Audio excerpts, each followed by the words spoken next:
Live. Nice. That's us. Here we go. Live we are. Welcome to all of you. Om Shanti, Namah Shivaya, Har Har Mahadev. We've got the threesome to get us started. We have from the screen across introduce us all. We have Indy Sage. Indy is a shadow worker. He works with shadow work, bringing out your deepest subconscious repressions and that spiritual aspect of ourselves that we repress. It's what he feels drawn to do. Obviously, his work is broad spectrum across the occult and the philosophies and the theosophical and anthroposophical thinking models seem to be what he seems to be in tune with, from my perspective. Definitely a well worth guy to listen to. We've also got Slick here, Slick Dissident Gabriel. He's deeply embedded in the mysteries of the Greeks, the ancient Greeks, and of course this stems back to the Vedas. In fact, today we're going to see more than ever how close the Vedas are to the ancient Greeks and to everybody in between, the Indo-European, which is sort of like the Greeks on the one side, the Vedics on the other side, and everybody in between seems to have taken form from this. Slick's also got a YouTube channel. He does some amazing work on the Ennead, the Greek philosophies. I call it the Greek version of the Kabbalah. That's just how I roll. I'd love you guys to introduce yourselves. Take a moment. Thanks. So glad to be here. Thanks for the lovely introduction. I'm Indy Sage, Indy short for Indigo. And like Franklin mentioned earlier, I work with shadow work and I help people integrate their suppressed emotions and trauma and help overcome triggers. It's powerful work. And as was mentioned earlier, I do follow the teachings of Steiner and Blavatsky, as well as many more. And I do really appreciate having this panel, and I'm really glad to be here today for the discussion. So I'm really looking forward to it. Thanks. What's up, Slick? Nice. Yeah, Slick Dissident is my channel name. My signal is a little sketchy today, so I might be a little behind in the flow, but I love the way you said that the Enneagram is kind of like Greek Kabbalah. I really like that description. I've insinuated the same in the past. That really is a great way to summarize it. They say that there are three types of Kabbalah. There's Kabbalah with the K, which has a more of a Hebrew flavor, and then Kabbalah with the C has a more Christian flavor, and then Kabbalah with the Q is said to be more Greek style Kabbalah. So yeah, I like the way you put that. And yeah, the Enneagram is totally my jam right now. But I've taken it to places that Gurdjieff didn't publicly take it. I'm sure he's tread down these trails on his own way, but I'm definitely not strictly a Gurdjieffian by any stretch of the imagination. I'm still even beginning to become affluent in his work.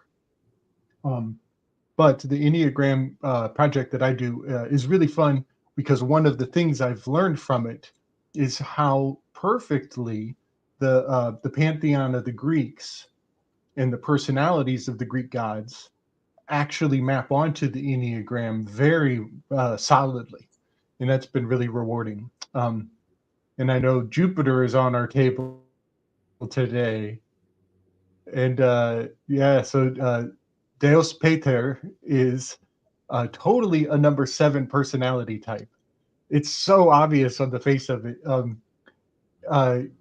He definitely has a strong 8 wing as well because the shadow of the 8 personality is lust. But Zeus is like a quintessential like enthusiast with a shadow of glutton. He's kind of a sex fiend.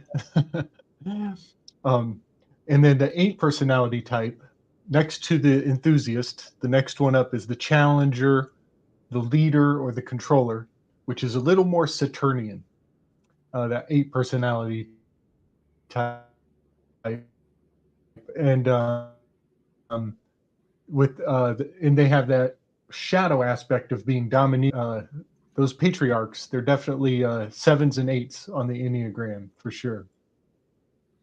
So Saturnian would be Chronos in Greek. Is that correct? Yeah, I believe that's the case. You mentioned number 7, and then that's got me peaking, got my head peaking, because I've been looking at these frequencies. These are the acoustic resonant field frequencies coming from the planets. And so we look at Jupiter, and Jupiter's often considered, I didn't measure it myself, so I got this information from Google, so we'll see how accurate it is, but it does tally up in as much as 183.58 hertz seems to be what comes up most of the time if you search around. And if we add those numbers, we've got 12 and 13. 12 is 3, one of Jupiter's numbers. 13 is 4, one of Jupiter's numbers, also a solar number. And 3 and 4, when you put them together, makes up 7, which is quite interesting how it brings us back to the Kabbalah considers Jupiter to be in the sphere of 4. But from a Vedic perspective, we're considering the number 3. And from other perspectives, number 3 comes up very often for Jupiter as the Sky Father. The Trinity. In fact, I'll get into that just now in a moment. But I just found those numbers very, very, very interesting because it does sort of tally up with that number 7. And without too much delay, I'll try and throw myself into the deep end of what I will consider my introduction. I'd like to look at words, amongst many things. The myth of the Sky Father, I think, is probably going to be central to this discussion. And it's a big part of, you mentioned DyausPitar. In Sanskrit, they call it DyausPitar, right? So DyausPitar, DyausPitar, same. The difference is, though, the Greeks seem to have Indra connected to the DyausPitar, because a lot of the symbolism speaks about Indra. For example, the idea of the sun, your sun dying, the dying of the sun, and the crying of tears of blood is a theme that comes up. In the Sanskrit myths, it's DyausPitar, which is the sky rains tears of blood when the sun is dying. We see the same thing happening in various different myths. It seems to be a running pattern here. And obviously Indra uses the lightning bolt as well as the hammer. This is another thing about Indra, which is interesting how it ties us back to Thor, Thursday, Jupiter, because there are two of the weapons of Indra. The most commonly known one is the lightning bolt, but the other one is the hammer. And obviously, just like Zeus fights that huge demonic Titan, right? At the end of the story, all the gods get scared, they tail between their legs, they run off, and he's like left to do this battle all on his own, sort of like a trial by, combat. And obviously he sinks this great monster, once again rescuing people from the seas. And we'll see the same thing happening with Indra, also fighting this great serpent. And we see the same thing happening with Thor, once again fighting this great serpent from the ocean. So there's a theme here, and obviously defeating with the hammer Thor, but Thor also wields lightning. And so there are these stories that have seemed to be shared between the ancient Greeks, the ancient Germanics, as well as the Celtic peoples. We even speak about Dagda. Dagda's son, I believe, is in the process of dying. And once again, there's this tears of blood raining down. And that's the Irish myth. Pretty much very similar ideas. Also, there's lightning bolts involved. And so we see this theme seems to be coming across the world from the central ancient India right through ancient Greece, through all of the Indo-European lands. Another thing to consider is the etymology of Deus, Dyaus, I think, means shining, bright, light, sky, heaven. We find the same thing in Sanskrit, Dyaus, meaning the sky. In fact, in Sanskrit, the DyausPitar is married to or in a relationship with the earth, which is Prithvi. Yeah? And this relationship is because of actually Rudra shooting a fiery lightning bolt at through his arrow at him while he was raping his daughter, the heavenly goddess. And you see the same story with Zeus, being quite like he has a proclivity towards sexual dysfunction with his own family. He even swallows, and I'm sure Gabriel's going to know this story better than I, he even swallows one of his wife in order not to have a child. It pops out of his head, has to have his head split open for this being to come out. Like he gets tricked by his own intelligence. And we'll see this theme that runs through here with the Sky Father, which is essentially like heaven and earth. I think from a shamanic concept, we're talking about the Sky Father and the Earth Mother. And when we're talking about the Sky Father, we're talking about Zeus, but Zeus has been sort of amalgamized, the idea of Indra, the idea of DyausPitar, because DyausPitar in Sanskrit is the father of all the gods. There's not much involvement of DyausPitar in much that's happening other than the procreative function to produce all the other gods. And I believe that this has a mirror to do with our anus. And if we look at our anus, what is our anus? Our is light, anus is anus. So light, anus. Anus is the Muladhara chakra. It's the base root of the generative function producing matter and cells. And aur is that light of consciousness that fills the process between the generative function of cells and consciousness, so that the mind and the mental sphere can find an embodiment through energy in the physical plane, producing the three states of being, thought, energy, and matter, meter. So we've got a lot of Maitreya even comes into this picture, I believe, if we're going to start looking at these archetypes carefully. They seem to mirror in all the different cultures, and they once again repeat themselves in different octaves.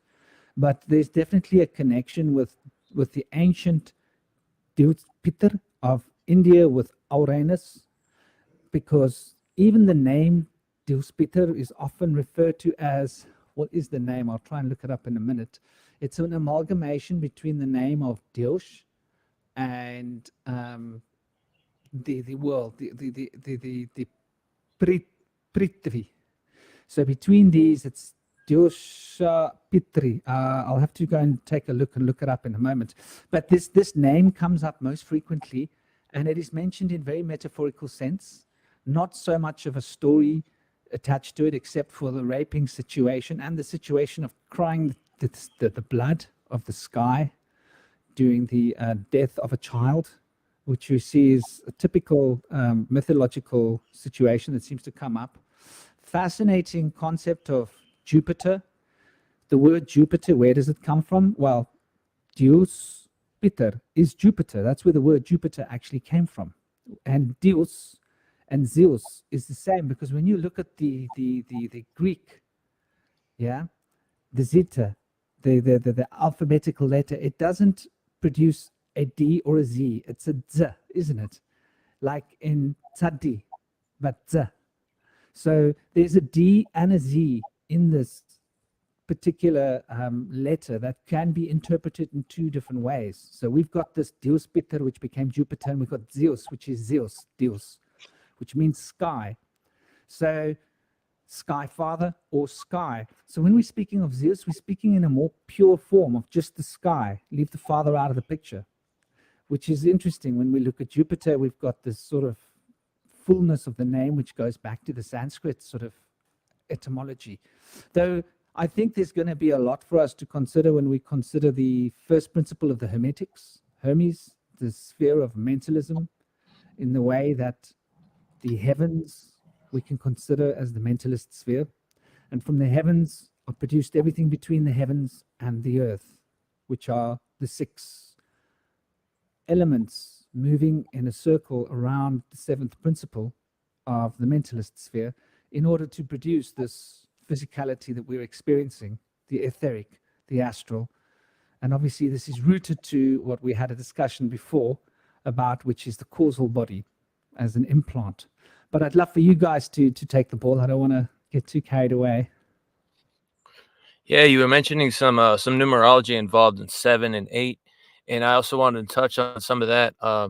3, which is representative of the transcendent ethereal energies, and then 4, which is representative of grounded earthly energies, combined to make 7. And so it's kind of like a whole system of completion, like the 7 hues of the rainbow, the 7 notes of the scale. And so 7 is an integration of these 2 seeming opposites, but they're just different sides of a scale that the 7 can bring together. And so for 8 would be, 2 representations of grounded earthly energy.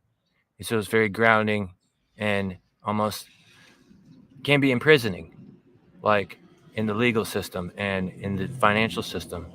There's a lot of that goes on.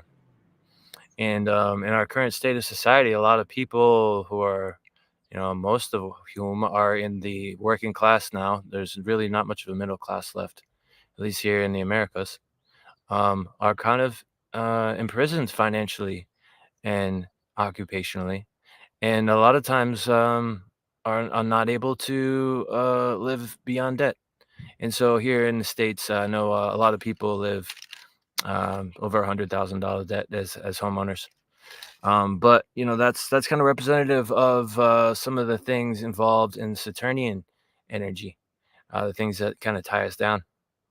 But 7 and representative of Zeus and Thor and Indra, as we had mentioned, can represent kind of more of a liberating energy, as the king of the gods.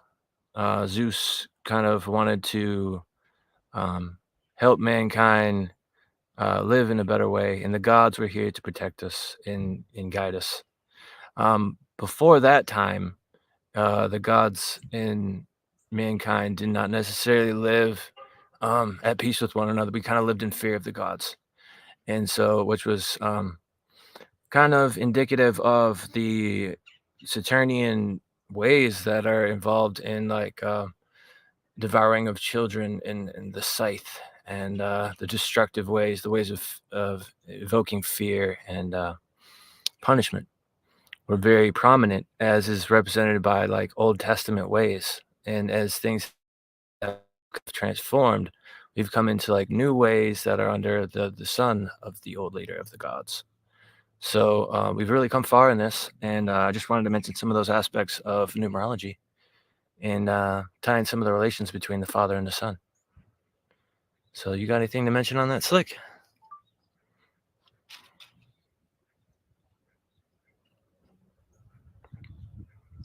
Yeah, buddy. For one, my signal's really choppy today, so I'm just barely keeping the pieces together. But I love how you brought together the 3 to the 4.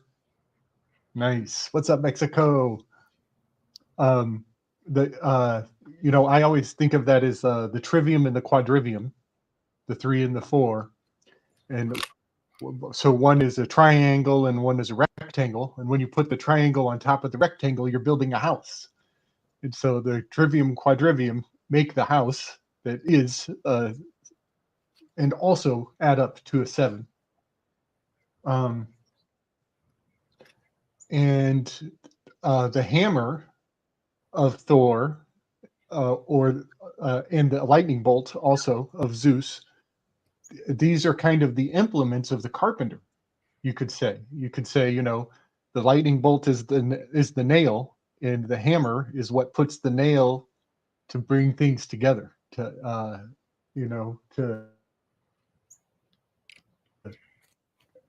construct and have the creative generative force. But I also love how the word father it has a pattern. It is, and that is kind of the superpower of the father, pattern recognition. So I just love that aspect also. I think that the church, a lot of institutions want to supplant the father's role. A lot of externalized governmental agendas would presume, if they could, to be in that in the chair of the father. The leader, the protector, the guardian, the provider, all those things. It's just quite fascinating how much the government wants to be receiving that admiration or that reputation. And it always has. It has for so long. That is like the oldest program there is. I point out how the word pagan was a pejorative for people who lived in the country or far away from the river, from the water routes. Inlander is another synonym for pagan in its original use. But it also has to do with your pa is gone, as in your father is not around because he was off fighting against the Crusades, off joining the Crusades, whichever side of that sword. But it also meant that you were uncircumcised. To be a pagan means you were uncircumcised. It is kind of, it's like a birth insult. It's actually like talking about how you were brought into this world was not even right. So yeah, the pagan is also a indicator of who's been snipped and who hasn't. So yeah, I think it's called conjunct with Jupiter right now. Did you guys know about this? There's a conjunction. Yeah. Jupiter is exactly on one side of Earth. We are in the middle, and then the sun is on the other side, exactly. So we are in alignment where we are in between Jupiter and the sun. The two father figures of the sky are facing off right now. And I just think that's really fascinating that we're kind of caught up in the middle of the two giants. And That is high priest too. Please do continue, brother. Don't let me cut you off. I just want to mention that 7 also being the high priest, in conjunction with us, is probably bringing us great wisdom and insight. And I don't know about you guys, but I feel like a lot of people have been going through a lot of trials and tribulations over the last week. Maybe just because the weather changing has thrown things for a loop, or I'm not sure, but things have been kind of transforming a lot lately. I think a lot of people have been casting away things that no longer serve them, moving into better places for themselves, going through challenges in that, though. It's never easy to make these changes, let go of things and bring new things in. But that's been happening for me. And how long does this conjunction go on for? Do you have any idea?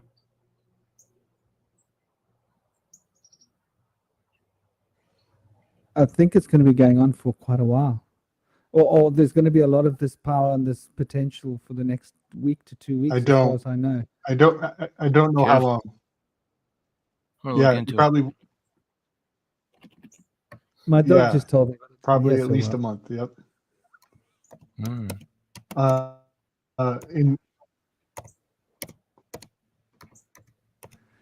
It's interesting. I think Jupiter is in retrograde as well. I think Jupiter and Saturn and go ahead. I don't know if you can hear my dog in the background. My Malamud's talking to me. He's being pushy. He's being pushy. Okay. He wants my attention. He's a big dog. You can't say no to him easily. He'll come and land himself on my lap if I'm not careful. Okay, Uri, settle down. Go on your bed, on your bed. So, what you mentioned about the earlier, how did you put it? Sort of like saving us, but you put it in far more eloquent terms before, Indigo.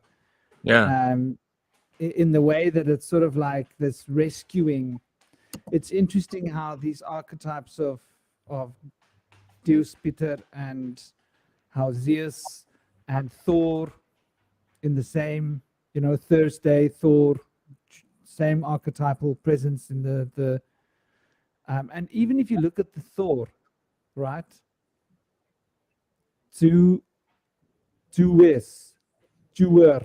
Doer.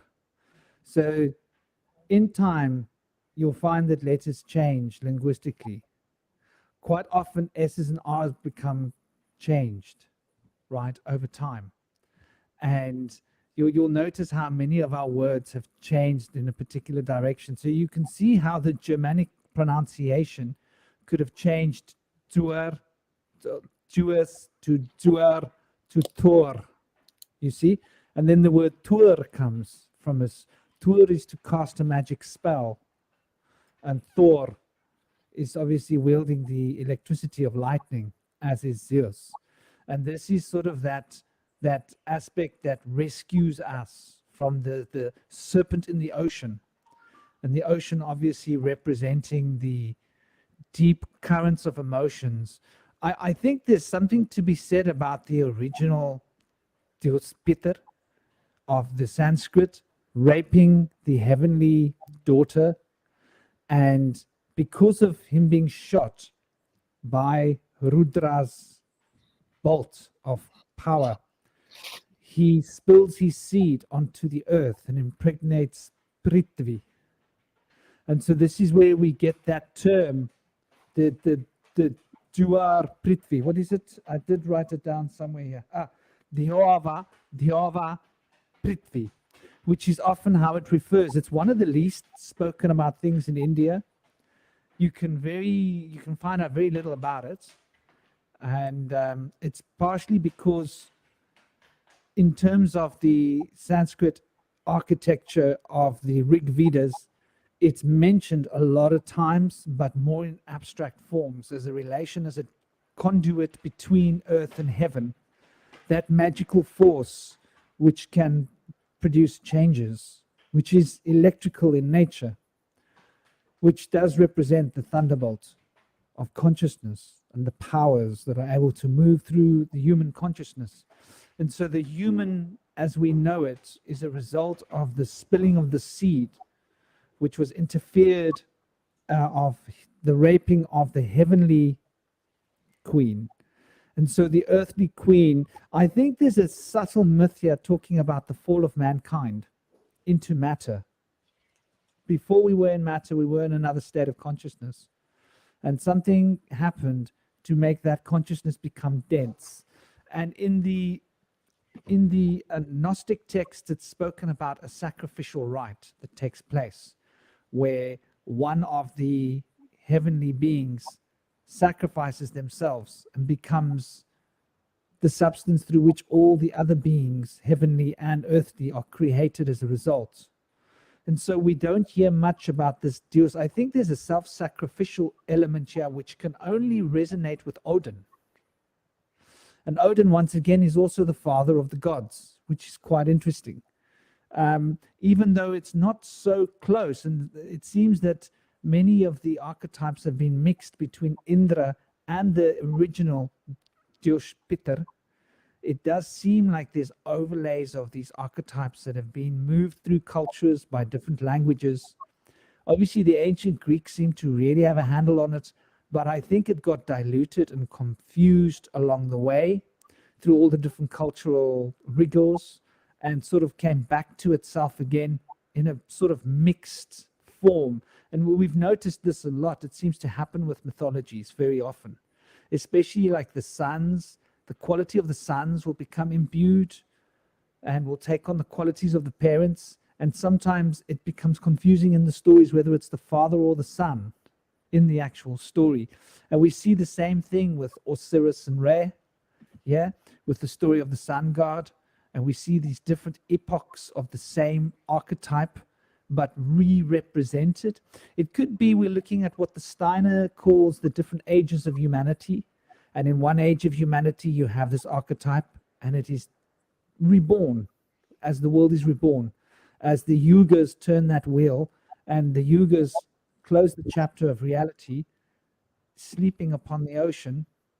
And this ocean, I believe, is the ocean where that beast is slain. The same beast, the same ocean that we find the Thor's serpent coming from, that is slain. The same ocean from which Typhon emerges. The same ocean from which the beast, which is the challenger of Indra, emerges, that is slain. I believe this is the ocean upon which Vishnu sleeps. Now, Vishnu and Indra are also very closely connected. And we see the same idea coming up once again with connections with the sky and the sky god, the god of the air. And when we look at Chinese Taoist principles, we see the element of the air is what stands between the heavens and the earth. In as much as that the air there is represented as metal and wood, receptive and active. And we speak of air as being dual in its nature. Gemini, Uri, please, don't be like that.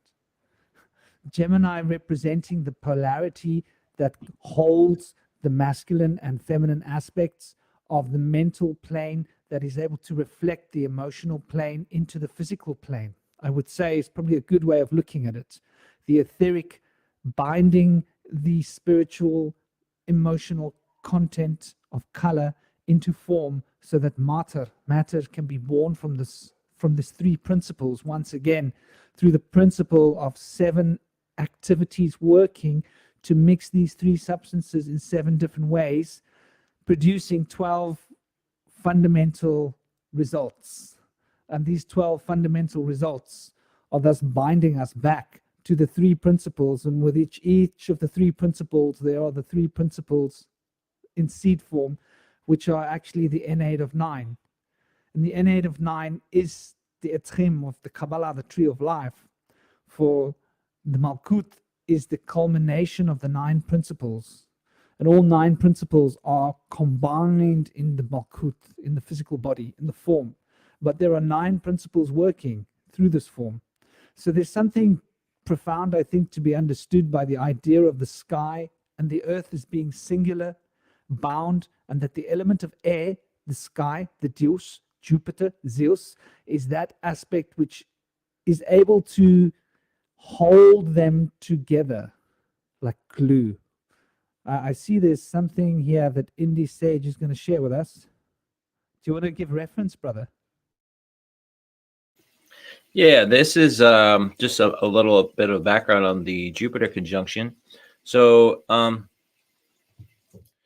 during the daytime, Jupiter is behind the sun from us, across from the sun, directly across. And so as we pivot into night, the sun is directly across from Jupiter, which is beneath our feet. The sun will be beneath our feet as we look to Jupiter right up above.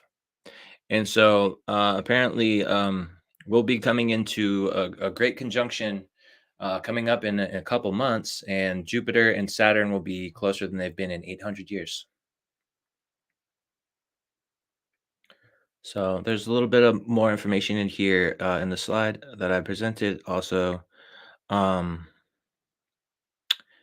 opposition constellation is Aries the Ram, which will be below the sun for the other side. Let's see here. Jupiter will shine as the 4th brightest star in the sky after the sun, the moon, and the planet Venus. It'll be like the brightest star-like object visible in the night sky. And it also mentions that you'll be able to see some of the stars of Jupiter since it's so close right now, and they'll look like pinpoints of light. The information is below some of the comments that are coming in here. But I love all these comments. Thank you, guys.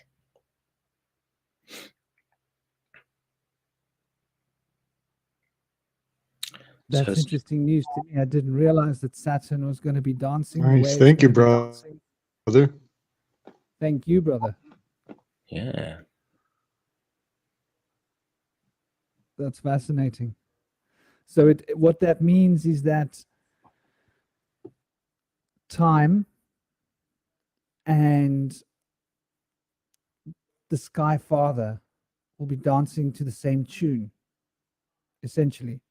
Their dance will be in sync with each other. They'll be able to dance together hand in hand, in a sense, and perform a wonderful duet of motion, which will mean that the forces of time will be able to bring in the spiritual essence of Jupiter, Zeus, DyausPitar, Indra, or Jupitor, from the Sanskrit, whichever one you want to think of, be able to bring in those highly spiritual forces which relate to wisdom in its most profound sense.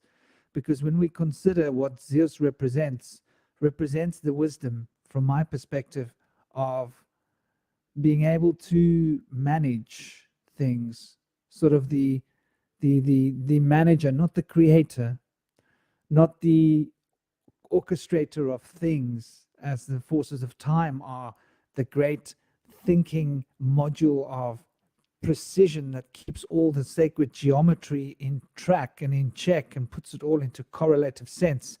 No, it's what manages the living forms, in the same way that we can see the underworld is managing that which is non-living. And so Saturn does represent a doorway through time that connects into Hades, the doorway into Hades, as we discussed last week. So there's a very powerful energy going to be coming into play, and that's 8 months down the line. And that's fascinating, because if we look at that very carefully, where does that put us? That puts us at, am I right? Is that the middle of the year? Will that be in Leo? Or am I just shooting at the stars here? October to November, November to December to January to February to March to April to May to June. Yeah, it will be in Leo. Is it in Leo or is it in Cancer? Yeah, Either Cancer. way, it's right. Right in Sorry? between. It'll be the beginning of Leo at the end of June. End of June, you say? Yeah, up until no, you know what? Leo starts at the end of July. Yeah. And goes into August. So it will start in Cancer and it will travel. It will be contained for a while, will it not? This conjunction, because these are slow-moving planets, right? Oh, yeah. Mm-hmm. Both Jupiter and Saturn. So it's basically carrying us from Cancer through Leo, and Cancer and Leo are very important. The tail wrapping up into the mouth of the Ouroboros. So it's a very profound. I mean, there's a reason why the pyramids are pointing at this constellation, and why Leo and Cancer have got these very special assignments. Well, whereas Leo and Cancer both only have one element. The moon is dedicated solely to Cancer and the sun solely to Leo. None of the other 10 houses have that sole dedication. They all have a polarity of the others. So there's something very profound happening, that Leo and Cancer become the polarity that are represented by other signs having an opposite. So it's a fascinating time, I think, for Saturn and Jupiter to be coming into alignment, because it's obviously going to mean that the forces that be are going to be pushing hard towards their agendas. Tinfoil hat time. When we get into the tinfoil hat conversation, I think that will come up, because it makes me think that it will be time for another one of those crazy, what happened in 21, where they invent some nonsense and, hit us with the next whatever vomit they want to vomit at us. But one would think they've learned their lesson. That stuff's bouncing back at them. It's not sticking to the wall like it used to, is it?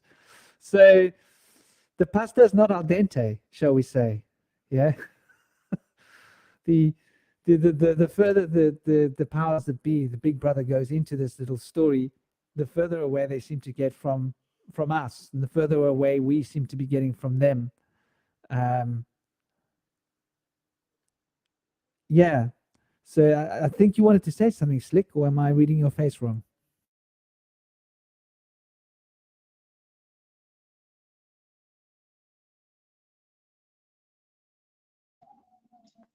So really choppy, guys. I'm going to back out and come back in. I'll be back in a second.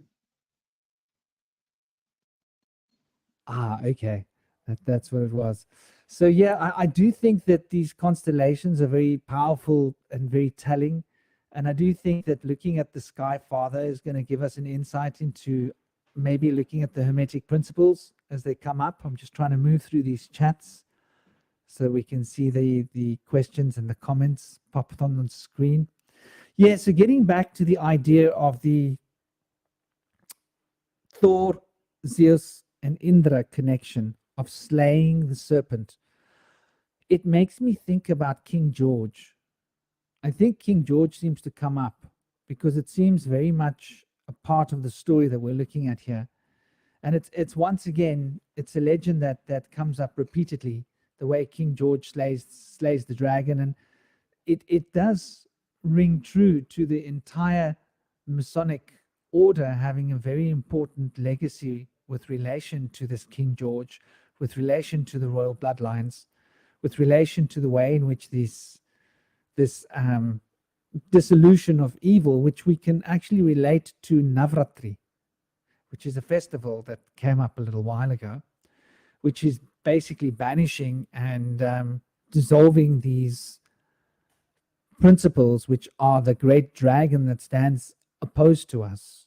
And whether we're calling it Typhon, whether we're calling it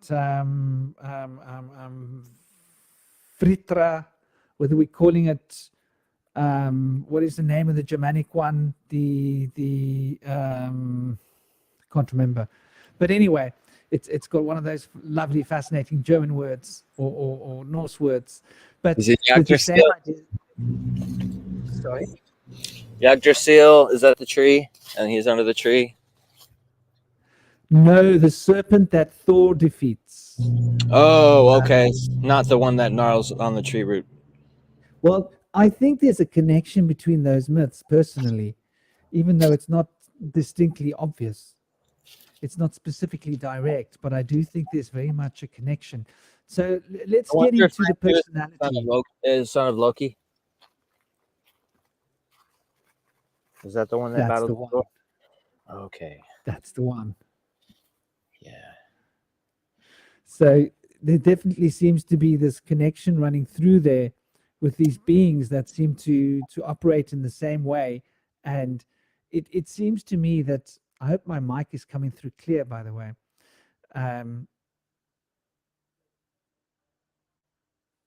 Wow, we're getting a concept here about drinking the blood of the dragon to alchemize. Jormungandr. Alchemize. That's the one. You said the name. Yes. That's the one. So there's definitely this movement along within us that's taking us on this path towards rediscovering these ancient stories, and I think it's coming through now. I think this opposition that we're experiencing with the sun and Jupiter, if we look at what that represents. Hello and welcome, Polymathing. Hope you're having an absolutely great day. Glad to have you here. And I actually should have invited you onto the show. Let me know if you can make it. I actually meant to send you I just realized now I didn't send it to you. I was running late and I was thinking, did I send everybody the link? But I was meaning to get through to you, Polymathing.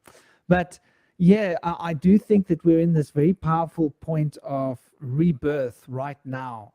After the COVID-19 has happened, after everything that has come to pass in terms of government restructuring of our world, reset of the economy, with the world's economy breaking into two distinct lines, where we'll still have the Western economy, but there is now this economy that is formed between India, Asia, the Middle East. South Africa is involved with that, and that economy seems to be the one where all the money's on. It's going to be overtaking the fiat economy that we know, and it's going to be getting based on some kind of a gold standard of sorts. I'm not sure exactly how that's going to work. So everybody's rushing to get the cryptocurrency in so that we're all set up with crypto one way or another, whether the crypto is real crypto or fake government crypto, whichever crypto you're on.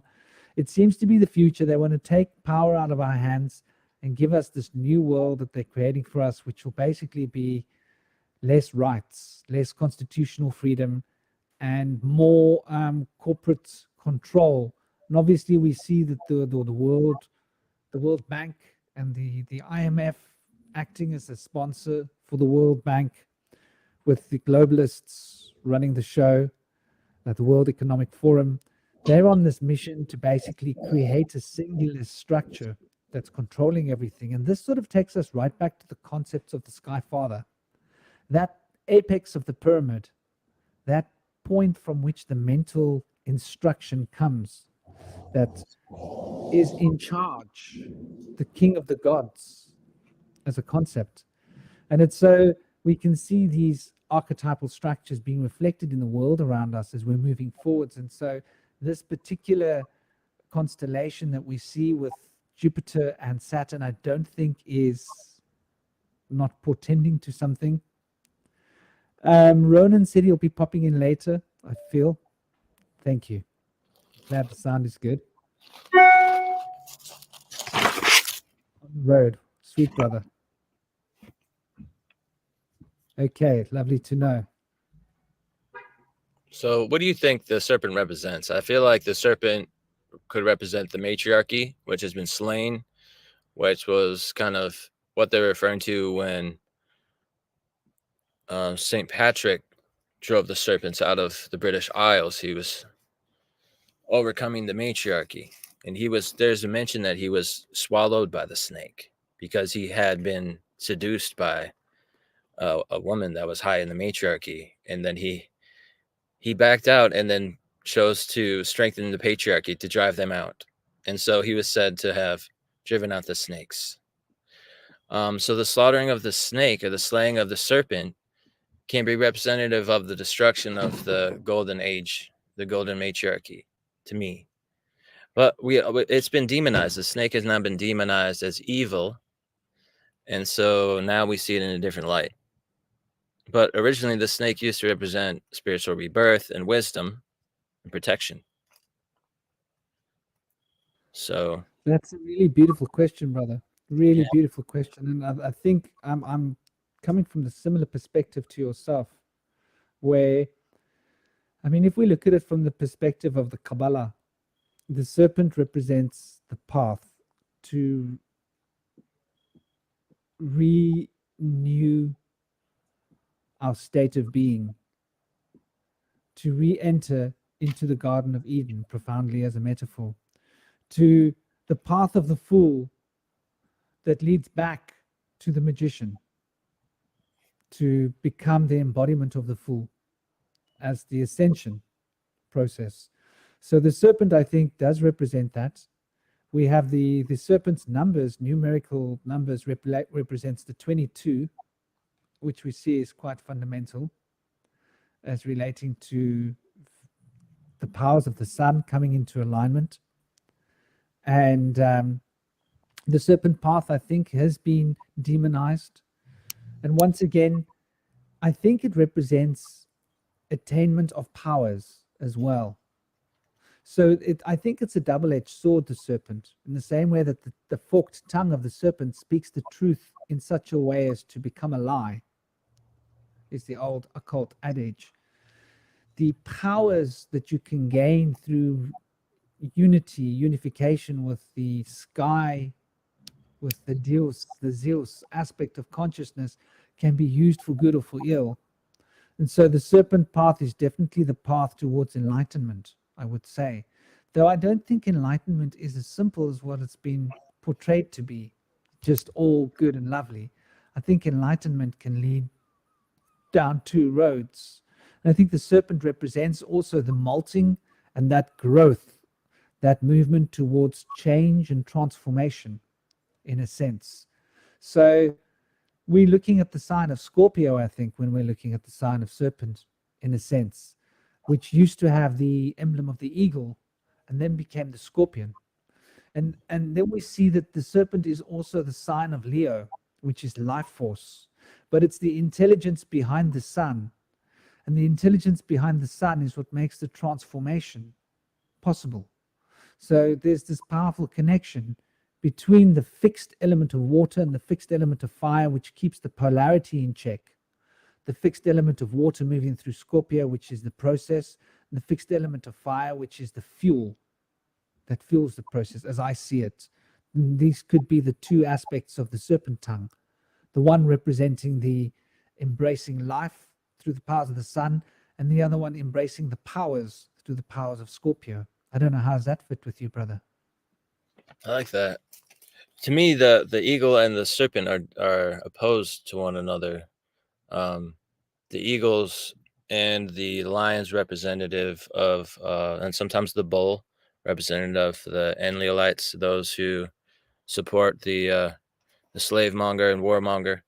And then there's those of the dragon and the serpent and the owl sometimes, which can be representative of the Enkyites, the liberators, and the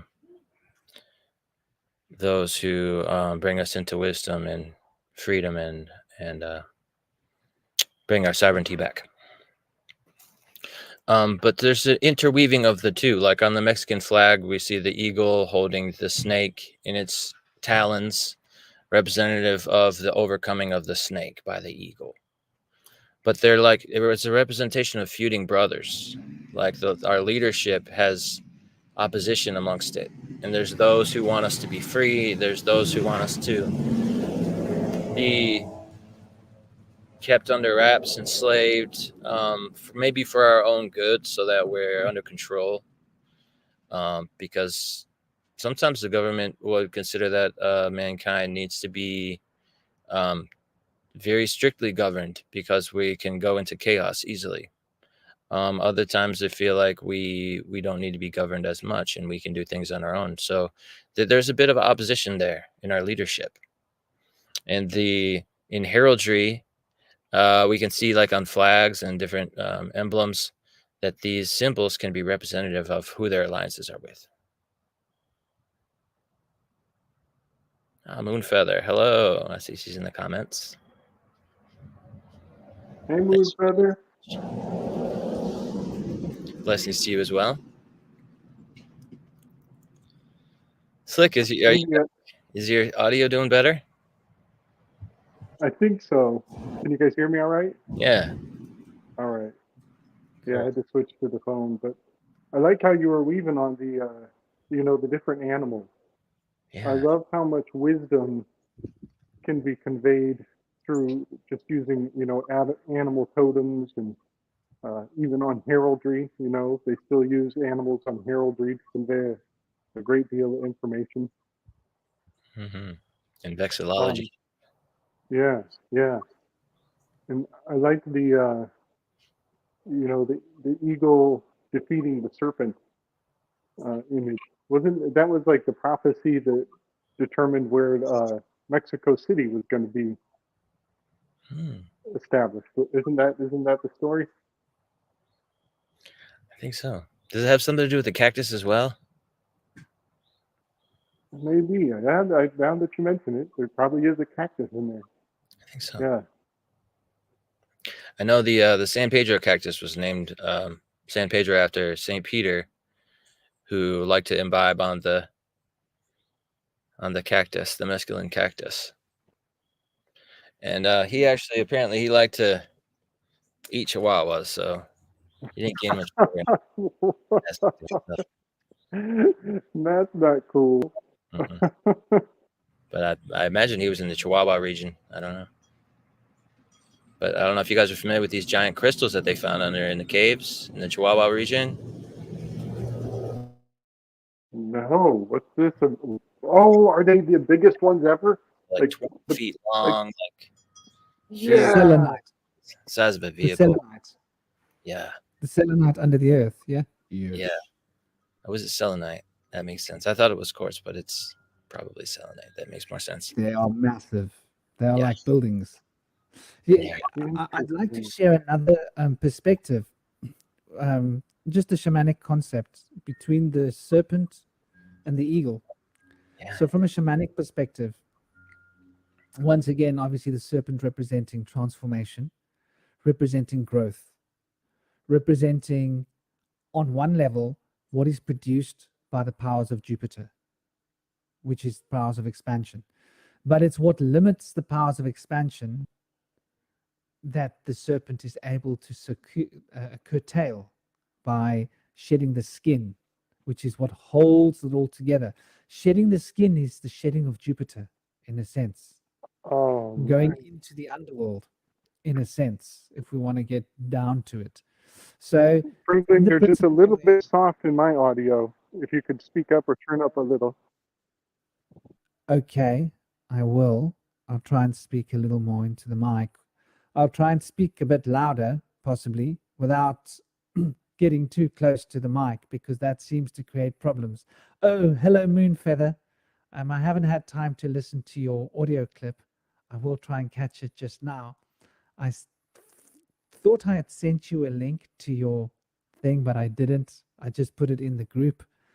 Though I will check in with you later. It'd be lovely to see you if you do make it, whenever you can. Back to the serpent and the eagle. So the eagle is the animal that represents the sky father's movement. It is the animal that goes the highest in the sky and is got the greatest vision, sees the furthest, and has the clearest perspective of what is happening and what will happen, and has the greatest amount of control from the skies.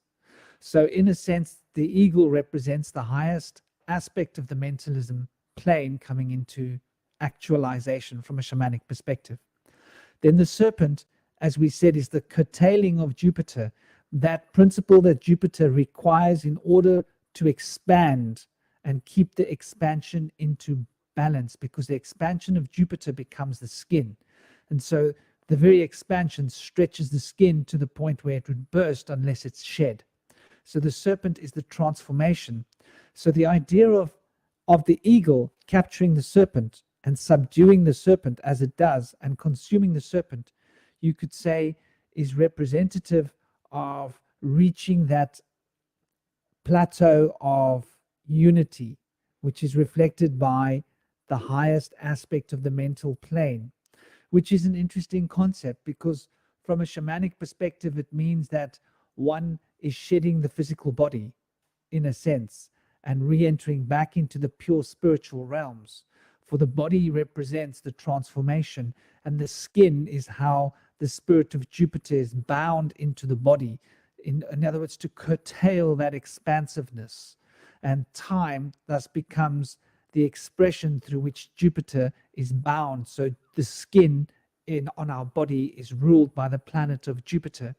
And so the serpent is fundamentally connected to Jupiter in this very interesting way, in the same way that the eagle is an embodiment of Jupiter, is an embodiment of Zeus's power coming to the earth, which is fascinating because from Olympus, Zeus has got the greatest vision. And the power of the lightning bolt, I believe, represents the power of the mind, the power of the electrical processes moving through the consciousness that's able to manifest, ionize the atmosphere and ionize the earth in such a way as to produce changes. So the Akashic field is an ionizing process. And this ionizing process, I believe, is represented by this eagle. And the eagle capturing the serpent can also be considered as going into samadhi in a way. So I think it's also a forced samadhi. In other words, culling of the world population could be an inverted concept. If you invert the concepts, it could relate to something dark on this level. though on the light level it could represent being done with the earthly forms and moving back towards the heavenly abode.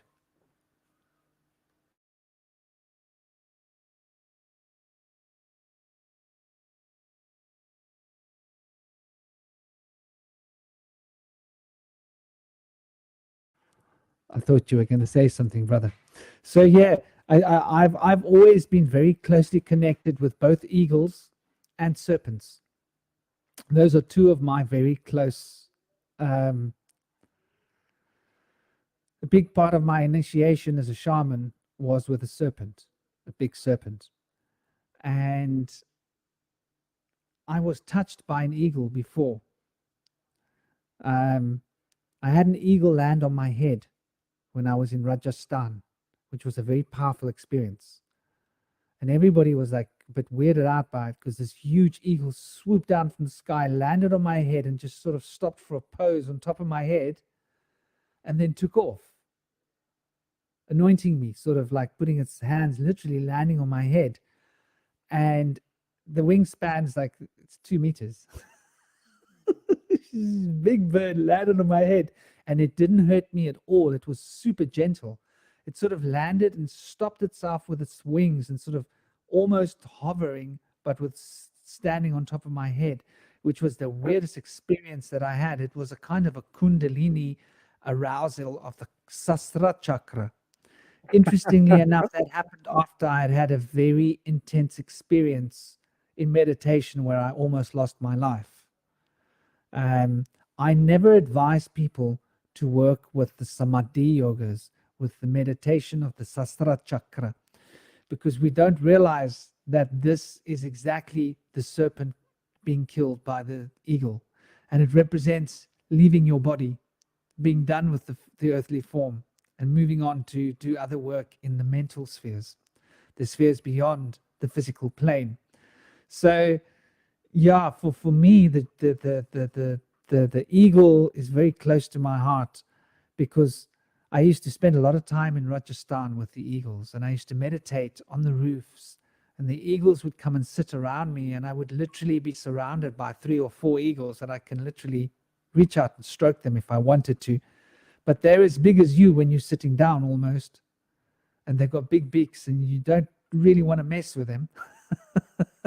But if you don't touch them, you can sit right next to them, which is incredible.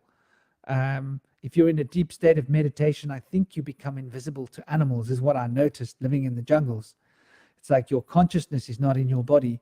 And when you come back into your physical form, you notice, I've had this with all sorts of animals. I've had the monkeys sitting all around me, and I'm in the center of a huge group of monkeys.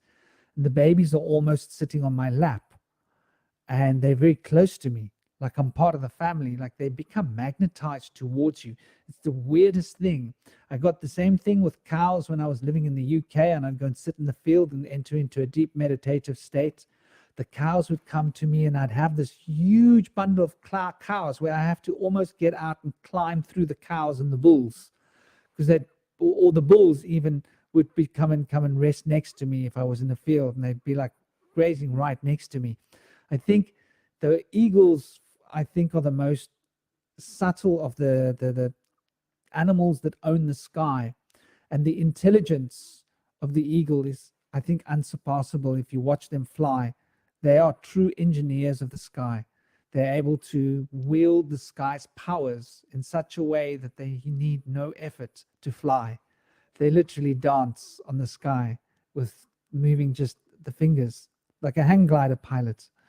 So yeah, I do see this as a positive emblem in the past, which was used by Big Brother and the forces of control in a negative way, if that makes sense. Because in ancient times, the eagle catching the serpent wouldn't necessarily be a bad thing, because it means that you've gone through the transformations that you needed to go through, and you've now reached the plane of consciousness where you don't need to transform. And so this is an interesting concept. It means you have reached the plane of what I call adaptation. When you reach the plane of adaptation, you're flowing with time, and you are not fixed in a form. And I think that's what the eagle represents. Not fixed, able to dance, able to flow any direction and move with any of the wind currents, as if you are an expression of the sky. So the serpent, on the other hand, needs to move in very fixed patterns.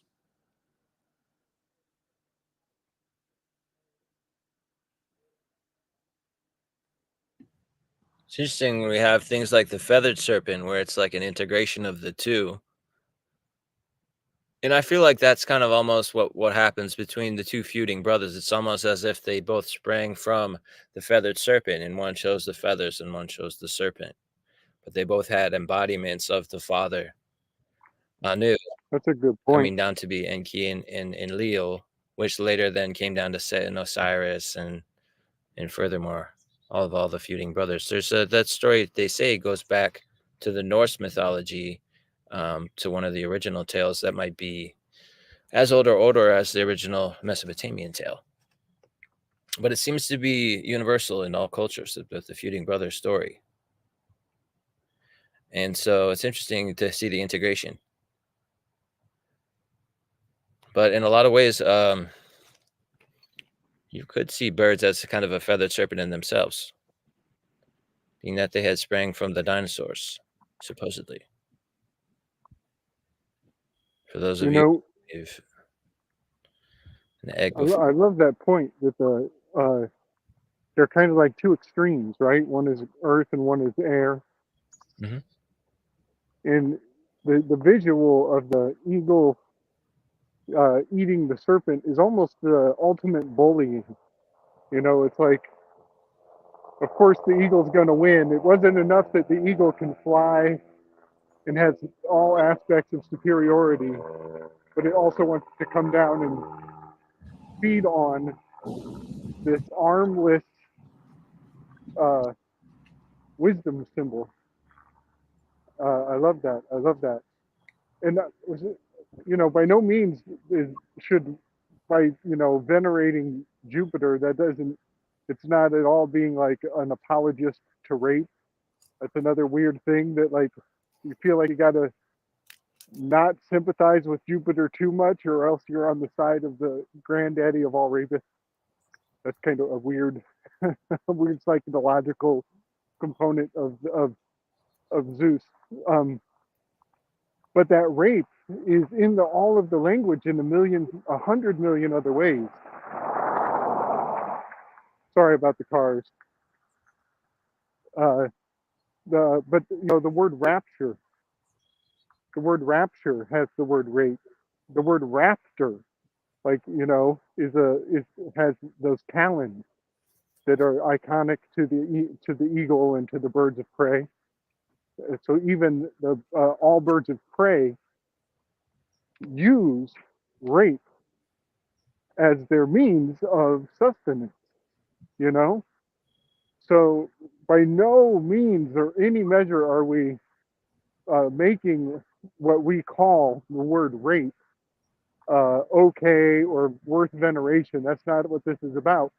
We're coming at it from that natural side, that natural aspect, that in fact the animal predators are literally used rape to eat, to get by.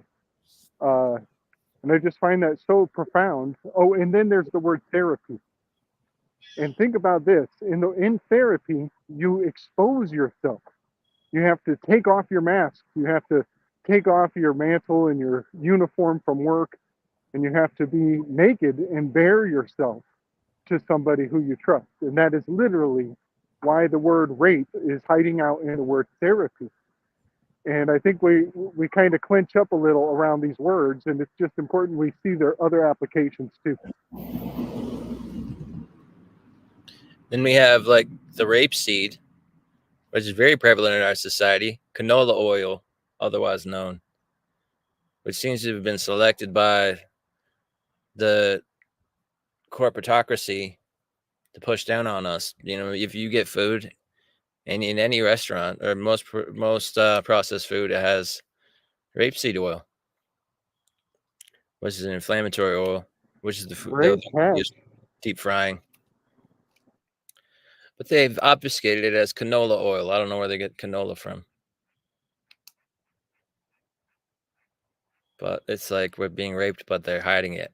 You know, I mean, that's the standard American diet, the sad lifestyle that we live.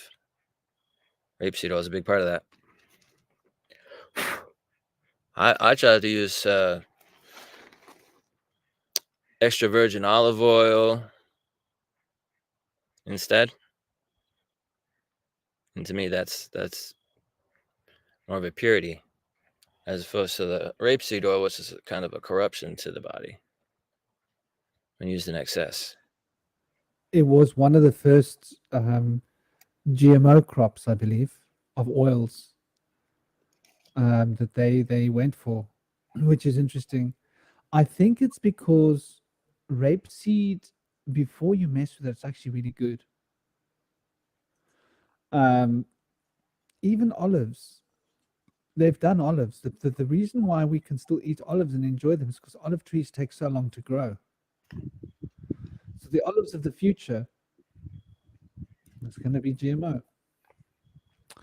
So, you know, this is what's going on. And I learned about this when I lived in Israel at a place called Kilelle. And Kilelle is very special in Israel. It's a community where the people who live on the farms basically control the space completely. The government's not allowed to build a road. In fact, the government has no say over what happens in Kilelle. The laws there are within that village. You can't buy or sell property in Kilelle.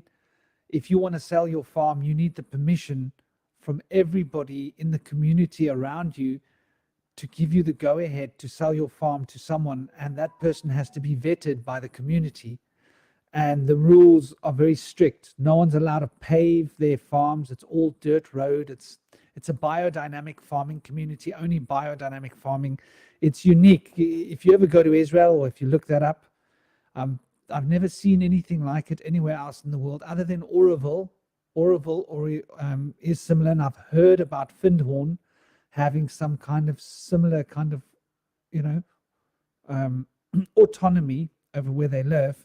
I think that's just because of them being so far off, but I can't imagine it's like that anymore. But yeah, there's definitely this targeting of certain food crops. Potatoes, another one that was very early targeted by putting jellyfish genes into the potatoes because of the ability to hold water, I think, was the excuse. But obviously, jellyfish are toxic. There's a reason why we don't eat jellyfish, right? So, like you say, there's definitely some kind of a connection. And something interesting, Slick, something you said in a couple of shows ago, and somebody came to me and started trying to talk to me about fact checking. And I sort of, in rugby, we have a saying like to hand somebody off. If someone tries to tackle you, hand them off. And I was coming from the perspective of, well, there is no fact checking when it comes to tinfoil hat stories, because the tinfoil hat stories are so diverse. There's a certain amount of truth in most of them, a lot of them, and some of them go too far sometimes, but there's an essential truth which can be interpreted in a lot of different ways. In the same way, there's no definitive fact checking in defining a painting, right? You look at a work of art, it's going to be a different perspective from different people looking at the work of art. And so this is sort of what we're going with. But one of the things that you mentioned, I think, that was mentioned was about, let me check my memory and get this right, was to do with the Kennedy removal from office in the way that it was done. And you mentioned it having something to do with the leap year. And I think there is something to do with this. That was doing, I think it was a Chronos talk, time and the cycles of time and how everything happens in its correct time. And now we're talking about Saturn aligning with Jupiter. And it makes me think about that. The cogs are turning in my head because the cogs in the wheel in the world are getting ready to recalibrate, to make that next shift as they prepare their eagle to eat our serpent. rather than our eagle eating our servant. In other words, the highest aspect of ourselves, gaining the wisdom of transformation to apply back to the spiritual, physical phenomenon of life. So there's definitely this eating of knowledge. And so you could once again apply that eagle serpent story to wokeism. It just occurred to me, if you inverted it, it's wokeism, is it not? Wow. Yeah, that is very interesting. I love that. You know, I might remember the comment, and I remember second guessing myself after making it. So the fact that elections are on leap years is an amazing factor, because I see elections as a votive offering. You're bringing forward joinder into universal suffrage, which is not the bargain that it used to be.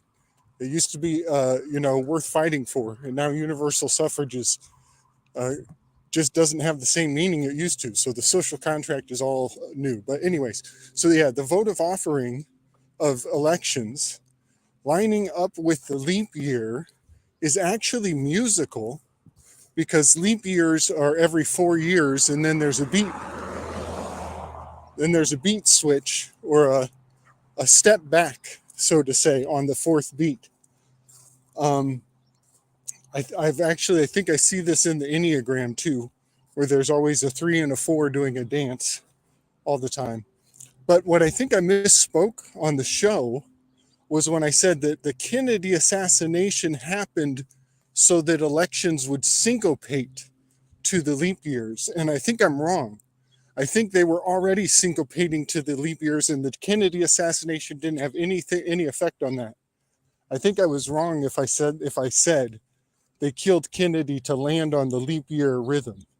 I think that is inaccurate, but I still stand by the idea that it's connected. Yeah, it's definitely relevant. It's definitely relevant that these leap years are a part of the presidential cycle, is connected. And like, this is why I say to people, like, you could look at the details and get lost in the details, but the fundamental principles are what's important. Understanding the principles, I think that's what Jupitor represents. The Sky Father is not about the details. Saturn is all about the details. Jupiter's like, Saturn, you deal with the details. I just want to keep the principles in mind. That's so true. Yes. So another thing that I think is important to the whole weave is that the word president comes from a ritual, a master of ceremonies, who is the reader of the auguries. And what happens on the first day that the president comes into office? He gets inaugurated. And so these aspects of the augury readers are still alive and well and perfectly accepted in the terms of service. But it's, I think of, Fox News and the peacock of, I always forget if it's NBC or what the peacock is. But they have these animal totems as their signs and symbols, because those are forms of augury reading. The four-legged animals is a category of augury reading. So there's your Fox News. And then the migration of birds, that's a whole nother category of augury readers. And so there's your peacock. And there are a great many other ones, like CNN is the Kabbalah News Network. There's still, the media is still the medium, the go-between, that reads the signs and the symbols. But our elections, our voting, is a pattern. It's a migrational pattern. It's a wish. It's a wish box in the sandbox of the labor pool. And so in a strange way, our votive offering becomes a migration pattern, or a sign, or a portent. That's it, a portent for them to make adjustments in modulate their speculative powers and read us like chattel or migrating birds. So I just wanted to kind of put all of that into perspective, in the fact that it's on a leap year that makes it musical. And so we're playing to a music that we just didn't realize, we just don't know how to read how that music works. Some better than others, I guess. That's really interesting, and it does tie in totally. And I think that they have to keep the changes in alignment. I think that though the connection once again with the Kennedy story, and this was something that I realized that when you were talking, what it meant to me was that Kennedy was about to change the structure. 2 weeks, 3 weeks before his assassination, he was actually starting a process of meetings and talks whereby he was going to blow open the tank of secret technology, because he didn't feel it was acceptable for the technology that can change the world for the better to be held in secret. And he had heard about alien technology and all sorts of other technologies. And he thought, well, how can we keep this from the people? This technology can change the world. Obviously, we were talking about solar panels, cell phones, the internet, all other forms of technology that could be used to make the world very functional, very practical technology. And so he was going to blow that open. He was not, I think people say that he was going to declare all the information about extraterrestrials. I don't think he was so interested in declaring that. I think he was interested in letting people know about the technology, because he was a little bit of a humanitarian at heart. Obviously, he was he was one of them. He was royalty, but just because someone's born from royalty doesn't mean they're not got a heart. And the fact that he was going to derail their train means that they would have had to have, like a music, like a song. If you jump out in the middle of your rhythm, you lose your rhythm and you've got to start again. Like I find, like I'm musically playing. If I'm channeling a song and I stop, I can't just pick up and go. Like I've got to get right back started into the rhythm. And it's the same with drumming. If you stop drumming, you've got to sort of start your rhythm again. But while you're moving on the rhythm, it's carrying you. And he was about to upend the rhythm. And so it was very important that they had to keep his situation within the rhythm of the music, which is why I think the leap year and his was connected. I hope that makes sense, Slick. I do think there was something to your instinct was finding something, because he was about to change the rhythm. And they could not have someone changing the rhythm. But you can, when you're drumming, you can mimic that you're going to change the rhythm between certain points in the rhythm. And it does come back to that number 4 when you're drumming, interestingly enough, that you can add in mix. I do that when I'm drumming. I will mix that I'm going to change the rhythm like this, but I'll keep playing the rhythm and I'll mix it in that 4 point, so that within cycles of that number, I can actually change the bass line or change other parts of what I'm doing. And the other drummers will be aware of what I'm going to do, because I told them beforehand what I'm going to do. So they have to tell us beforehand what they're going to do, but they've got to do it in the right points of the rhythm. So I think there is something to be said about this interesting dates, because there's a very powerful, I don't believe that date was just randomly chosen. I think it's very important. And also the nature of this rhythm that we're in, and the nature of the number 4, I think this number 4 brings us back to one of the aspects of the Sky Father, which is interesting, because the Sky Father represents the polarity between the divine masculine and the divine feminine, which was where we started from in our discussion. And it's beautiful that we're closing the 7 spheres in this talk about the Sky Father, which is the union between, but yang and yin, as we know, is a polarity within a polarity. So it's actually the number 4 being expressed. And that number 4, so okay, let's look at this. Ori, give me a minute, my darling.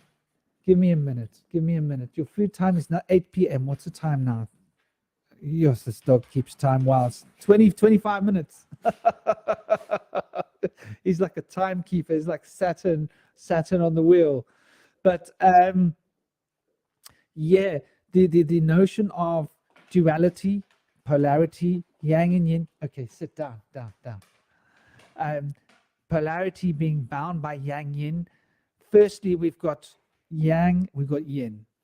Then we've got the Trinity, because we've got yang and yin, and then we've got the Dao, which is the combination between yang and yin.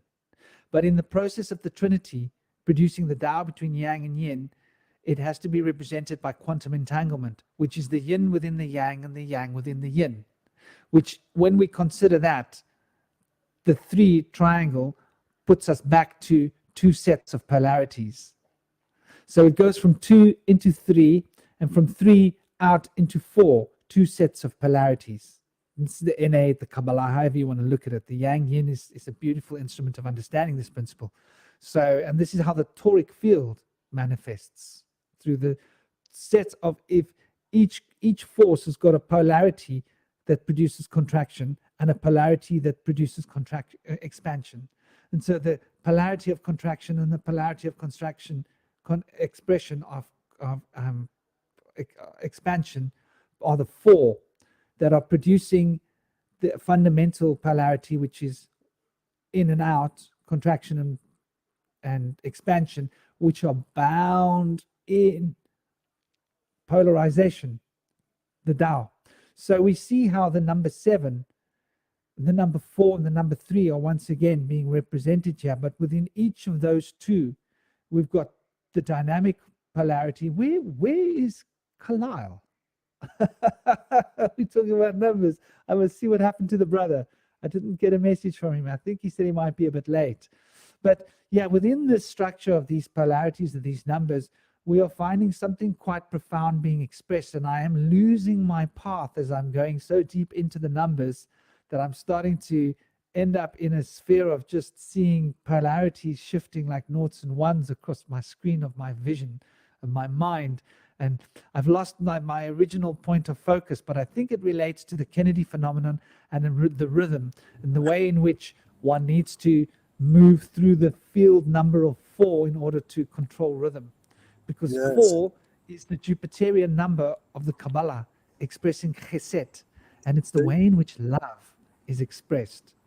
Because it's the polarity of my masculine and my feminine coming into contact with the polarity of a masculine and a feminine in a woman, where my masculine is touching her feminine and her feminine is touching my masculine, producing this figure of 8 between the 2 of us, so that that figure of 8 can become the construction of energy that moves between myself and her through all 4 aspects, 4 elements of my being and the 4 elements of her being, contracting us back towards this structural number of 4, and it produces myself, herself, and a little mini me, mini her, which is 3, back to the number 7. I'll leave it at that for now. Nice. You know, I'm seeing the magical square of Jupiter as you speak. Is a 4x4 magical square of Jupiter. 4 has the Kabbalistic reduction down to 1. When you add 1 plus 2 plus 3 plus 4 gives you 10, and that becomes a 1. And then the 7 does the same thing. You add 1 plus 2 plus 3 plus 4 plus 5 plus 6 plus 7, you get 28, which reduces to a 10, which reduces to the 1. So on my Enneagram work, station number 7 has the symbol for Jupiter next to it, which looks like a 4. And so on station 7 is a 4 next to a 7. And it's really fun to know how intimate these numbers relationships are to each other, how they almost imply each other. It's like if number 7 came to work one day, he would alone, he would expect all his friends at work to be like, "Hey, where's number 4? I see you, but I don't see your counterpart," you know? But about the Kennedy thing, I think something really fascinating is going on around that family, they were instituting or reinvigorating mythology. You know, they called a lot of the Kennedy circles, they were bringing back Camelot, you know, and Gamel is a 3, you know, and that third lot, it is about trust law. It is about the tertium quid, the third something. It does have to do with the placenta for sure. But another thing about the Kennedy influence in the zeitgeist of America, Fitzgerald is a fascinating name. It roots back to some families who are well known for ciphers, very well known for speaking in ciphers. I have a graphic somewhere on this where they do all the ciphers like gematria, anagrams, and a third type that I can't remember right now. But the Fitzgerald family name, it also implies a particular translation of the epics, of the Greek epics. The Fitzgerald translation is said to be, it's literally described as read in the way that Yoda speaks. And that is to say that it's so like highfalutin, high class, that it sounds like foolishness in the ears of the common folk.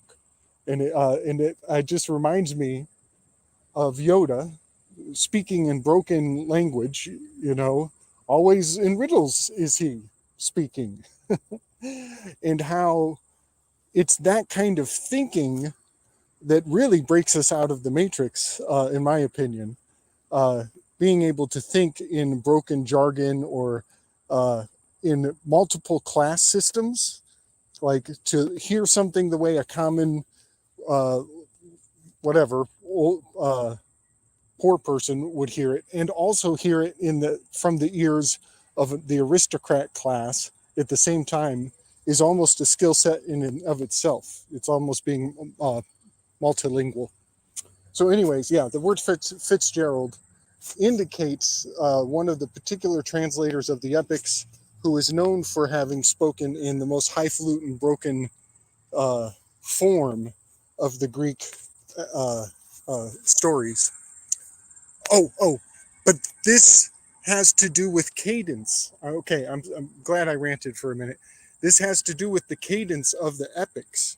And in fact, the way that they would read the epics would fall into a pattern that over the course of a few days, the people are actually getting programmed to syncopate into the words, and then they go to sleep after the epics are read, and they're still in this rhythm, and they're running the program in the background. And so the forms of poetry are actually designed to run systems, latent systems in the minds of the people who receive it.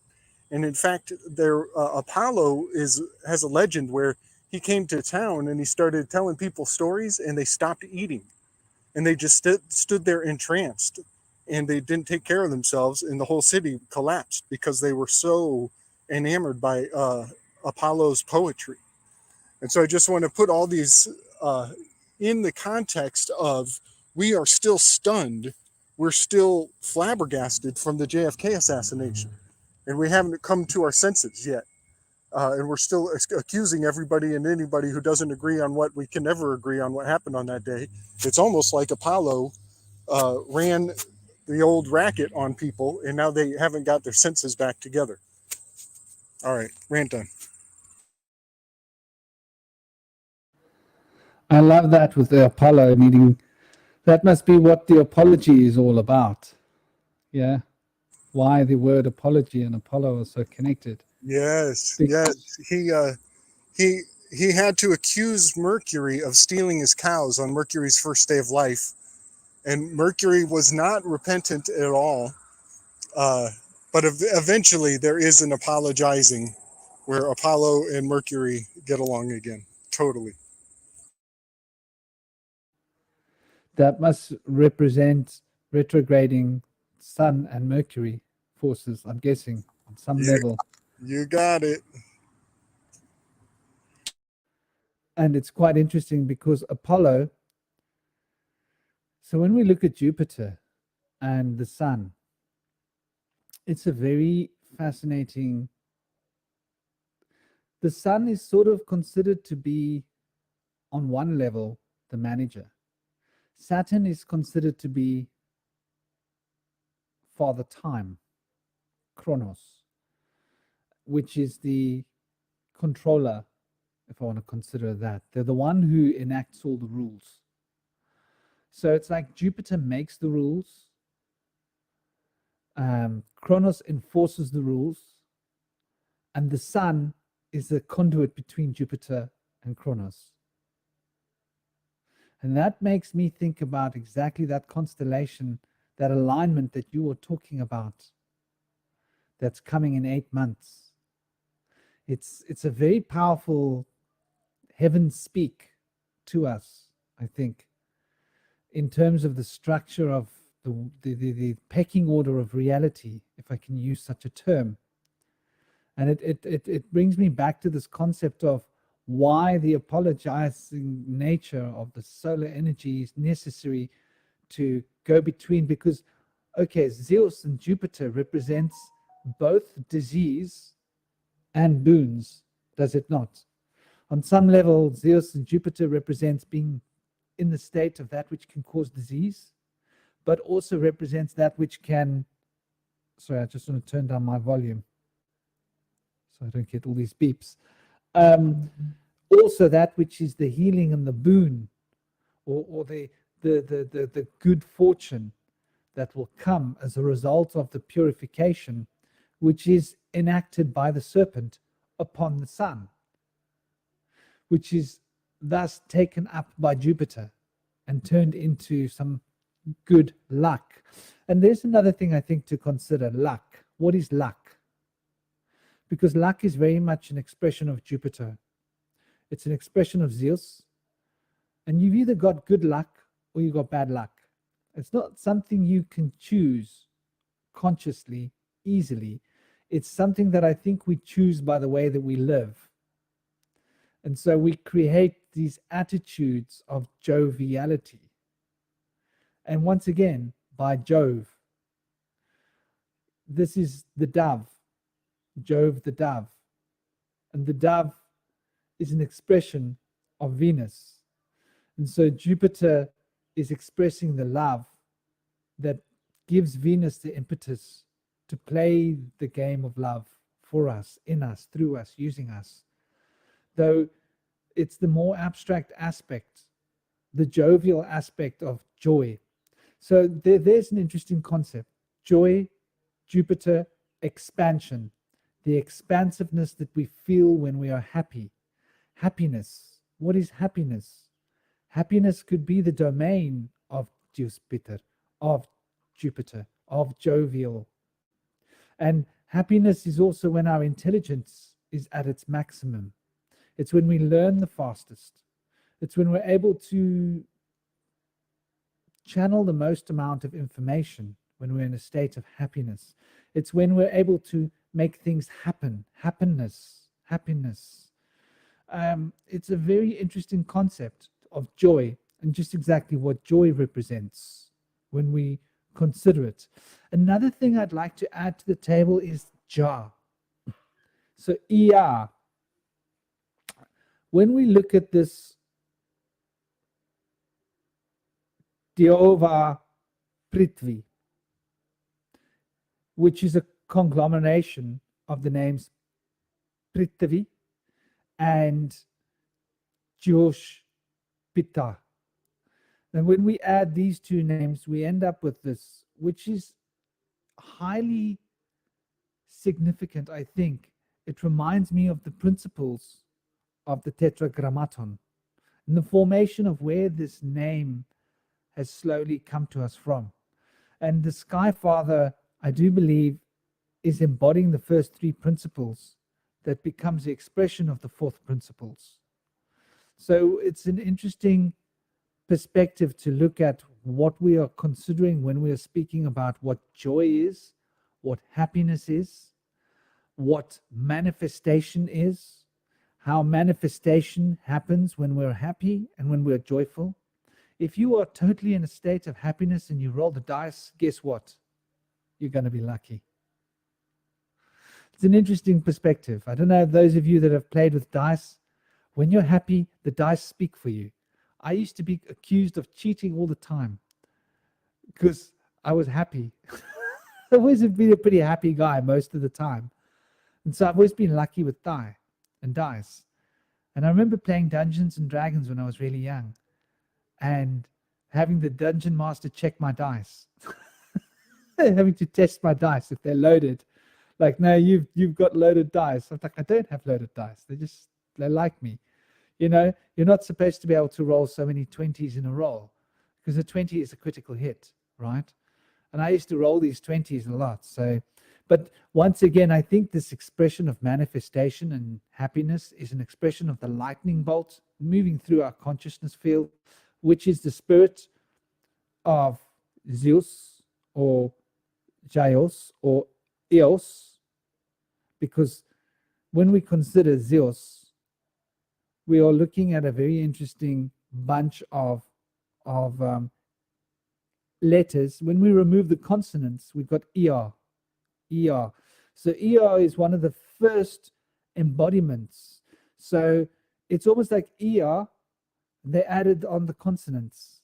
And when we look at what ER represents, this is going right back to pre-Phoenicia. This is going back to the Anunnaki, Enki. So ER is a name of Enki.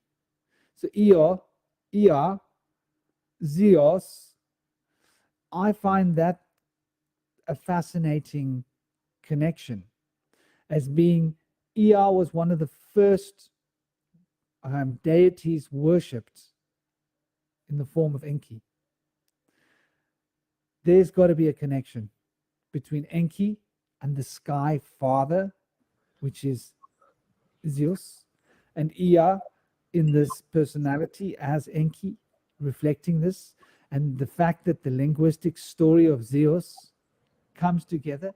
And then we look at this name, and I did write it down here. Oh yeah, Deova Priteva. So Deova, does that sound familiar? Deova, Eowa. The Jewish pronounce it Yehovah. Yehovah. Oh, yeah, man. Deova. Even The linguistic story. Yeah, do please add to it. I think Emerson and Thoreau would call it the Ova soul, the oversoul. You know, and even like the overman, the uber man, like all things over are totally. Oh, and it means other. That's the other thing. It also relates to the word other. Uber, otro. Yeah. All right, so there's a connection with Enki in the number 7. Enki and sometimes Dagon or Owanis are said to have brought the 7 sages, the Apkallu, who had bird beaks. They stood like men, but they had wings and bird beaks on their heads. Nice. They were the 7 sages. That's beautiful, man. That's beautiful. Because Socrates sits in seat number 7 in the symposium. And I wanna put, yeah, man. And I want to put the rainbow on the map, and how the rainbow is a spectrum of 7. And with the word Inky, is it true or is it not true that the sky goes through many colorful expressions throughout the year, much like a rainbow? Or you could even say like layers of an ink vat. If you had a rainbow spectrum of ink or dyes on 7 different layers, then those layers of the ink would be the colors that the sky gives us. It foretells what's to come. Like you can literally tell if the sky is yellow and it feels a certain way on your skin, which I think skin is number 7 on the Enneagram too. Hmm. Then you can predict the future. But then I want to also point out, like, so inky, I'm talking about an inky sky, but also the word king. You can finagle the phonetics of inky to get the word king. And I've always enjoyed that because the king is often presumed to be the written word in a situation. And so while two people are like arguing over what happened in the Civil War, but now we have the written word in this scrying mirror, we just pop it out of our pocket in the ink. The K-I-N-G or the I-N-G-K, the ink of the written word is going to be the determining factor at the end of the day still. So in a strange way, I think of the ink as literacy and written information.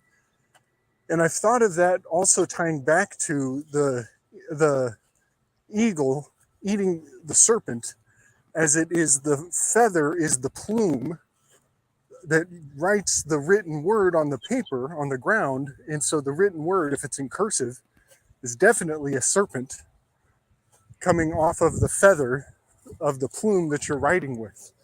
And so right there is a magical ritual because it's going from the 3-dimension down into the 2-dimensional. It's going from, in reality, relating through the artist into the ink quill, and then becoming a 2-dimensional truth that might live longer than all the rest of the implements involved. The written word has a bit of an immortality to it that might be the reason why we give it preeminence. I love the connection with the anagrams of ink and king. For those of you who don't know, Enki was said to have been the one that invented writing, but in other cultures, it was said to be other figures that may be Enki by another name, or somebody under his archetype that continued his teachings, possibly a nephew or son of his. But Enoch, as is very close name to Enki, and as we know, the Hebrews usurped a lot of teachings from other cultures, Mesopotamian, Norse, Greco-Roman, to name a few.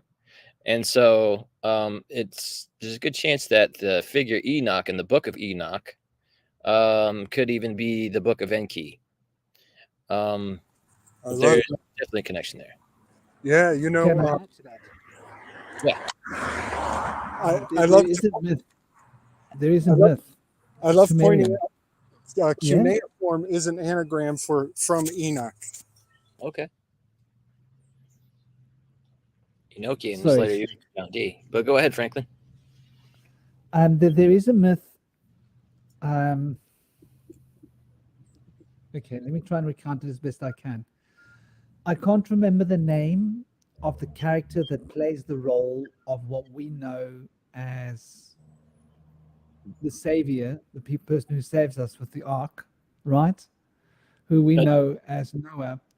But Enki plays this important role with Noah. I believe that it's suggesting in that myth that who it was Noah with a different name might have been related to Enki as like from genetic line, because after a meeting up there with all of the gods, it is decided that the human race will be allowed to perish in the forthcoming flood that's coming, that they can see coming and they can't stop.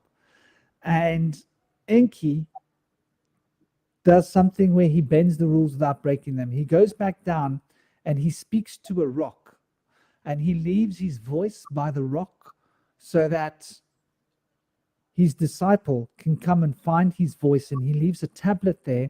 And with that tablet, there's the directions for how to build the ark that's going to save people. And he says in this writing on these tablets that the germ of each creature, the germs, the male and female germs of each species on earth needs to be put into this ark.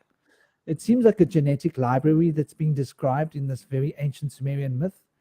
And the directions for how to build this and that he's supposed to seal himself in there with his family and all of the germs of all of the life forms on Earth in order to be able to come back and repopulate the Earth. So I believe it was a moving laboratory of genetics that contained the genetic sperm and whatever is necessary to create the beings of everything on the world. And that was Enki that had actually done that.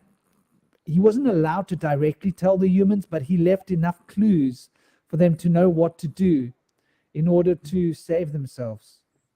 And so this story of Noah, I believe Noah was a son of Enki, and now we can start to look at the genealogical tree of the Hebrews, which does bring us back to the same story of who we're talking about here. I do believe that I've got Patrick from my grandfather as my second name. So I'm Franklin Patrick. And I think this has always been a thing that we are named after people that were great in our pasts, right? So in Ireland, there are a lot of people that are named after the Patrick Saint of Patrick, because it could be a genealogical thing, once again, with a lot of families. I'm from the Shanahan family, so they got a tight connection with the Patrick. But anyway, so these names would have traveled again and again and again. Does that make sense? So it could be a revamping of an old name that was given to a great-great-great-great-grandchild in order for the story to be what it is. And that name could have also been changed a bit through to phonetic shifts. But that's very interesting what you say about the name connection there. I do think it's very relevant for us to look at that. And Enki was definitely the representation of the first deity, Ea. So as the Sky Father, I think we're looking at Enki. I think we're looking at this aspect of consciousness which Enki brought to the world, which is the aspect of wisdom. Like you say, writing, knowledge of the divine, knowledge of the earth. And so the idea of the Earth Father being impregnating the earth is quite a profound story. Once again, Ea does represent this aspect of the sky, which is another interesting thing to consider. The sky, from a shamanic perspective, we speak about the Great Spirit, and the Great Spirit is the air. El? Yeah. I believe El is the sky and land god, and Enki is the water and underworld god. Or yeah. I think Enki rules over the waters, but there's this crossover in personalities when we look into these stories, because the original elements of water and earth, they do have a crossover elemental attribution. If you are strong in the elements of air, you'll be able to rule over water. If you are strong in the elements of earth, you'll be able to rule over fire. If you're strong in the elements of fire, you'll be able to rule over earth, if that makes sense. So they do sort of represent that sort of, because the principle of water is reflection. And so reflection involves maintaining a mental poised state, which is essentially the element of air. But in order to rule over the air, you have to have an emotional poised state. And the emotional poised state is the element of water. And if we think about what is up in the air, in the firmament, it's water. So we're encapsulated by the firmament of water. And so the water's above and the water's below. And the air is what is the communication device between the waters above and the waters below. And so the water is the substrate, substance of reality. If we consider it from a Taoist perspective, the water is the basis of the emotional connection to the pranic field, though the elements of wood and the elements of metal is how you rule over this pranic. Hence, wands of magicians and the sword of the Khalifa, or the sword of the magician, using the dagger and the sword to wield the power, and the wand to wield the power, but the power that's being wielded is the power of life, which is actually the source of life, which is water. So there does seem to be this crossing over of the elemental attributions, but I definitely see this connection, because when we think about the stories of where they came from the skies, they came from heavens. So when we're talking about air, we're actually talking about heaven as a metaphor. We're not talking about the air in terms of the elemental air attribution. We're talking about the sky father as in the divine father. In fact, the word Devi has got linguistic association and connection to Dyaus. So Dio, and Dyaus. Another thing to say about this, Dyaus. In tennis, we still use the term Dyaus. And Dyaus is about evenness. It's about the balancing of the scales.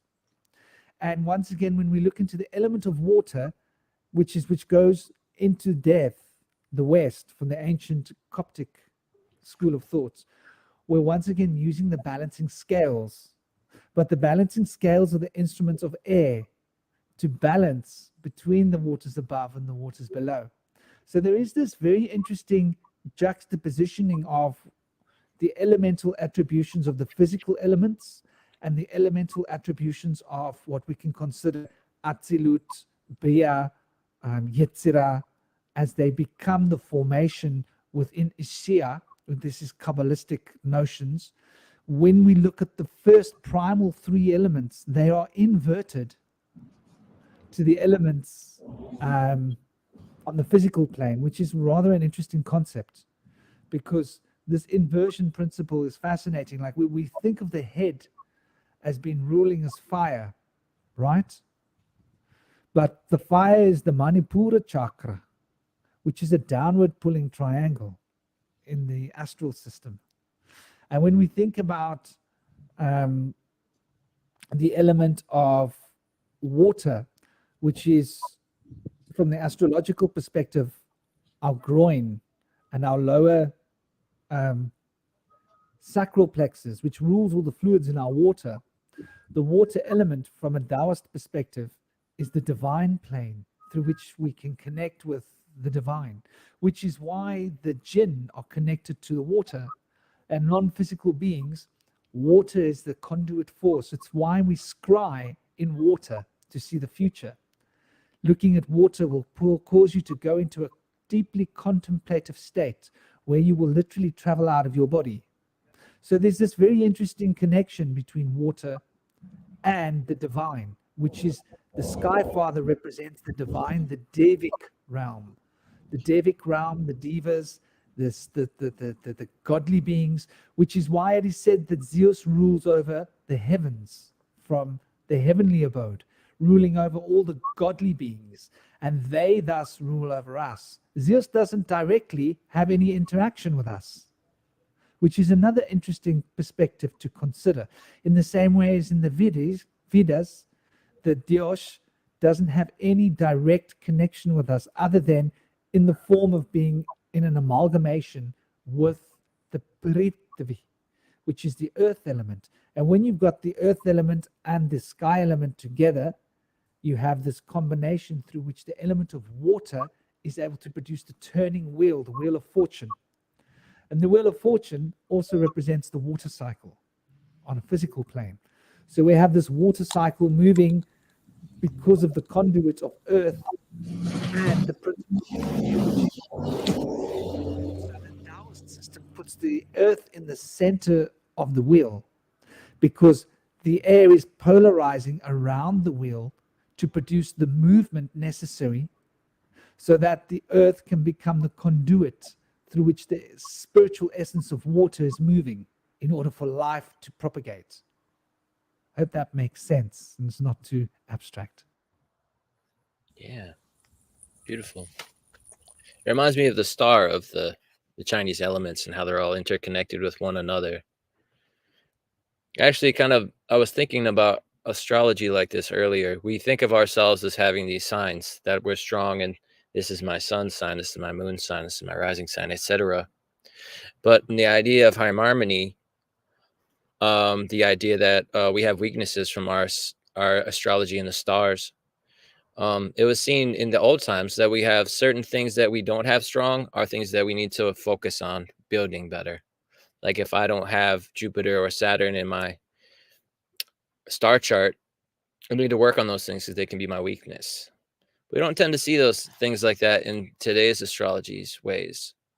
But you can see things in a different light. You can look at things as they pronounce themselves, as they're, I would say they're, I can't think of the word for it, but the outward pouring side would be the side that we focus on a lot of times. But there's another side to things. It's all a scale, and so if we're strong on one side, that means we're weak on the other side. And so if you have strength with sky and earth, it means that you have a foundation for that in water and fire, things that will facilitate that. And so I love the interconnection of those elements, and we can also see the interconnection of our star signs. But what things are we lacking? And how can we work on those to become more well-rounded? But I love how you can see things in a more interconnected way instead of just focusing on things separate from each other. See how they're interconnected can bring more insight sometimes. And I love that. So thank you for that, Franklin. That's beautiful. And ultimately, you know, these two warring brothers, one being the sky and land god, the other being the water and underworld god, all, you know, oversaw all of these areas together. But they were given kingship over certain ones. But I'm sure they ruled over just about everything, because, you know, the land and sky god almost certainly had ships that he would sail at sea to other lands to overcome those lands. So, but it's questionable that, you know, maybe they had sky ships back in those times, or sky chariots, and to which they still do to this day. Yeah, you know, on that note, there are times in the epics where the gods are actually unavailable because they're off in Ethiopia having a festival. And so that's one thing I love about the Greek epics, is they actually give locality to the gods, as in, you know, they're not just airy fairy flighty they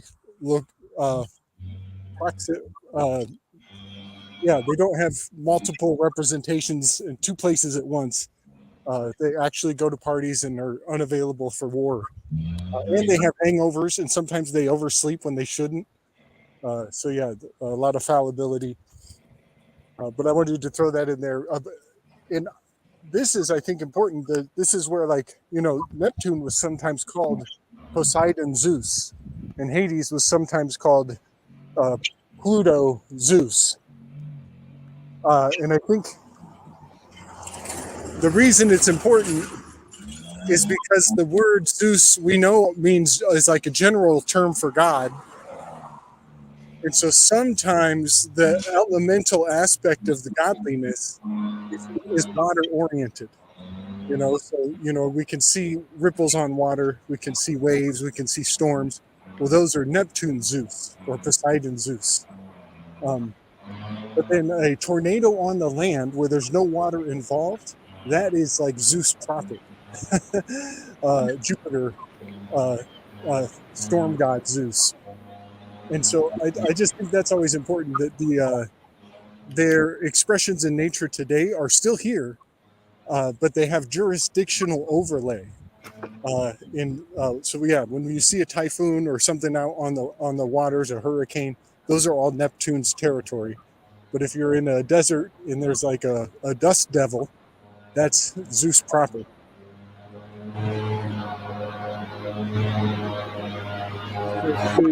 And I always think about lightning.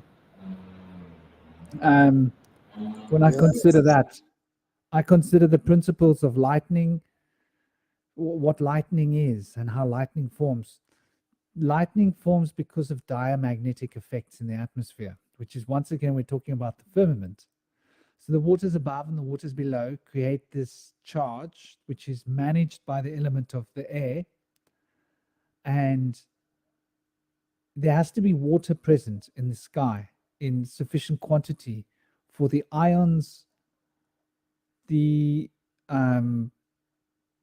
the ions to operate in such a way as that they polarize, producing I think it's the positive ions that go towards the top and the negative ions that go towards the bottom. And thus it causes this polarization of a negative charge that picks up on the earth. And isn't it Am I funny? right? Yeah, and isn't it cool that they're both a current? You know, there's a electric current, and then there's the oceanic currents as well. And so they both have the Dyaus, but they are jurisdictionally just a little bit vibrationally different. I love that.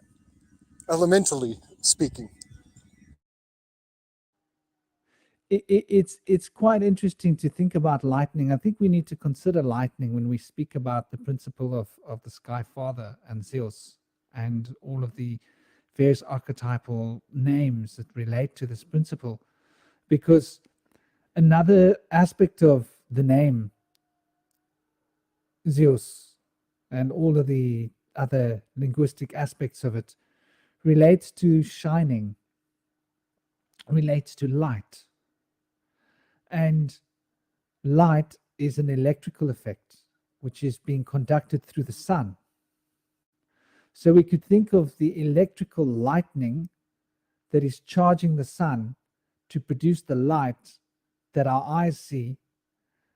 And so everything is a reflection of this lightning. In fact, you could say the very nature of electricity is matter, because matter is this electrical transference which produces atomization. And it's very much an electrical process which is controlled by magnetism. And so we speak of the electromagnetic field coalescing into the forms and the structures of magnetic fields that we consider as matter. And there was something that you said earlier, and I want to get back to this. I forgot. Gabriel, Slick, you mentioned about the hue, the rainbow. The rainbow. Yes. I just remembered. The rainbow is, we're talking about you, goddess, which is Usis. Am I right? Is that the name? Am I pronouncing it correctly? And this name reflects the principles of the hue of the rainbow. And this is that goddess that was raped by Jupitor. The same principles, which is the principles of the spiritual sky sister, sky daughter. So the Isis is the sky daughter, if I'm not mistaken. Hue. So it comes from the combination of the word Zeus, and hue, Zeus. And this forms sky daughter. And this sky daughter. Indy, are you able to mute? I think might be getting your background. I was muted, but I got unmuted. Sorry about that. Yeah. So the Zeus is the Zeus is the sky daughter, and the sky daughter is who the sky god was impregnating in order to create humanity. And it was because of one of the forms of Rudra shooting this electrical power firebolt at the Sky Father during the time that he was about to ejaculate, that some of it spilt onto the earth. And so his consort became the earth rather than the sky daughter. There's something quite interesting being expressed there. It was like that seminal flow was meant to embed itself within the sky daughter, within the spiritual divine feminine. But instead of embedding itself within the spiritual divine feminine, it embedded itself within the earth, producing humanity. I don't know, how does that ring with you, Slick and Indy? Yes, I absolutely have to bring up the word kink. Because we're talking about kinky, we're talking about inky, and we're talking about ink being the generative property of storytelling. The reason that we even know the stories right now is because the ink inculcated our dome when we read the story. And so, again, the sacredness of the actual medium itself that we once partook of to read these stories. Something that is fascinating is today we don't use ink, we read a lot on the computer, but isn't it funny that those are all incorporated, like literally trademarked and incorporated fonts? And so along the way somewhere, the inky influence is just kind of part of the matrix of the realm. But yeah, that is definitely bringing forward the kink because of shame. Because I think that shame, in the story of him ejaculating on the earth, it is intrinsically embarrassing and humiliating, you know. But because it's so shameful and embarrassing and humiliating, it gives the story staying power. And that's something I love about myths, is they're so psychically jarring because they require that impact as almost gives it shelf life. It gives the story shelf life the more impactful it is.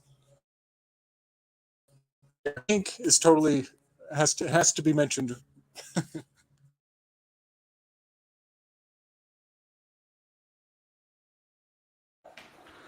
I really like the idea of shelf life. That's genius, really. Um, I think that it's got a lot to do with the nature of consciousness and body functions being so closely embedded, as in, like, the Kundalini expresses itself most adequately when you poo, when you ejaculate, when you piss. Body part, or we've all been Foam from thrown the into a mouth. situation that is similar. So true.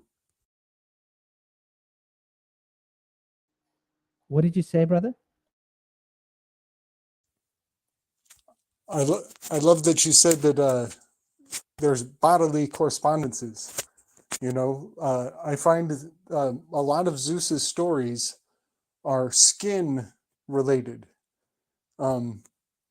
because he's always changing his form, putting on another form. He's a shapeshifter. So yeah, that's something I'm still trying to suss out, is the anatomy of the gods.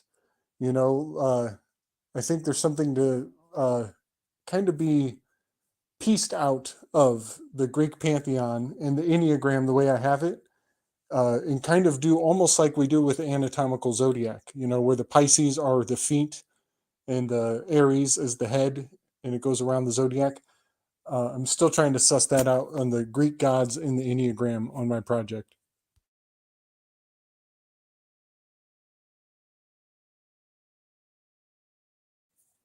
I got a good sense that the endocrine system could be mapped onto the Enneagram.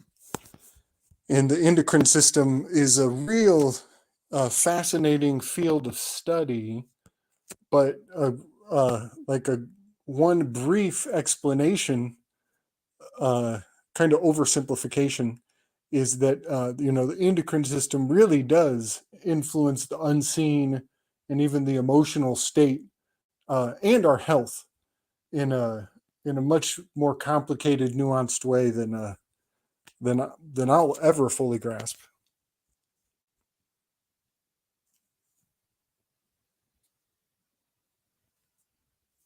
And it's got Ennea, the Ennea and the endocrine It almost screams out with the nineness of it all. Yeah, I've tried to map those out, and I got a pretty good feel for it. I got a pretty decent idea of what is what.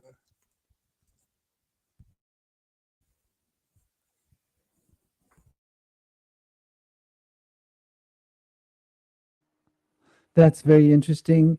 The idea of mapping it onto the enneagram, I think it makes total sense. I think when we want to map out the neurological system, the neurology is in the central nervous system and the organs. I think we want to look at the Kabbalah. But when we want to map out the endocrine system, you see, I'm looking at Ida and I'm looking at Pingala. And so the endocrine system, as I see it, is like, it's like a feminine presence, because it's the emotional plane. And it's the source from which all of the thoughts come. And when we look at the mental plane, it's like a masculine active. We think actively. And we feel like we're in control when we're thinking. Yeah? But when we're feeling, we feel like we're being controlled by this force that's like a river flowing through us from the other side. And so to look at the Vedic system is probably going to be quite helpful for the mapping of the enneagram. Like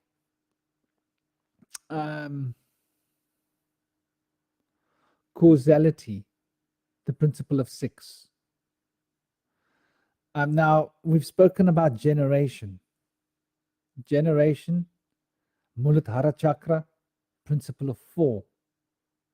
Yeah, it's that polarity within a polarity. Rather than the polarity as it stands, which we can consider as 12. So the principle of polarity we could see as the sun moving through the 12 signs of the zodiac, which is the number 3. Then the principle of the principle of Saturn, we can consider as the number 10, the number 1, from this perspective. Even though it's also the number, it will be the completion and the beginning almost in a sense. Because when you look at, for example, when you look at the numbers, you mentioned it before. So 1 plus 3, 1 plus 2 plus 3, yeah, plus 4 equals 10. So 1 plus 2 plus 3 plus 4 equals 10. So when you're doing 4 numbers, you're doing 3 acts, 3 activities, 3 sums. So let's continue that. 10 plus 5, 5 plus 6, 6 plus 7. So when we end up on the 7th number, we end up back on the numeration of 1 again. And when we go plus 8 plus 9, which is 45, so 36, 45, and 55. When we get to having added all 10 numerations of the fingers, we end up back at 55, which is 10, which is 1. But there has been 9 processes happening for the 10 to come into being. I hope I'm making sense here to you, Slick, with regards to the enneagram, because it's the mystical number becoming the number. So the number 9 becomes the number 10. It takes 9 additions. So you've got to say 1 plus 2 plus 3 plus 4 plus 5 plus 6 plus 7 plus 8 plus 9 plus 10 to equals 55. And that is 9 additions. So there are 9 acts to produce the numeration of 10, which is the numeration of 55. 55, the 10 fingers. And so, yeah. And so I see this as being reflective of the powers to create on the manifesting field, the powers of time flowing through our hands, slipping through our fingers. And so Saturn is expressing this control that we have in the world through our hands, right? It's how we can control things around us. You grasp it with your tens and you take control. You take the bull by the horns. You need all 10 fingers to take the bull, Taurus, the toric field. To control the toric field, you use 10 in 10 digits, but the 10 digits are 9 processes. And so the 9 processes bring us back to this mystical connection between the 1 and the 9. I think you're going to have a lot of fun looking at the mysticals. I think you're going to have 2 innate. I don't know if that makes sense to you. The mystical innate and the actual innate, as in the feminine aspect and the masculine aspects of the force. But I do think that the Sanskrit numbers are going to be very useful because once again, we're going to look at how this comes into play. And then we've got 16, the number 7, which takes us back to Venus, Visuddhi chakra. And then we've got 2 that takes us back to Ajna chakra. But the 2 is actually an embodiment of the 3. So we've got the Trinity here as expressing the 2 and the 3. So it's that sacred relationship between 2 that is the third principle of quantum entangling between the 2 poles. And that is aligned with Muladhara chakra through the principle of the heart. Through the principle of 12, it brings us back to 4. So when you say the 3 times Muladhara 4, it brings you back to the heart of 12. And obviously the Sastra chakra is 1,000, like the Aleph at the end of the word in Paleo-Hebrewic scripts. It would carry the numeration of 1,000, not 1. Those extra 3 zeros that MoonFeather loves so much. So I do think that the Sanskrit numbers are going to be quite useful in mapping the endocrine system specifically, and the Kabbalistic attributions will be particularly useful in mapping the nervous system as the extension of the organs. I hope I'm making sense here. Oh yeah, buddy. Yeah, absolutely. I love it. Triangular numbers. That is something I remember. There's a lot of projects I've mentioned along the way. One was to go through what its gematological values would be, to put the just the alphabet and map it out. And then, yeah, I love that. I love that suggestion. The triangular numbers definitely seem to be begging for that kind of application. I'm totally down. Yeah, I love that you mentioned the 55 becomes a 10. Because the 10 is kind of the enigma juncture point on the Enneagram, that jump from the 9 back to the 1, the reset point. The only 0 of because the Greeks didn't use a 0, but they knew the value of circular logic and circular thinking and cycles. So they arranged the 1 through 9 in a circle, in a spherical shape. So yeah, it's really fascinating. I love that. Thanks for the suggestion. Yeah, Zeus is, he's kind of got that chariot card, and he's also got the tower card, because of that orientation to the number 7. Tower card is a 16, chariot is a number 7. But in the harmonic frequencies, the 4, 1, 7 are related to each other very powerfully. That's a powerful harmonic of the 4, 1, 7. And 4 is the shape of Zeus. Again, the shape of the glyph for Jupitor is kind of a 21 fused into a 4 shape. But the 714 frequency gives 7 and 4 correspondence on the Enneagram in a fun way, because the goddess in the fourth position is Venus, because she's the individual. She has the shadow of envy, Aphrodite. So I just love how their stories are always almost blocked out in the exact relationship of the numbers on the system that I have. And then I find out that the Hindu Devis map onto the Enneagram really well. So it makes sense that a lot of other mystic arts are going to comport in magical and fascinating ways. But those Hindu Devis, that was just 2 weeks ago that we went through the 9 days of the Navaratri. That was a super, super powerful time. I almost feel like a little spiritually hungover from that week.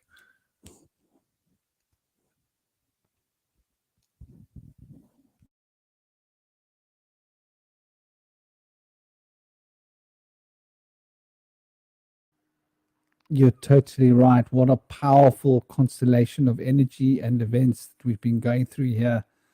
Totally mind-blowing in its complexity. And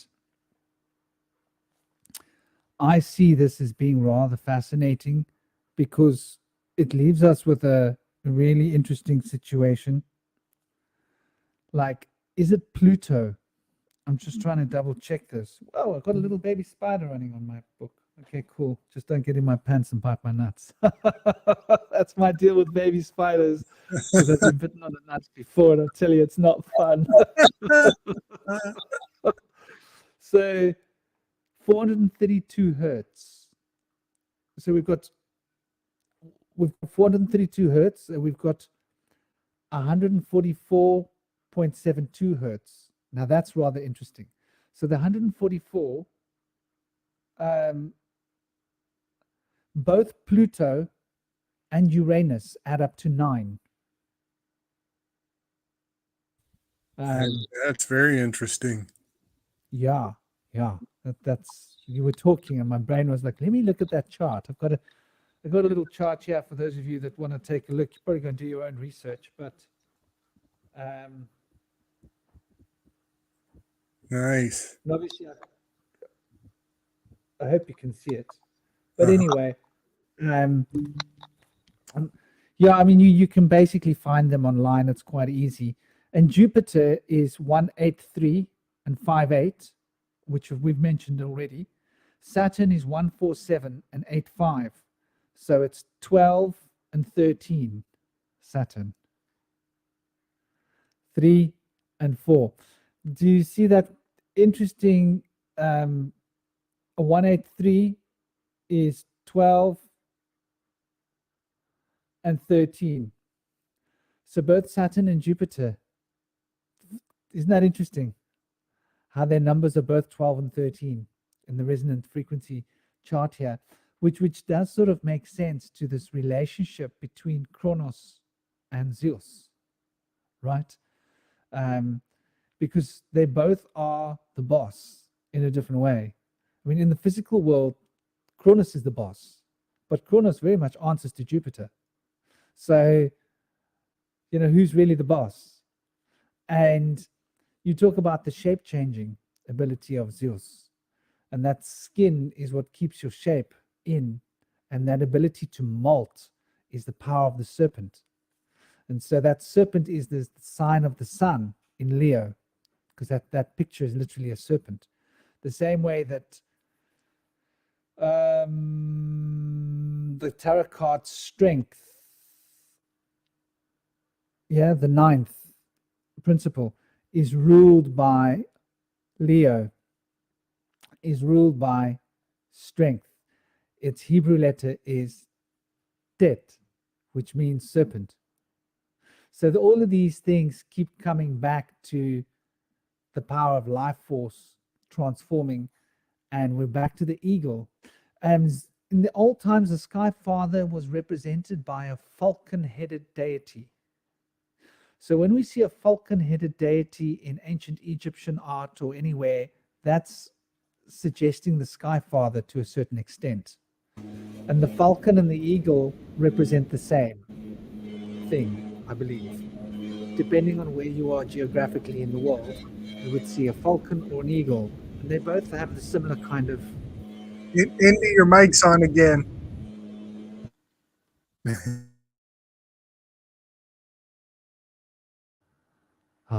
I didn't even hear that. I think it's because I turn my volume really down when I'm talking, so it doesn't play back. Because I can't use headphones. I rely on my ears a lot, and when I use headphones, it makes my ears feel weird, because I really like to listen to sound, and I like to be able to know where a sound's coming from. It's from my old ninja training days when I was younger and I was totally obsessed with martial arts. Like, we travel on our ears in a sense, and our ears are really important because you can literally hear your opponent's thoughts. You can hear fates. I think it comes back to this Venus principle, yeah, to bringing that emotional intelligence into play. I think our ears have got a lot to do with it, which is why the Akash is, we journey into the Akash through our hearing. And so we can listen to the sound of prana vibrating through our ears, which is one of the reasons I can't use headphones. I've tried. They actually literally hurt my ears. They make me feel like I've had a little guy in my ears with hammers. You know, that's funny you say that. I was thinking yesterday about when they used to come and give us the audio test to test our hearing. I used to intentionally fail the first round on purpose, just so they would keep me out of class for a second round of testing. And because I really liked the way that the ear pads felt on my ears, it was like strangely comforting. So I did that year after year after year, and I'm pretty sure they thought I was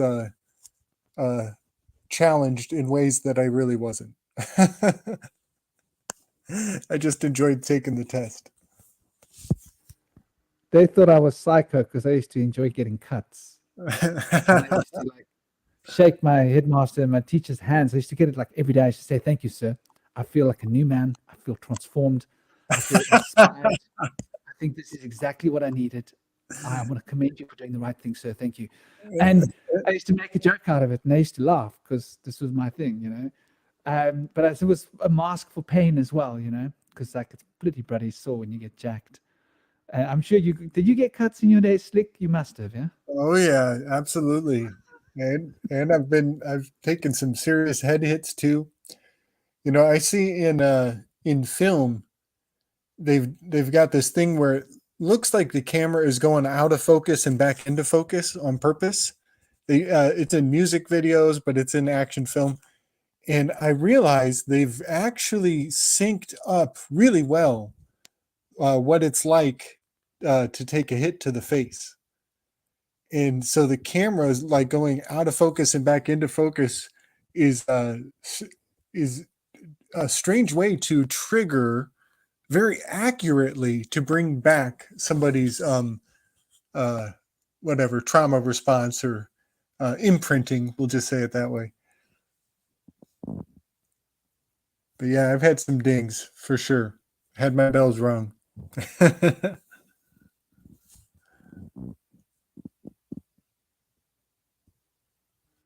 I know what you're talking about, where that thing goes out of focus, and you hear it in your ears, don't you?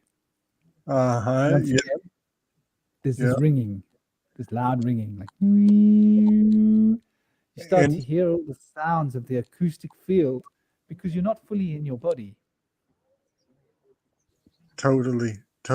And I'm thinking about Loki in particular, the film Loki. We're watching it over on Interverse right now. But there's also a thing about time is messing around with time and time dilation and slowing down time. That's totally an aspect of the fight, flight, freeze, or feed response.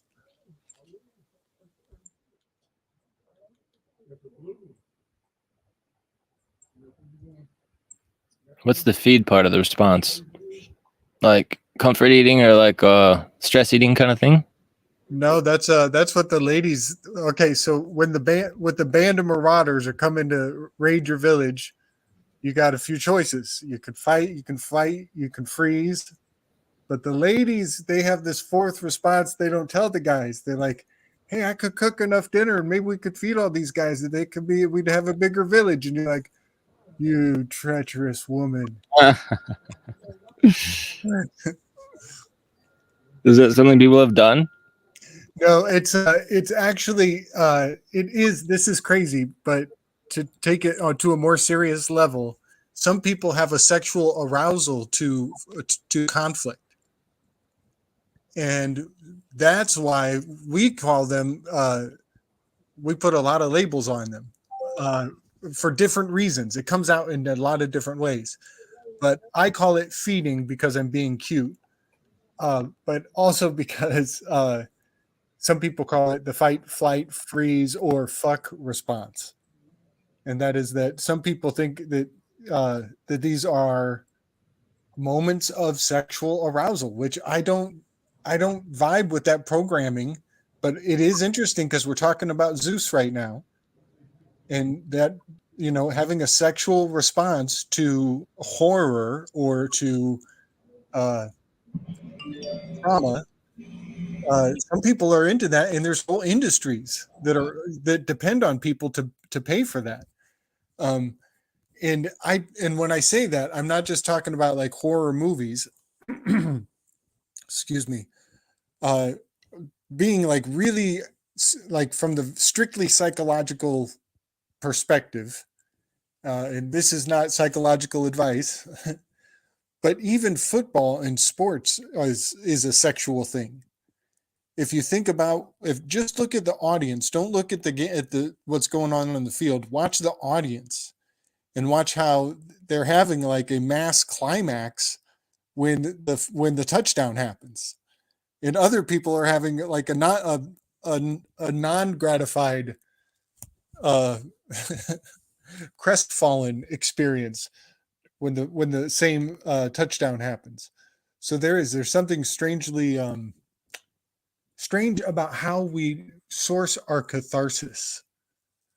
I'll say it that way. It has a kind of an orgasmic expression in the human collective.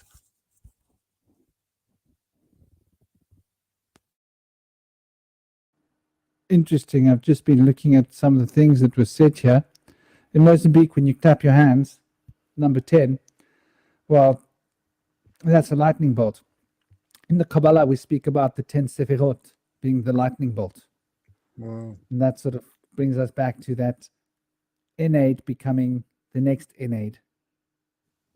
The one innate needs to turn into the other innate, and it needs that lightning bolt to connect the two, electricity. And so the number 10 and electricity are very much connected because it's both 1 and 0. It's got both poles, and it's the polarity between 1 and 0 that's producing the potential, the flow, current. And there was another thing that was mentioned about the red spot on Jupiter. Who was it? Point your nose in the air. Jupiter and Saturn switch. Interesting. That's quite an interesting concept because the whole idea of having your nose in the air is being like la-di-da, I'm better than you. Looking down your nose at someone, it's putting them in their place kind of thing. Definitely there's an element of control, switching, polarizing the energy. Somebody was asking about the red spot on Jupiter. Now, I don't have anything specific other than in terms of metaphor, but I'm sure you guys might have more information. I'm trying to do a share screen, something relating to that.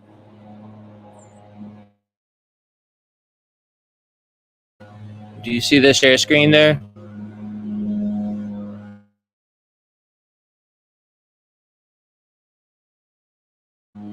Okay, so there's a bit of noise in the background. If one of you guys wants to read this, you can. But is it okay? Does it sound all right?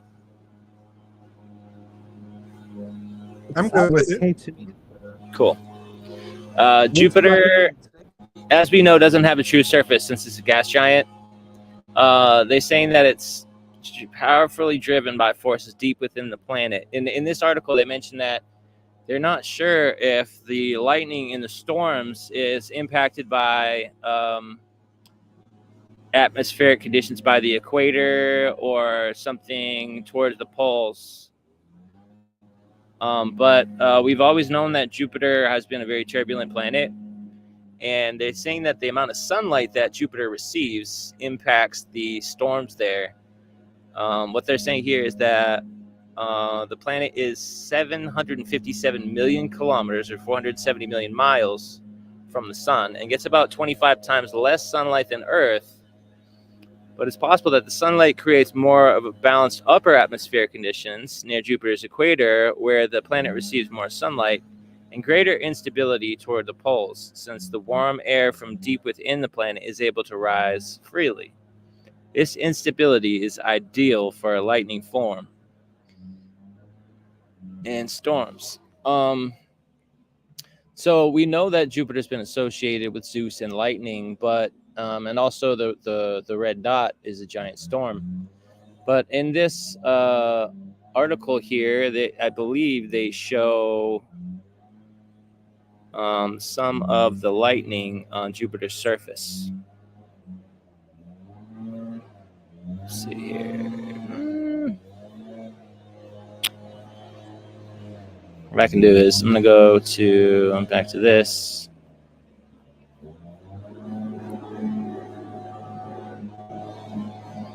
It's not going back.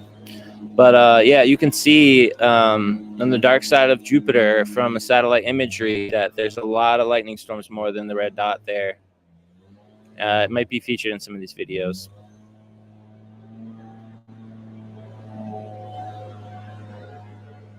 Jupiter. I think it's interesting what he said there. Could you mute your camera, please? Because the noise does. I think when other people are talking, it will feedback. I could be wrong. Yeah. The trusting the images that we get is an interesting concept, because, like somebody pointed out, like most of them have been handled by NASA. And NASA, as we know, is why you smoke charas in India. When you fill the chillum with the hashish, you want to get NASA. And the NASA gives you chakra, makes you dizzy. Lifted. Gives you that sensation that Slick was talking about. With the world spins around and it comes further and closer. So NASA has almost been designed to give us NASA and make us stoned, so we can't exactly see what's in front of us, I think. Interesting point somebody shared. So in a couple of these videos here, you can see there's lightning on Jupiter towards the poles, very prominent. Yeah, it's amazing. It's amazing how much consistency from the mythology becomes manifest in the science domain. I'm not answering for the divide. I'm not here to. I think it's just fascinating how the stories are bring forth the characteristics from the images that science indicates is the planet of Jupiter. From what I've heard, the eye of Jupiter has been reducing considerably. And the idea that the eye of Jupiter is reducing as the inflation of money is occurring is just a fascinating correspondence, that the economy and the eye of the Skyfather are both going through a disappearing, a loss of expansiveness. And then another thing about the lightning bolt, I wanted to say this. The lightning bolt is also a symbol of the muse of Erato. And Erato is the muse of like eroticism. not necessarily lust per se. Lust would be like a different dominion, but it is like eroticism and like innuendo and double entendre. And that's just interesting because Zeus is a shapeshifter, so he can be polymorphic in his representation in our language. You know, you can make these innuendos, these pulls and these holes in so many different ways. E-I-E-I-E-I-O. Which is just kind of, I don't know, because that's kind of the Greek motif, is to use innuendo and entendre and to say things indirectly. And I just think that's kind of intrinsic to the lightning bolt also, is that it's also one of the signs of eroto, the muse of eroticism. And there's the kink again. And is the lightning bolt also the spilled man spray from the heavens? You know, are we being told that the lightning bolt is the sputum of Hephaestus? I think there's a case to be made for that. Like literally, think of like how the splatter pattern of lightning literally looks like some of the man art that happens in the bedroom. I think that's pretty fascinating. And which oh man, my mind goes to the most embarrassing place. Have you guys seen, what's that series behind the doors, the corridors? It's about the labyrinthian mustard yellow hallways. Have you guys seen that series?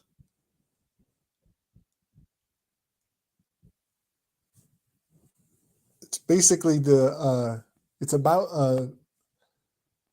I think it's a hyperdimensional maze. It might be like a virtual reality, but it's a hallway with all this mundane, blasé, infinite nothingness. But the color is mustard yellow, which is the color of slime mold that they discovered recently is really capable of solving mazes. That slime molds are accomplished maze solvers. And it is so trippy that the movie about the maze is in the color of the slime mold that is the master of maze solving. Just thought I would throw that in the mix too. Very Sagittarian.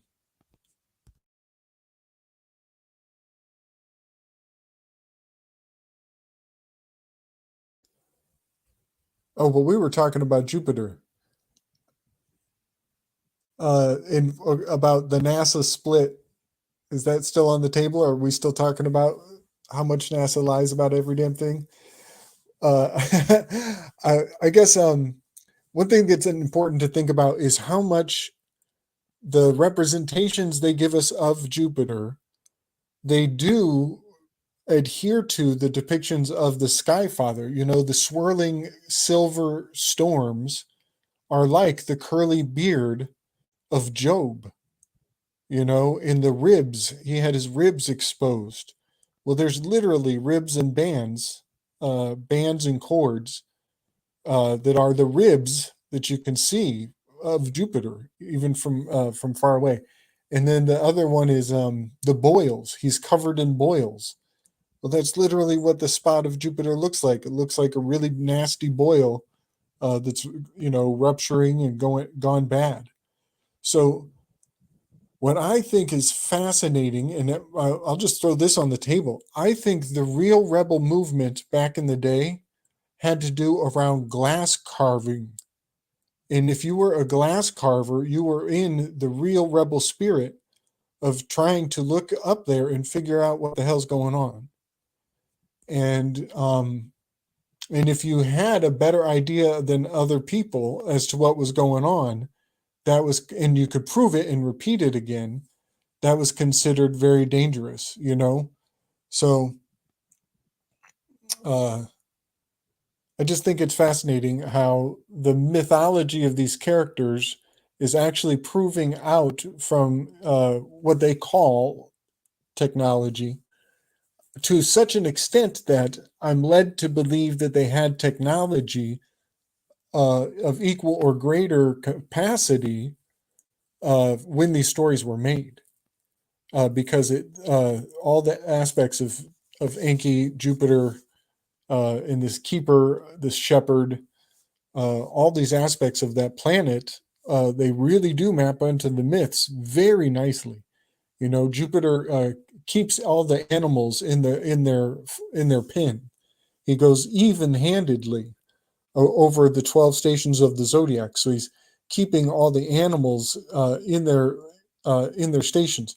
And what's interesting about that is there's one station that's not an animal, right? There's Libra is a machine. It's not an animal. So actually, there's only 11 animals on the zodiac. Well, guess what? Gotcha. Jupiter does his orbit in 11 years. So he still has an even hand with the 11 animals of the zodiac. So he's like a shepherd. He's keeping all the animals in the ark. He's also playing the role of the ark keeper, the person who keeps all the creatures in their spot. He's also playing the role of, everybody pretty much, but Odysseus, who has a bunch of his shipmates in his boat with him. You know, he's also Jason in the Argonauts. He has a bunch of dudes in the boat with him. So yeah, in so many ways, the myths just map out to the sky, regardless of anything NASA says. They can only make it more and more true, I guess, and give us better and better artistic representations of what we already knew from the mythology. Yeah, I reckon they just try to hide certain things that would make it too obvious, which would be obvious if we could, get all the information. And there's only so much they can hide because, as somebody was saying, that you can get telescopes these days, so they can't change it too much because we can actually look for ourselves to a certain degree. But I was listening to your weave, and you were talking about slime, and it got me thinking. Got me thinking of the Matrix and how we come out of slime, how we come out of this slowing down of the membrane represents slowing down of the frequencies of consciousness in order to congeal. Fluid congeals, and most of what in our bodies is fluids. And when I think of slime, I think of miles when I invert that. And so Jupiter represents the expansion of space. And Saturn represents the contraction of time. And space is expanding through time, and time is contracting through space. And so the expansion through space just happens to be measured in miles. And there we've got the slime. And I think, like, we were told that Jupiter is a gas giant, right? Which, like you say, conforms with the ideas of the Sky Father. But it's probably got a lot of fluids suspended in the gases, with the potentiality of fluids, because lightning doesn't happen where there's no water, right?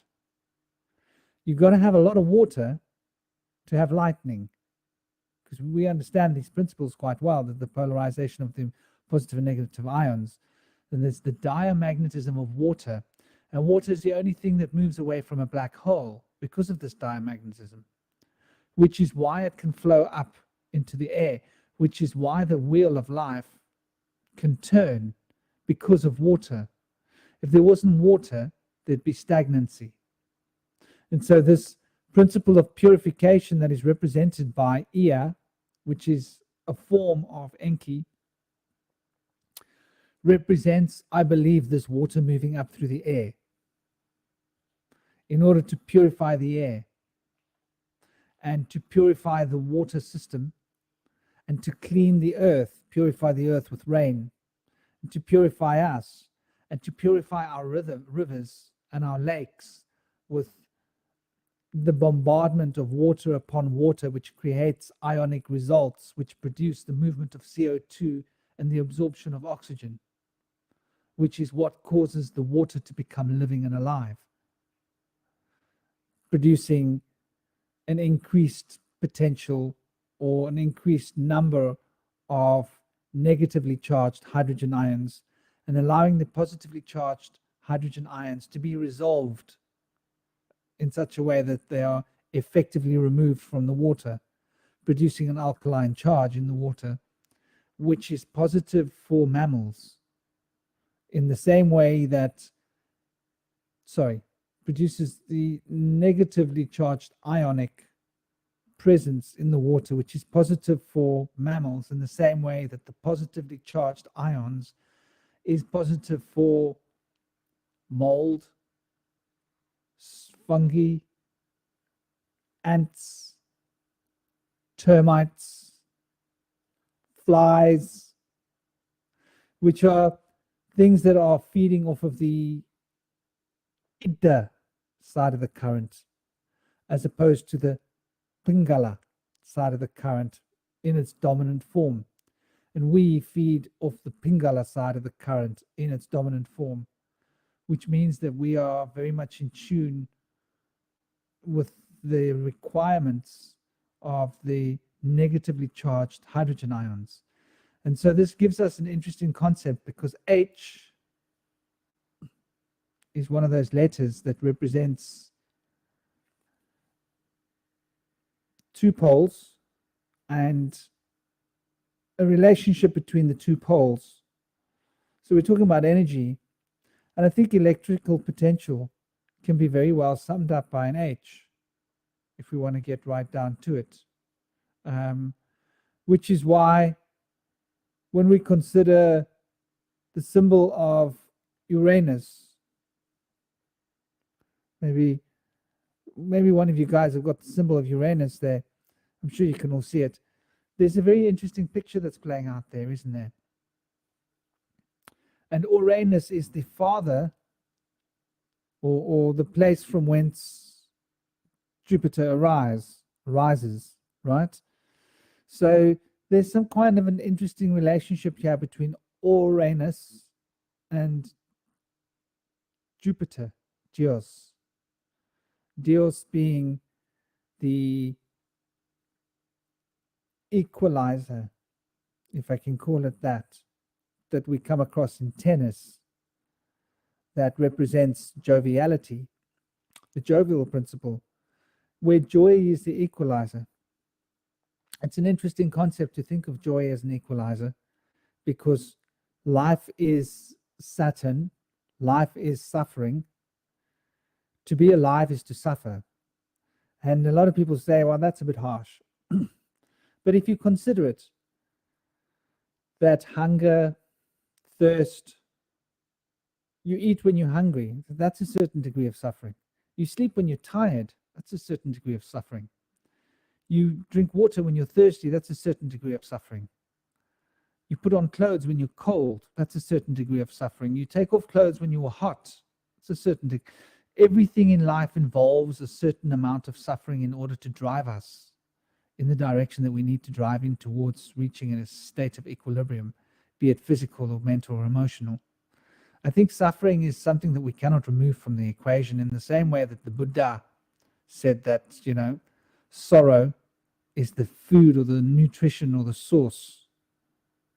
And by source, I mean the good source, you pour it on, of enlightenment.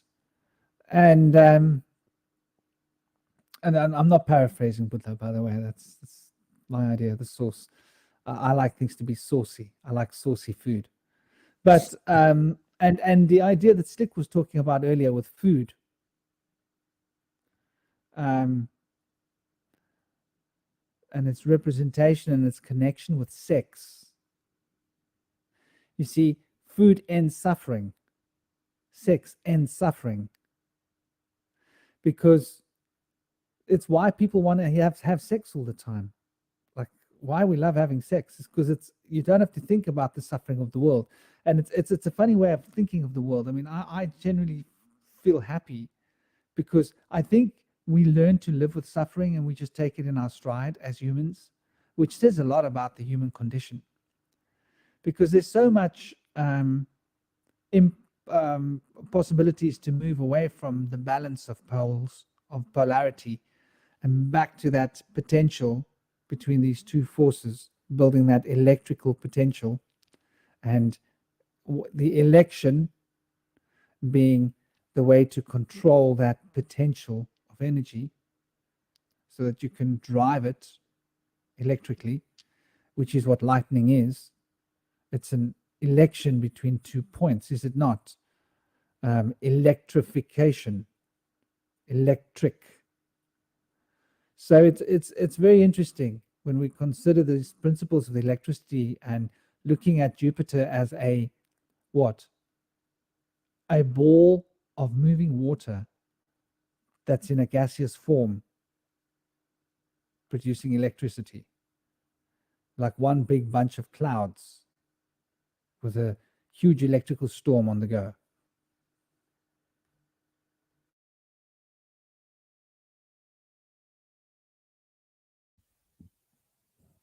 Yeah, it even has the word Drake, Drake, on the end of it, which is again with the raptor, the rapture, the taker, the dragon. Draco is specifically associated with the pole star, as that he's guarding, he's hoarding Polaris like it's his treasure. So yeah, the Elec Drake is totally polar symbolism for sure. In the that's also Odin hanging from Yggdrasil, but which is egg lizard. Drasil is lizard in reverse. Yig is the egg of Polaris, so the egg lizard is Polaris and Draco. But it also means gallows. This Odin's horse that he's riding on, Yggdrasil, it also means gallows, and they don't disregard that difference. They actually the Gauls, hear the word Gauls in the word gallows, are notorious for making jokes around death. And I just think that's something worth remembering, that when a hero has like a amazing one-liner or exits or walks away or gets the last word, you're seeing he's showing a lot of gall, but it is the Gauls who almost require their hero to have some sort of joke in the face of death, to always have gallows humor going on perpetually, to the extent that people kind of joke around about it. But yeah, the gallows is it's a rigging. It's a structure that they put up in a public square, much like at the pole star or a maypole or a public notice board, a bulletin board, where they would put warrants for criminals or wanted posters. But that gallows, it's important also because I think it's the crane that that is often used at the end of plays and theatrical productions. A crane will lift some sort of mechanism, machine, contraption, doohickey mabob from the heavens at the end of the plot line to give a sense of resolution. And what's amazing about this God machine is it is all so often encoded with the letter X or the number 10. Or sometimes it's even considered evil. So it's Satan. Sometimes, it's like Thanos with the glove. I think of that as like Diablo Ex Machina, but it has the X in there. And oftentimes, again, this machine, this Deus Ex Machina, you can hear the word sex in the word. Deus Ex. There's a SEX right there. And then the lightning bolt should be striking in everybody's mind, and they should be getting the joke, and the spark gap should be complete. That's erato. That's literally the symbol of erato in between the S and the X of Deus Ex Machina. And it's so fascinating that today the God sex machine is going to be, the sex bot industry that they got lined up for everybody. Be warned. Hide your kids, hide your wife.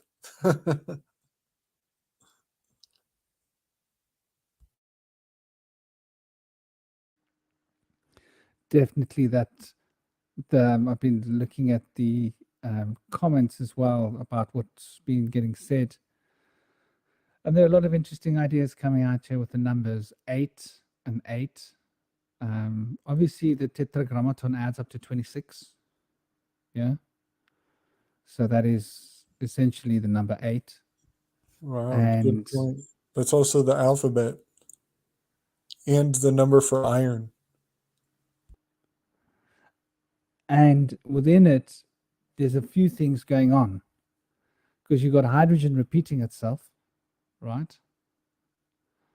And so you've got this principle of,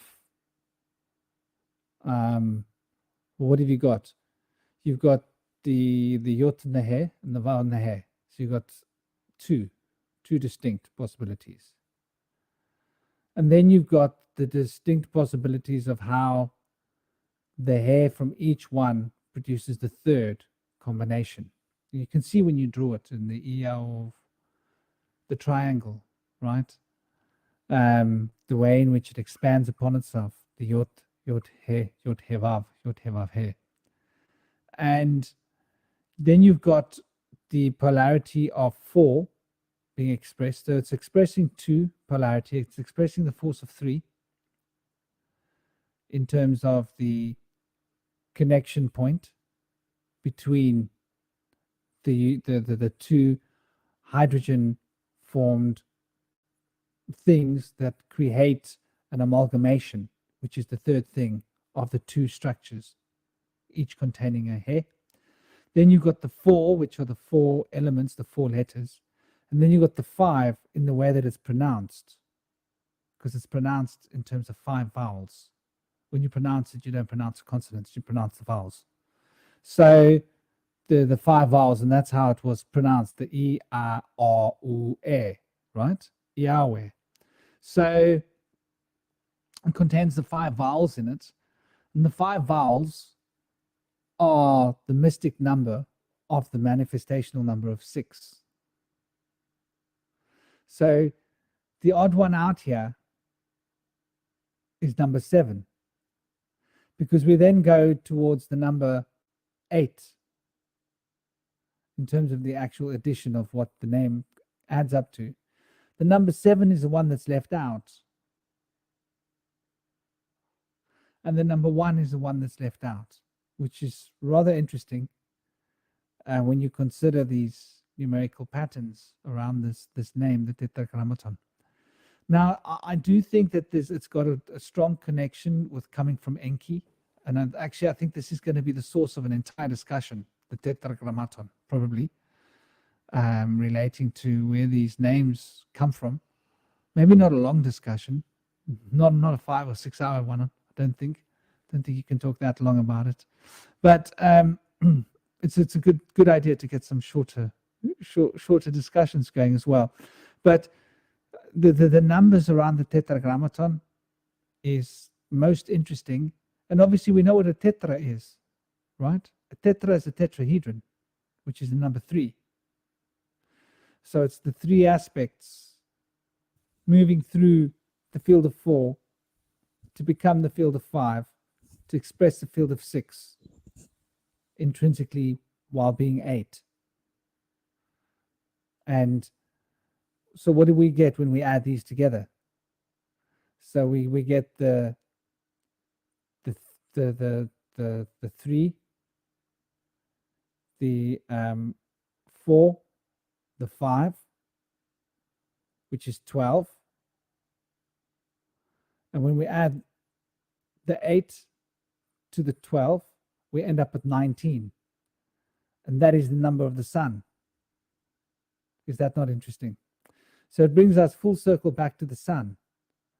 And the pranic force moving through the sun, which is the light electrical principle that we're talking about here, electricity, which is controlled by Zeus, because Zeus controls all the gods. So controls the principle that controls the electricity, which is what's pouring out of the sun. And because of the electricity pouring out of the sun, it needs to have a field through which to move, and that's the magnetic field, which is the very nature of reality, the very structure of time and space that we're in. And when we add the 2, which is the fundamental Tao, the fundamental Yang Yin, the polarity is represented by the Merkaba, the 2 reversed tetrahedrons, which are reflected in the tetragrammaton, the astral substance, the continuum of astral space. We end up with an interesting concept here, which takes us to 19 plus 3, which is 22. Now, 22 is a really fundamentally important number, for it represents the 4 Muladhara, which is the polarity within the polarity expressed, which is the Yang Yin. So you can consider the Yang Yin as having this interesting relationship with the number 22, in as much as when you apply the 10 principles that are being covered by the 22 relationships, because 22 relationships happen between the 10 principles, brings us to the number 32. And the 32 is 1/2 of a polarity, which makes 64. And so we've got the 64 hexagrams of the Chinese Tao, of the system of divination, which was much more than a system of divination. I'd go as far as to say that the 64 hexagrams are literally what they are. They are 64 hexagrams. And Nassim Haramein mapped it out quite well many years ago when he drew the hexagrams as broken triangles and fixed triangles to become the expression of the 64 vectors that are required to balance out all the equations of time-space so that you can have a singularity, so that light can cross the vector equilibrium. I hope you got that last part. So light can cross the vector equilibrium. So there's a lot being said here in the Tetragrammaton, as it hints at the next thing, that hints at the next thing, that hints at the next thing, and they all seem to tie beautifully together with a bow of ribbons. And the bow of ribbons is the 26, which is the 8. And so when we consider the sacred geometry of 8, it's what holds the cube and the Merkaba apart. It's the firmament. And so that is the octagon. And so, when you observe the flower of life, you can see it happening there. You got the cube, you got the Merkaba, and you got the octagon that holds and binds these. And so we're looking at essentially what Plato was talking about when he was copying Pythagorean mathematics, the Platonic solids, and how this comes into being, manifesting the sacred geometry of time-space, which is essentially the mapping of sound. For sound is a geometric expression of energy. And the geometric expressions of energy are what sound is. And we hear it as vibrations. And it's the rations of the vibe, the rations of the feeling, the rations of the emotions. So the emotional, spiritual plane resonates reason. It channels through reason the logos, the logic, the rules of the structure of being, in order for the polarities between Idda and Pingala to be able to play like two drumsticks upon the drum of life and produce the rhythmic principles of the law of rhythm, which is Saturn, which is binding the time spectrum through the principle of Cancer and Leo, the Ouroboros that eats its own tail, through the principle of 12, which is expressing the tetra, the three principles bound by the tetragrammaton. Hence we call it the tetragrammaton.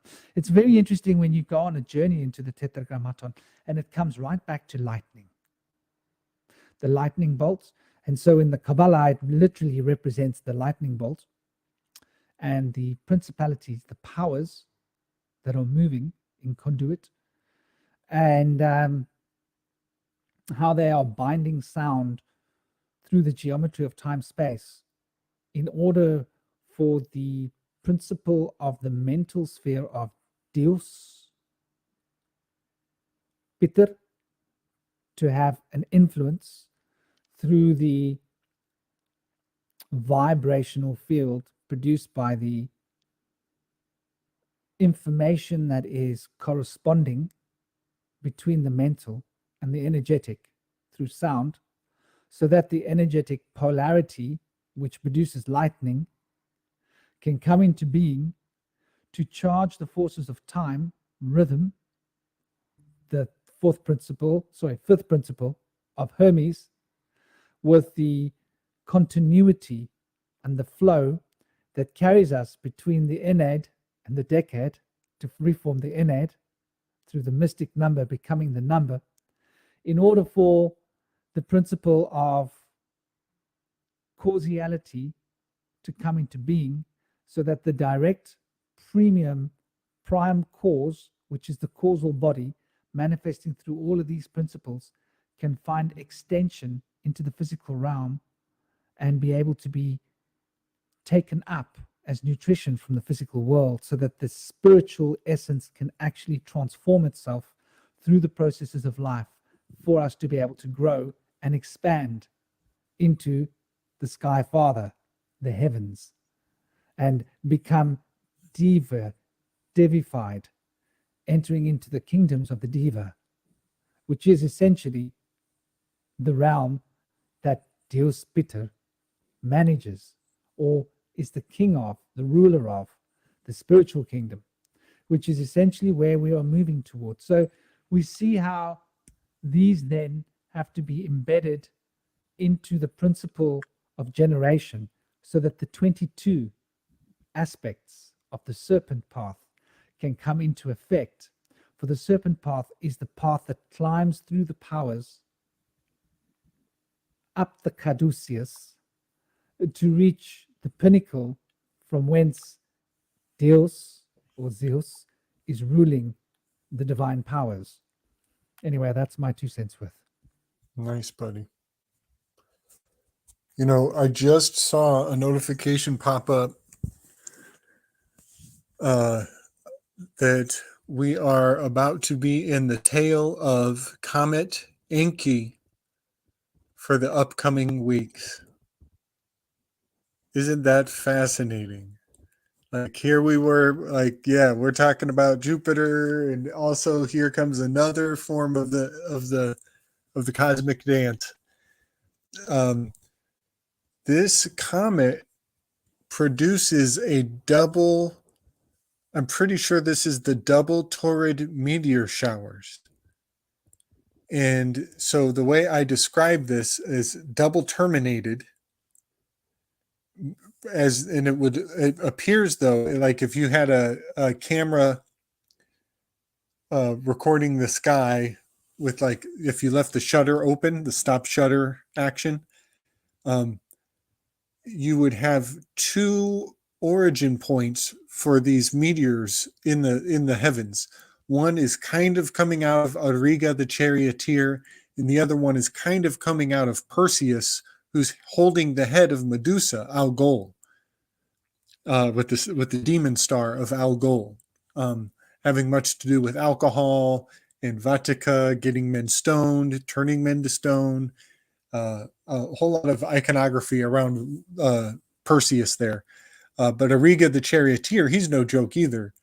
But this comet trail from the comet Inky is very prolonged. That's what I find fascinating about this one, because I kept trying to find a date for when it was taking place, and I was getting different signals all along a variation of about a week long. And then finally I was able to find a source that would confirm for me that it's a very sporadic and prolonged meteor shower.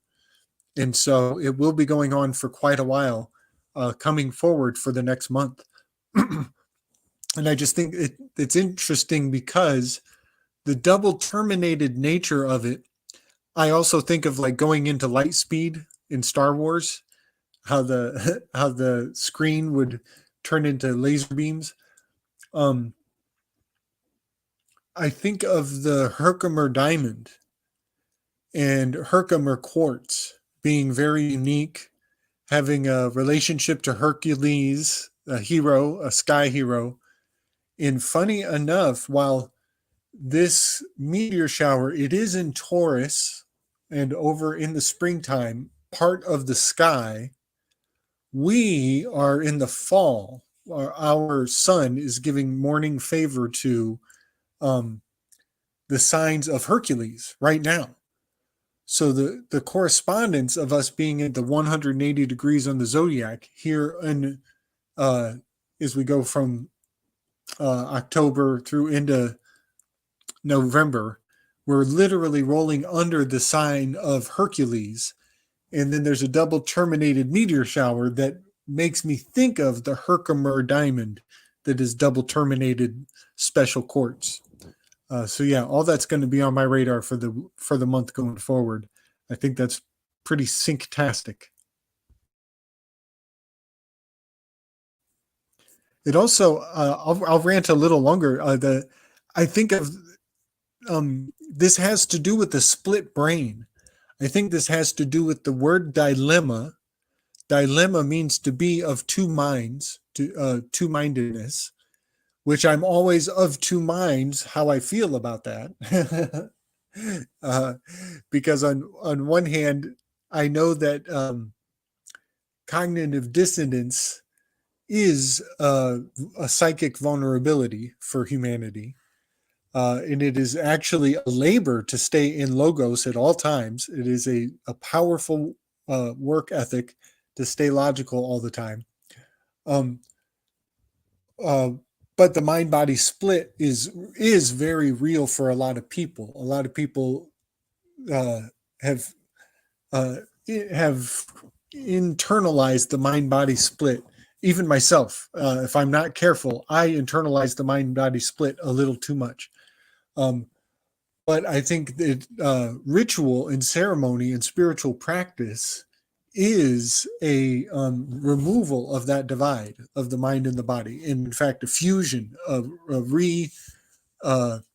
convening of our faculties in holy communion. You know, that's what ceremony and spiritual practice is about. But that mind-body split is fascinating to me because it's always present in my worldview. But now I think I've found a meteor shower that also represents this idea. And the reason its location along the sagittal ridge, because it goes from the spring in Taurus across 180 degrees of the circle and lands here around Scorpio in the fall. That is the sagittal ridge line. That's the divide of the seasons and the light codes. And I just find it fascinating that it also could correspond with the mind-body divide, because Descartes, his daemonic spirit was Auriga the charioteer. He was drawing upon, and in fact, his biography is almost an echo of Hephaestus, Vulcan, Auriga, Erichthonius, all of these charioteer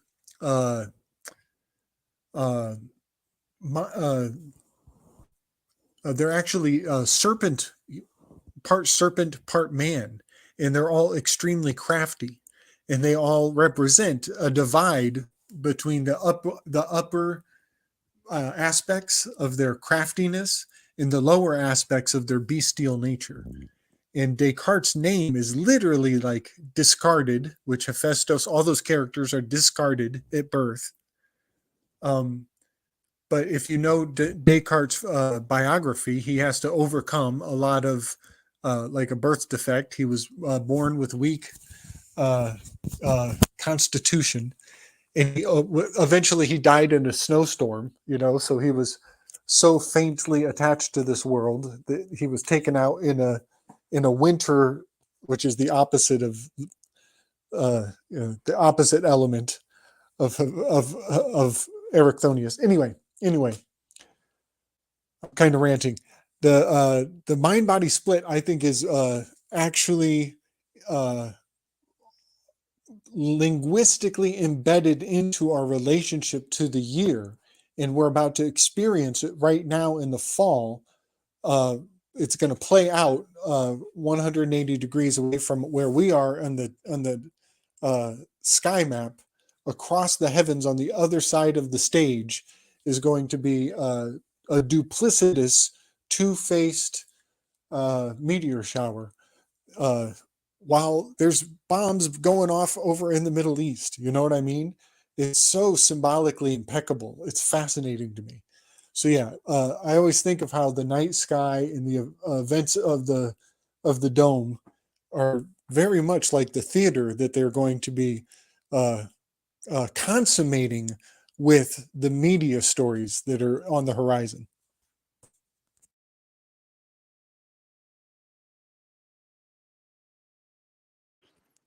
That's some amazing weaving, brother. Thank you. I like the idea of where you're going with that in terms of the ridge of the hemispheres. And once again, we're looking at the sky as that aspect of the polarity, the two hemispheres, the scales, the one animal that isn't in the 12 zodiacs is the scales. And the left and right hemisphere of the brain, we speak of the left and right, but we've got to get this clear. We're back to the 22, back to the tetragrammaton. We can't escape it, because the left works in conduit with the front, and the right works in conduit with the back. So the right and the front are a polarity, and the left and the right are a polarity, but they're the same polarity expressed twice. So we've got the yang yin on top of our shoulders. It's basically what it is. It's a coded yang yin. And it contains obviously all of these numerations that we were talking about, because they expand from the yang yin. And so this idea of this dual meteor shower, and the fact that it's named Enki, I mean, come on. Yeah, this is the Sky Father. Our synchronicity is obviously finger on the button that we talking about this at this particular moment when this is coming. We seem to be very lucky. We seem to be very lucky. Well, we know what luck is. Luck is the breath of the Sky Father coming through us. So you've given me a lot to digest and consider. And I think this Enki storm, if I can call it a storm in a teacup, or a teacup storm. What is a storm in a teacup? In Britain, they say that as if it's not much. What is a storm in a teacup? It actually makes you think about that saying that they say in Britain, because a storm is a lightning movement of water in the vortex, which produces polarization of water, air, creating lightning. And a teacup is Saturn's tea in the cup of causality. Did you want to say something, Slick Brother? I think you had. It makes me think of sneezing. While you're about to sip your tea and you sneeze, then that would make a storm in a teacup. Sneezing is how we produce slime. Yeah, miles, space, distance. It's very interesting. And our brain is literally floating in slime, isn't it? What a concept. So the slime is how we think.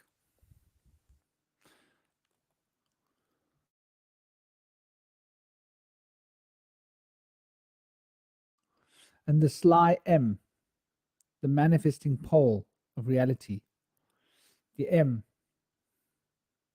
are these two poles, this polarity we're talking about, which is mata, which is mother, which is two breasts, which is the valley between the two hills, which is the space between the two pillars in the temple, which is where the altar resides, the alter ego, between the two hemispheres, bouncing between the two hemispheres. The altar is only resolved when the two become one, expressing three.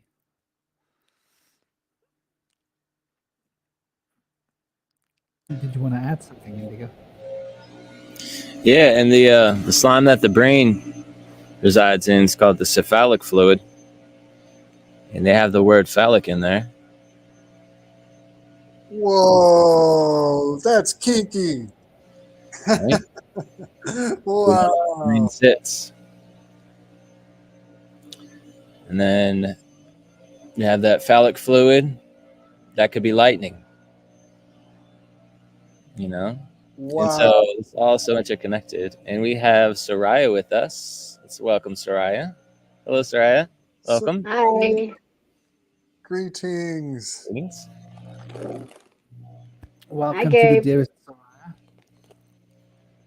Yeah, thank you. Soraya is a poetess and a deep thinker and a lady of few words that when she says something, it's from the heart and it's really quite adjacently real. And you can follow her on Telegram. She puts out a lot of content, very inspiring and very luck-inducing information. Welcome, Soraya. Thank you.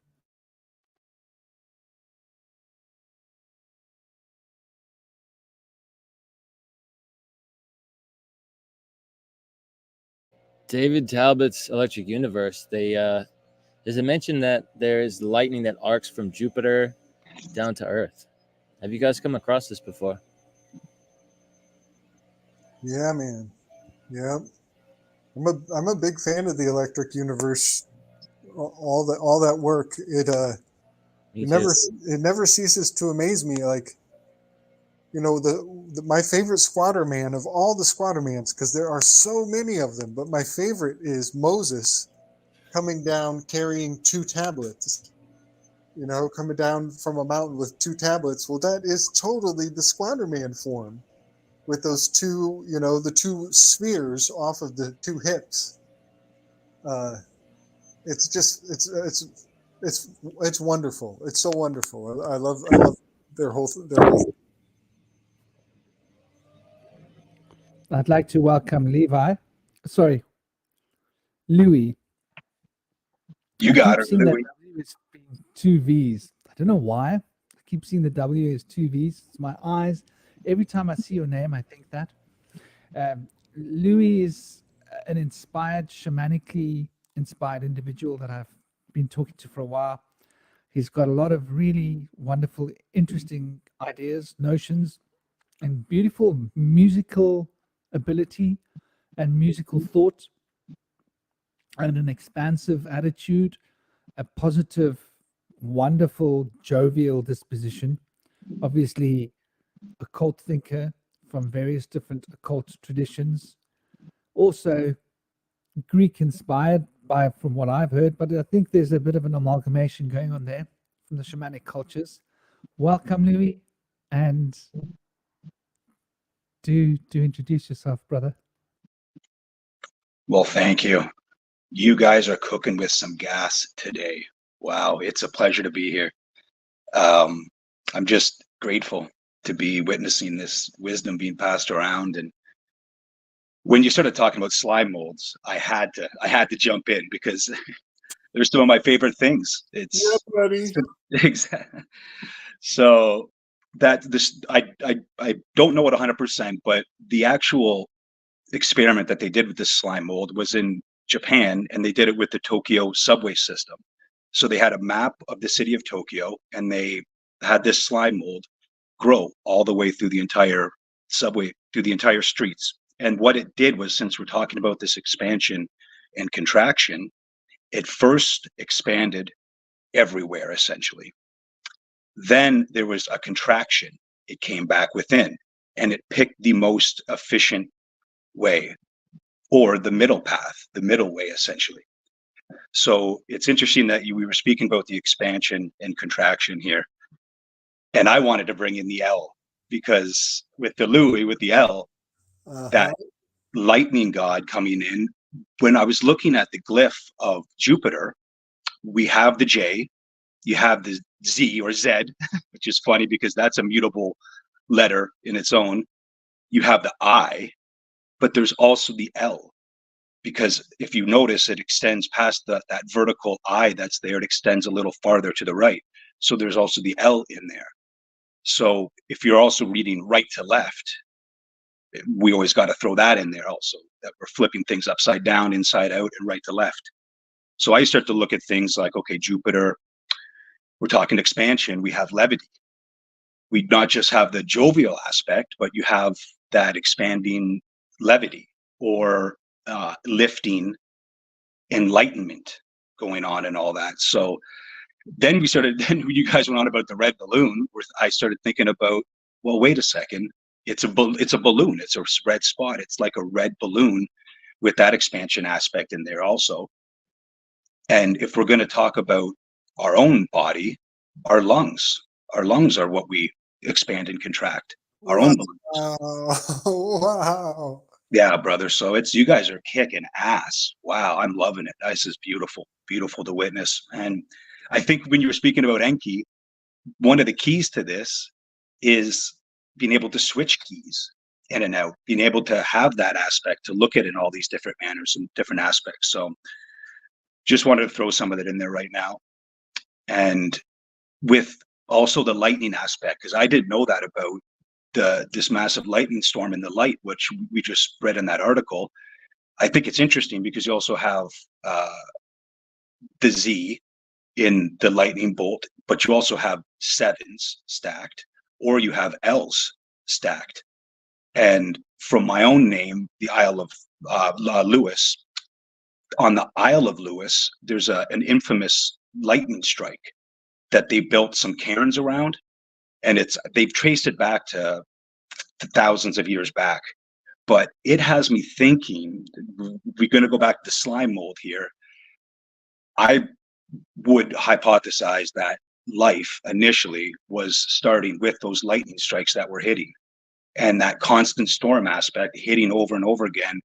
When you're talking about what does it look like, the male, the money shot, essentially. Well, that could be the true money shot of life, was those lightning strikes coming down. And you look at my ceiling, you look at our brain, you look at this pattern of life everywhere. Life and light are one and the same, in my mind. I would say so. Just want to throw some of that out there. You guys are kicking ass, and thanks. Pleasure to be here, and nice to finally be up on the stream with you here, Slick. Yeah, buddy. Yes, sir. I'm so glad you joined us. That's great. What a great lead.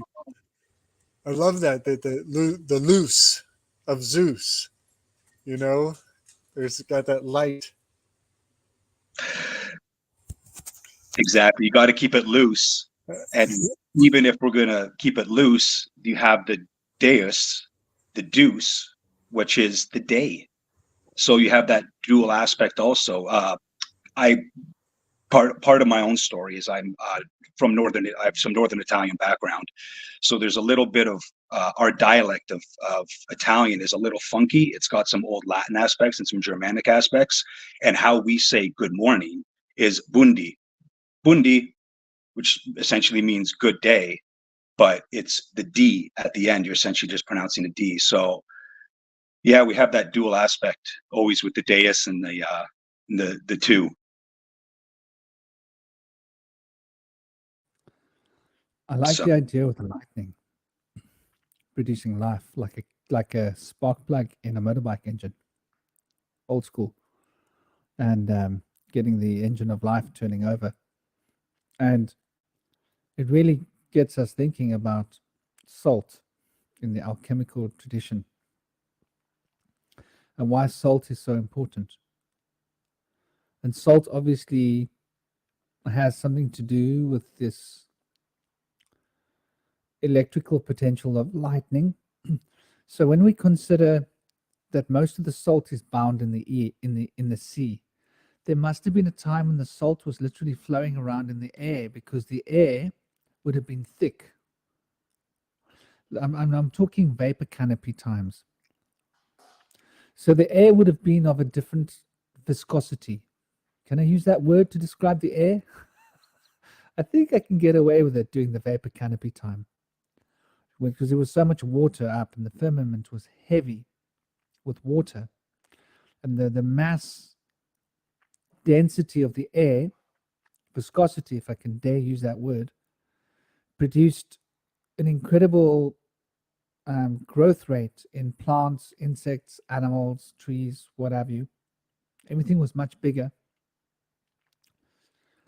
And there must have been a lot of salt in the air, because if the air was thicker, then the salt must surely have been able to travel more efficiently through an through osmosis principles through the atmosphere. I don't know if I'm making sense here, which I'm sure would increase the lightning potential.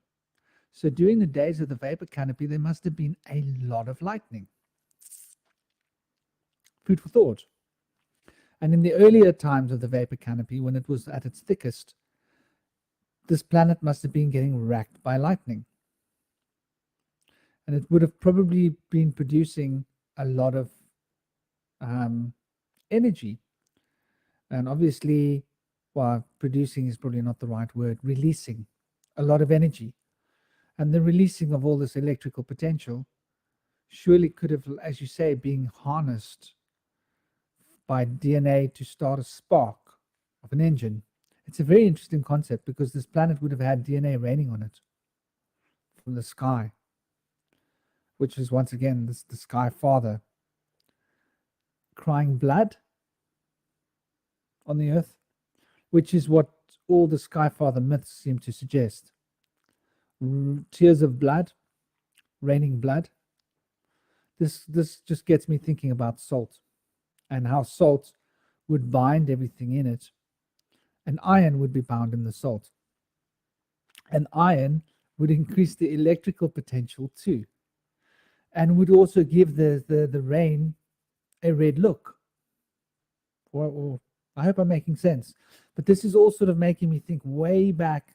I think what you're saying has got a lot of merit to it, especially with the sparking of the electrical principles and how this relates to iron and salt. And as we see, the number of iron is quite relevantly important.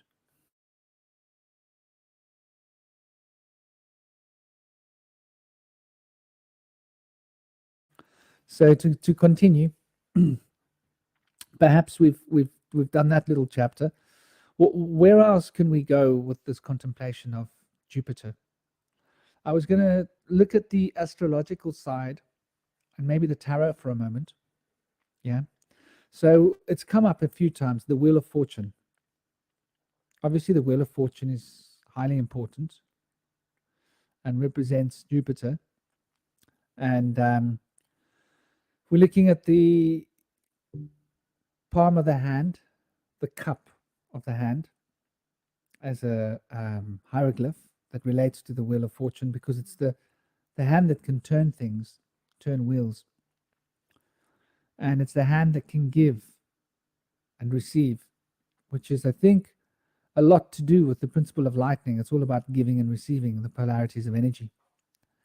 So the Wheel of Fortune is an embodiment of this principle of Jupiter. And temperance as another aspect, tarot card, I think is worth considering too. And temperance seems to me to be that principle that produces the tempering effects that releases the lightning that causes the spark that kinetically turns the wheel. So these two, and the temperance also, its hieroglyph is a support, like something that you can put something down, something that supports something else. So temperance supports the process of the wheel turning, and the wheel turning represents the forces of lightning, and this represents Jupiter in the jovial form of good luck. In tarot readings, we're speaking about the Wheel of Fortune as in, like, what am I going to get? Good luck. And temperance as in the other face of Jupiter. Now, I've heard you, Slick, talking about how Jupiter walked around being tempered with all the boils and all the sores and all the exposed ribs, and that seems like temperance. And when we speak about sadhana, the practice of sadhaku, to enter into the more enlightened state, what we're looking at essentially is tempering oneself, fasting, extreme elemental exposure to the cold, sweat lodges, to the heat, abstinence from sex, which is a tempering effect, as well as food, abstinence from speeching, which is a tempering effect, forcing oneself to take coherency of the mind into account, postures, which is a tempering of the joints. My gosh, if you sit in a posture for meditation for a long time, it's painful. Woo-hoo, the knees, and you've got to push yourself further than what you can all the time. So meditation becomes, on one element, pain control. It just does. It's just what it does. Because when you push yourself past your limits, you experience some kind of pain. It could be mental pain, physical pain, emotional pain, whatever it is, that one has to learn to channel, to let it flow. Which is why often when one is in deep states of meditation, one will cry, or one will experience physical pain, or one will be forced into a mentally challenging situation. Someone in one of my groups today was talking about how they had gone into a place which I was referring to as the eighth sphere, where they had these beings, entities messing with them, and it was very uncomfortable. Mental pain, fear. So the Wheel of Fortune and temperance as these two principles. The Wheel of Fortune, once again, which is quite interesting because it represents both one in its mystical form and two, or specifically 20, in its non-mystical form, in its actualizing form, which I find rather something worth considering, how the number 1 and 20 are expressing. 10 and 20 to be specific. So there is a little bit of a talk about the other side of the enneagram, as I'm seeing it, the progression, because the 10 is the completion of the enneagram, but we've got two 10s. So we've got an enneagram encapsulated by a 10 on either side. It's like the polarity, the feminine, masculine balance, I think, possibly. And the way in which the principle of temperance, if we look at what this represents, it's quite an interesting frequency of consciousness to be in, because when we become tempered, we force ourselves to transcend. It's like lifting up weights. Powerlifting is temperance of the muscle, and it will force the muscle to transcend its own abilities, and it will produce growth. The muscles will get bigger, more dense, and stronger. And spiritual temperance will produce spiritual growth, and the spiritual vehicle will become bigger, more dense, stronger. Mental temperance, sitting down and contemplating, doing math sums in one's head and building up math structures and working backwards, and that will create a mental strength, ability to concentrate. So we have this fundamental principle that leads right back to the Jupiterian aspect of expansion. Did somebody want to say something? The vision I was having in my mind when you were speaking about temperance was exactly what you finished there, was almost Hephaestion, was the blacksmith working away, hammering at that red hot iron, which is interesting when you were speaking of before about the aspect of iron and the aspect of the salt in the air and that brine. I think ties in also with has the type of materials you're going to be working with. So if you want to go on a long journey, you'd think you'd want to have an iron wheel, something that would be, you would have to work, you'd have to extract more resources to get, and it would have your travel go farther unless you hit a certain type of obstacle in which the weight possibly of your carriage or your cart you wouldn't be able to carry it over. But if you're using wood, you'd be able to be a lot more malleable and be able to move. So if you're connecting more with these earthly elements, it may seem like you wouldn't be able to go farther at first, but possibly when facing certain obstacles, you would actually be able to go farther. So it's just different aspects, I think, to look at the maybe different situations in which they may work better. And also with temperance, you have it's a process. It's not something which is something immediate. It's something which takes time, and it's that contraction and expansion, back and forth. And I think that's something we're in the society. I'm in Canada. I'm in Ontario, a couple hours north of Toronto, and a lot of the mentality of people around here is definitely looking for immediate results. And when I started working with a lot of this fungal medicine, you start to realize, yes, it can work immediately if you're using it in a shamanic way, using the psychedelics. But the ones I tend to work more with are the medicinal fungi, so things like chaga, turkey tail, reishi, and everything else that I can find. And those are much slower working. They take time. And you may actually not feel the temperance working, but it's happening. The process is in action. So that was a big lesson for myself to go through as I went through my own healing journey, to realize we're so trained to think that we can just take our armor on and off and that it's that simple. But sometimes that temperance process, you have to realize it does take time. So just want to put that out there. And that Hephaestion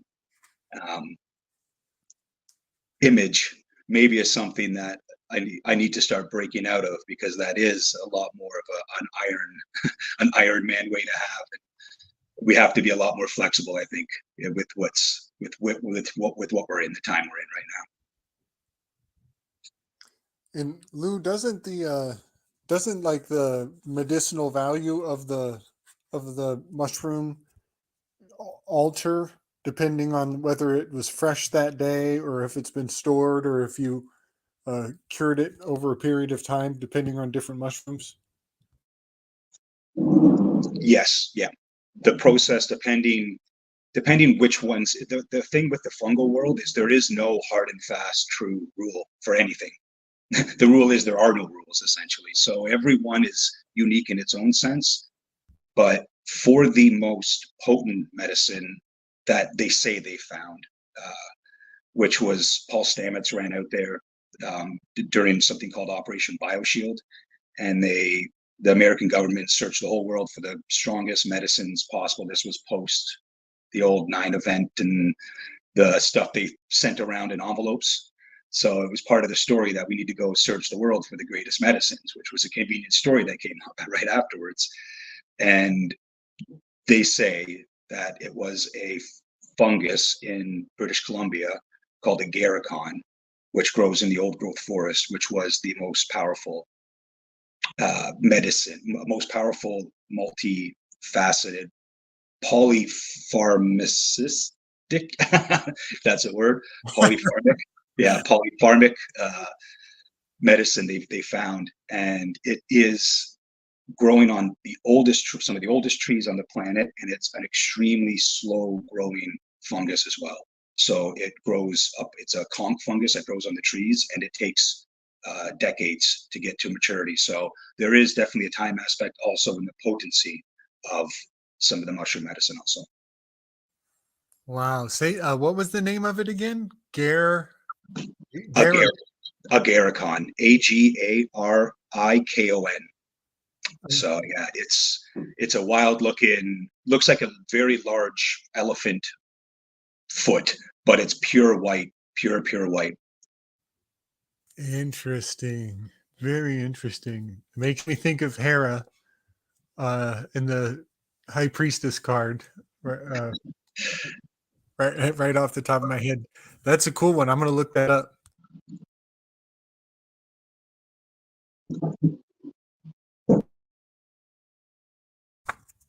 I get to thinking when you were talking about iron. So it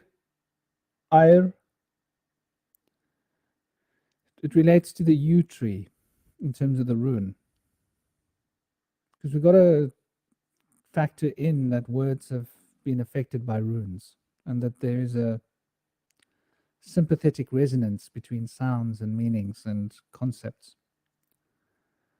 And iris, iron, ire also means anger. Ir also means anger. The rune can be turned into the word, the runic anger, the way to channel your anger. It's the peace sign that we all know so well, because it balances anger, if that makes sense. It also relates to the rainbow. Isn't that lovely? We were talking about the rainbow earlier. Totally. So I also think it has a lot of resonance with the moon, the moon's energy. And if you look at the geometric form, which goes like, how does it go? Like, it's like 1 with 2, right? It's basically like that with a 1 in the middle. Yeah, with a 1 going up. It makes me think of the cube. Makes me think of one of the points of the cube. And the word on is an ancient name for the sun, for Re, on, which is why we say turn the lights on, electricity on. It means electrical flow, means sun. It's an old Egyptian sun god name, Coptic. So on is an interesting combination of 2 principles of the sun, but the anger, which we know is relating to Mars, but also the rainbow, which has got to do with, once again, reflecting, I believe, the electrical principles which are carried through the rainbow, because the light represents electricity. Electricity produces light. And so the light that we see is an electrical result of the sun. So iron, if I start to consider what the word means from a abstract, emotionally intelligent perspective, it seems to be suggesting to me that the power of the sun that is channeled, which is producing light. And is it no wonder that iron is such a wonderful material? For example, if you've got garlic on your hands, you can't wash garlic off with soap. But if you've got steel and you touch steel and water together, the magnetism repels the garlic. I don't know if you know this. It's one of those things. So you get steel balls or iron balls, and that's how you get rid of garlic. Isn't that fascinating? So I could probably wet my katana and slide my hands along my katana and remove the smell of garlic from my fingers as a concept. Wow, Well, that's a trip. So what is this story? Well, what's going on with the magnetic effects that iron has, which is quite unique, which is why lodestones are iron, which is why they tend to, you know,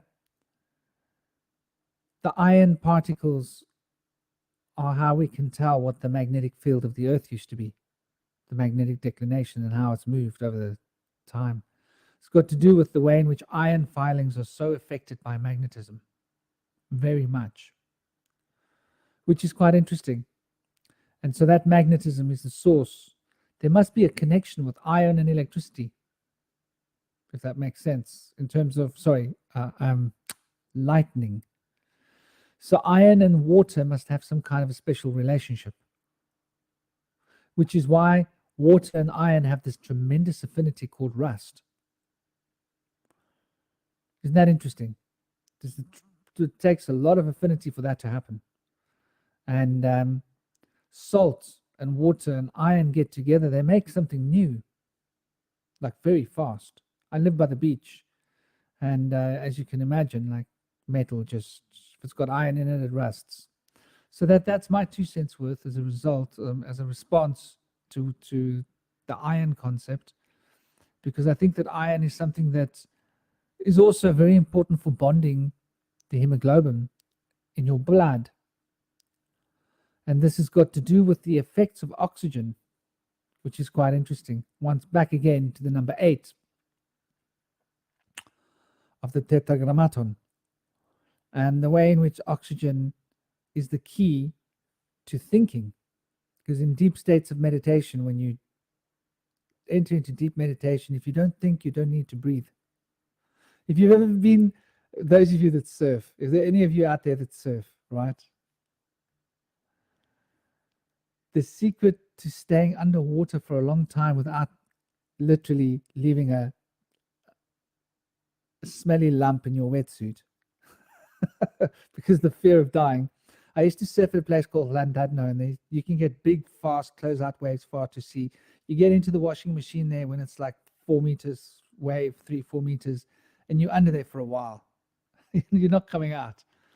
And I learned at a young age that what I needed to do was curl up in a ball, because you roll like a barrel, and use the rolling sensation to get used to the rhythm of the rolling so that I don't have to think, and just allow my mind to count backwards, or count in my mind and not think.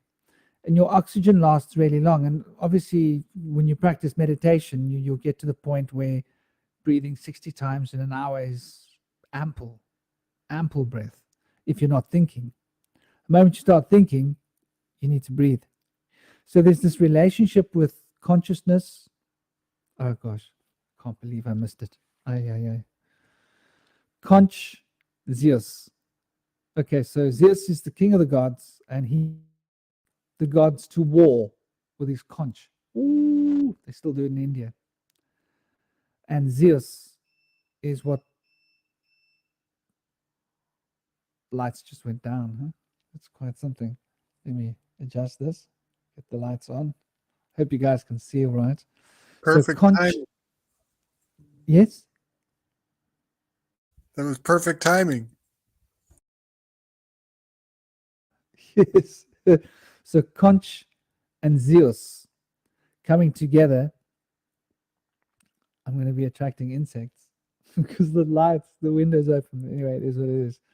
You'll see me like in the middle of a cloud of things flying around, zzz, trying to get to the light. So Conch is what calls, and Zeus, or this principle of mind, which rules over the spiritual Devic kingdom, Conch Zeus, consciousness. So when we speak of being conscious, we're ringing the conch of Zeus. The more conch Zeus we become, the closer we are to the spiritual plane of the mentalist sphere, the mentalist first principle of the Hermetics. So this conch Zeusness is able to conduct thought effectively because of the presence of oxygen. And oxygen is burnt up in the transmission of this thought wave very much in the body.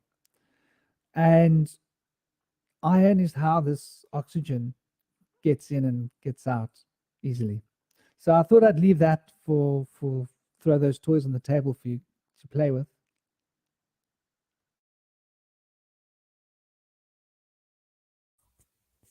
Yeah, buddy. I love the conch. The conch shows us noise, you know, the consciousness that shows us noise. I love that. And, you know, we still depict like ideas going off in our heads as light bulbs. So like, you know, the brainchild, we're having, I often talk about brain babies. But yeah, Athena jumping out of the head of Zeus, you know, that makes Athena the first brainchild. And isn't it brilliant that her name means wisdom, you know? It's so fascinating and fun. And I'm also thinking of with the conch, you have that spiral pattern, the golden mean. So you have that ordering aspect in the word, with also the echo, because it's always, you got to put it up to your ear to listen so you could hear the ocean. But is it really the ocean you're hearing, or is that your own consciousness? Really? I love that. Is it a heresy? Is it a hearsay? Are you hearing the sea?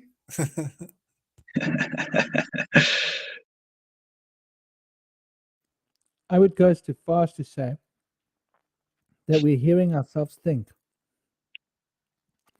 Because when we think, we use our inner ear. So there's constant noise cancellation, resonant vibrations on the inner ear. So when we put the conch shell to our ear, it must be the inner ear's resonant field bouncing back at it, creating an acoustic feedback. I don't know. It's just a guess. Mm-hmm. A lot of the bird songs you post are beautiful, Franklin, because we don't, some of the birds you have, we don't have up here. A very common call we have is the loon. So it's on our loonie, our Canadian $1 coin, and it's it's not as common now that they've been hunted and they're a little more I don't think they're endangered, but there's not many of them, and they're very skittish. Where ducks and mallards, they are kind of comfortable with your presence around them. Loons take off immediately when you see them. And actually the loon, thinking of it, has the red eye. They have red eyes also, speaking about that, the Jupitor red eye. And when you hear the loon, though, it's an echo always. It's not just their call, but you can hear it resonate off of all the nature around. So there is that call and answer, expansion, contraction happening. That is awesome. I love that they're also that is also the money is named after that bird. That's so consistent with the moan eye of the money of the eye of Jupiter. Fascinating. It made me smile when I was coming into StreamYard here because the logo is a duck. It's a drake. So it kind of made me laugh because a drake being the male duck, I'm thinking, what are you guys doing? And logos, when we're speaking here about Jupiter and light and our thoughts and the consciousness and all of that, you'd have to think about the logos as well. And that aspect and what would that stand for, not just in our mind, but how would that also embody outside of that in nature? And how can we communicate with that using our consciousness and our own conch and Zeus?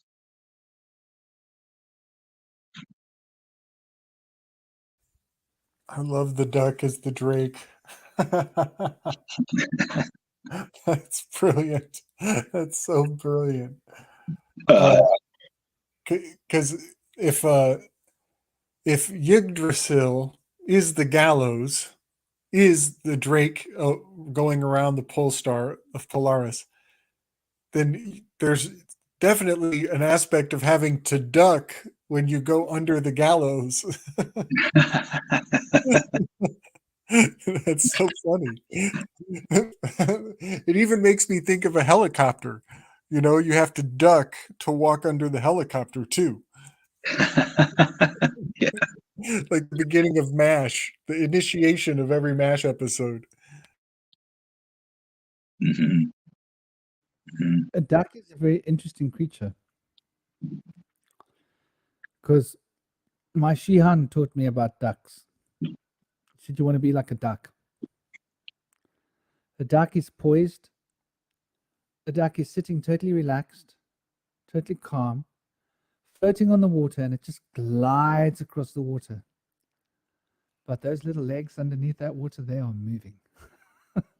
So the concept of movement and stillness in a single form, I think, is bound by the idea of the duck. Makes me think about Donald. Don Old. Oh my gosh, here we go. My boy has started getting into this Disney rubbish, and his mother likes putting it on for him, and it's getting harder to circumvent this process the older he gets. And she doesn't understand how toxic that guy, what's his name, that pedophile, sorry, the Disney craziness. His characters are off the wall, literally off the wall, like Pink Floyd's Wall. Okay? Teacher, leave those kids alone story. But yeah, the idea of the duck being the manifester of stillness and movement, and that lightning is stillness and movement at the same time. Because as we know that electricity doesn't actually move. It just passes an ionic charge. But it seems like it's like a flow, like a stream. But it's still and moving at the same time. So the duck does represent this. And the idea of Don and Old, Don is the house of Dun, Lan Dun, which is obviously the house that is in charge, yeah, the power charge of electrical charge potential. And Old is that which has been for a long time. So I suppose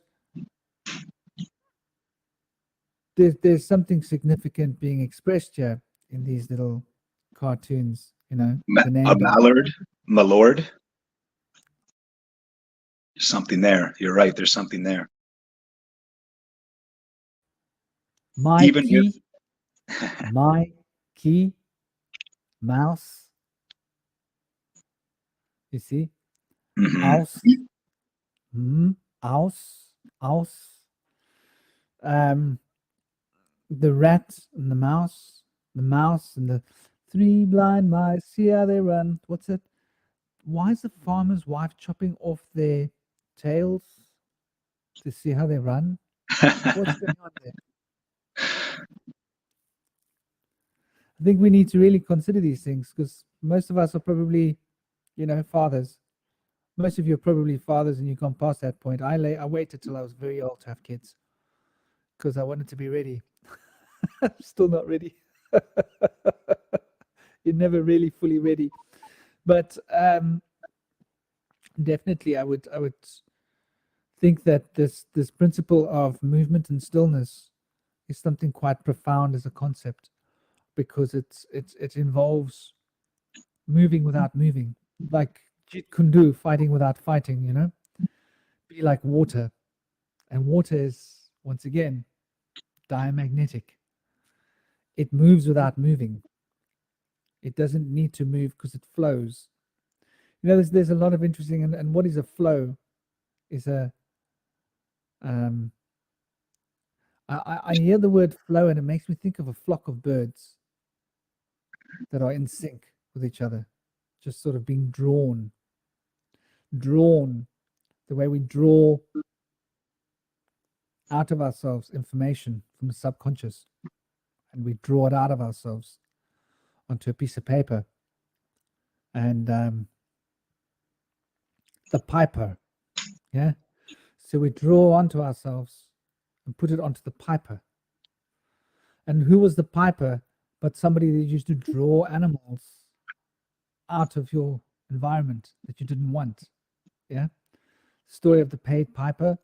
Pipers used to come to villages and they used to play their pipes and they used to make rats leave, didn't they?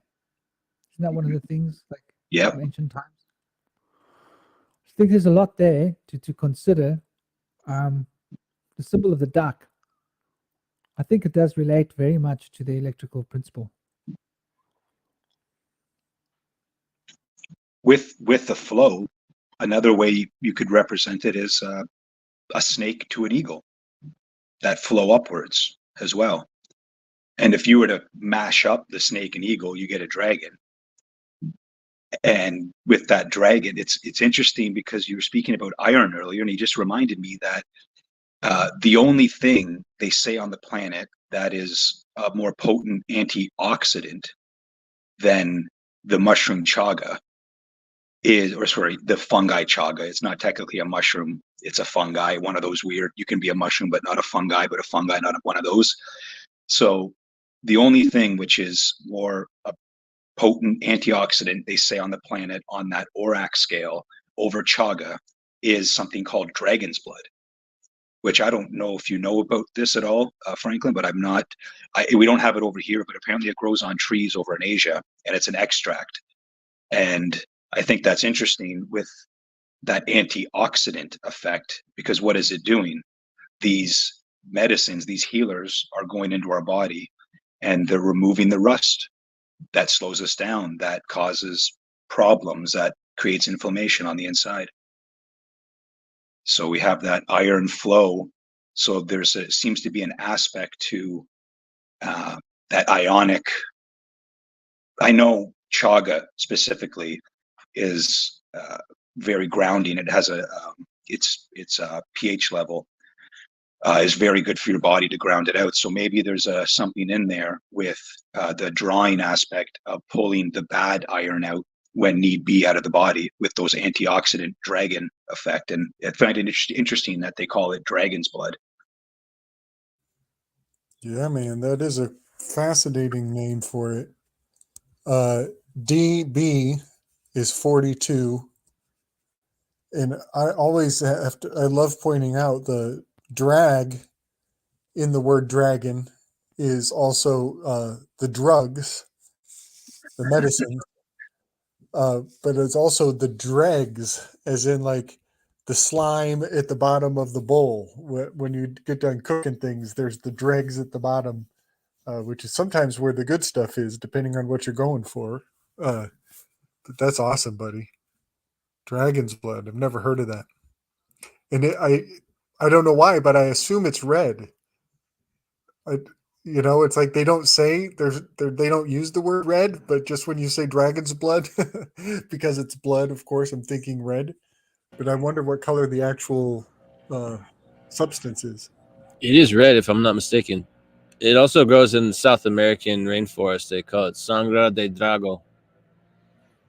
Nice. Awesome. Yep. Yeah, that stuff's great. I love it. It's my favorite type of incense. I just love it. But it's so good to hear that it's it's the most powerful antioxidant. I had no idea. That's beautiful. What type of fragrance does it have? It's got like a. Are you familiar with Nag Champa? Not very well, no. Its fragrance is it's not a girly fragrance. I can tell you that. It's kind of similar to sandalwood. Nice. Frankincense. Kind of got a rich, bold smell to it. I don't know what I would compare it to. But no, I relate it to Nag Champa, which may have an element of dragon's blood in it. But I love to hear like a sommelier's take on this, because like wine tasters know how to describe these smells so well usually. My friend's a sommelier. I can never smell very well. I'm also colorblind. I have tremendous hyperacuity with my sight and hearing. Besides the colors. Yeah, I wish I could know what it smells like. I'm very good with smells. I got a well-adjusted nose for smell. Though I haven't actually used it. I tend to be use a lot of, obviously, white sage, frankincense, myrrh, storax, black and white storax, jasmine and rose, and sandalwood, and obviously Nag Champa. I've actually got temple flowers growing on my tree in my garden, but I don't actually know that scent. I wish I did. It's beautiful. The tree makes a resin, much like the copal tree. You can get dragon's blood resin or copal resin by itself, which is different than like the Santo Palo or Palo Santo wood, where you just burn the wood, or sage, where you just burn the brush. But the resin has medical properties, I believe, as well. I'm going to get some dragon's blood, I think. I've always seen it, and I've never really been attracted to it too much, because I sort of know what I like. Yeah. I suppose our planetary propensities will drive us to, like, I love myrrh, which is obviously a Saturnian thing, and frankincense, which is a solar thing, and jasmine, which is a lunar thing, rose, which is a Venus thing. So I suppose where our planets are is what we'll be most attracted to. I think that dragon's blood is a martial thing, is it? Relating to iron. Relating to that antioxidizing effect of iron. Because iron is very connected with blood, because it makes the blood red. Right. Now, the iron blood is hemostatic. It also has other properties: antidiuretic, anti-ulcer, antimicrobial, antiviral, wound healing, anti-tumor, anti-inflammatory, and antioxidant. Nice. Louis, do you handle very many slime molds in your neck of the woods of any sort? Are they common at all? I usually just let them be, but sometimes I'll give them a chat, but out in the woods, and have a little conversation with them. But you can't really do much with them, other than just give thanks for what they do.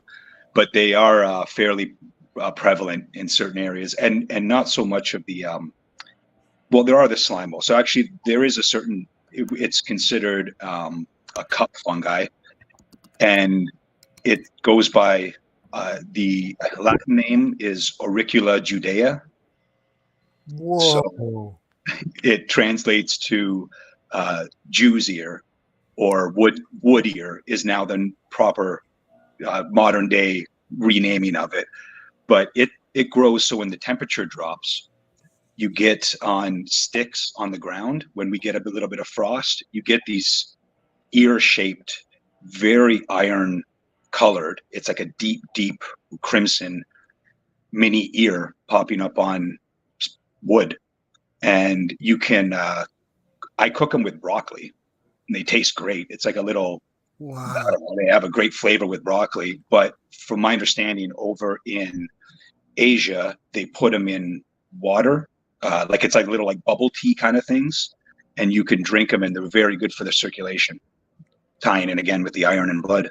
So I guess probably, yeah. Now maybe if I forage some slime molds, maybe I could put them in a drink and drink it, and it would probably help out with everything. But you get to a certain point with some of these fungi that because it's a slime, you can only transport certain ones of them. There's another one called witch's butter, which is a bright orange, funky looking slime that pops up as well on conifer trees. So we get it on pine trees usually around here, and it's this bright orange, buttery looking slime, and you can also cook and eat that. And I have done it a few times, but it kind of get to the point where you have to forage a fair amount of it to kind of have any relevant amount to eat, and then you kind of feel like you're taken from nature, because they are so rare and unique out there that it's better to go for the ones that are in abundance, that will you can find everywhere, and leave the little slime boys to themselves. Nice. Man, that's so awesome. What do you think you eat the most of? I try to eat lion's mane the most. That's what I thought you would say. Yeah, I saw that last specimen in that one video you posted. It's so beautiful. I just want to eat it right off the tree. It's so beautiful. It tastes incredible too. It tastes like you're eating crab or lobster. You never know you were eating a mushroom whatsoever when you cook it. When you cook it with a little bit of butter and some salt, or I use avocado oil, it's incredible tasting. So the thing is, it's right now we have beech tree disease, so it's causing a lot of beech trees to fall, and the lion's manes are just popping up on it like wild. So just trying to make use of when it's there. It's a gift from God, creation right there in front of us. So, and when you look into what it can do for the circulate, for everything in the especially the nervous system, there's it's almost like what we were talking about the slime molds before, about what I talked about, that Tokyo subway. It does that with your own neurons. It tells the ones which are frayed and damaged. It identifies if they can be repaired, or it will shut down the ones that are too damaged, or it will then forge new pathways. So the Aranesines and Hereniciones, they're wild to try to say. I think they make them hard to say on purpose because they're so important. Have this seeking ability and repairing ability, especially with the nerve system in all life, not just humans, but it seems to be in all life. That's awesome. They have the word nascience in their name. Yeah. They're like, their name is like the knowingness. Mm-hmm. When they look like a brain to me. When I look at the brain stem, and you look at how when it's forming in some of these funky little scientific models they do, there's a point that I look at and I just go, this is the brain. This is a brain going out of the log.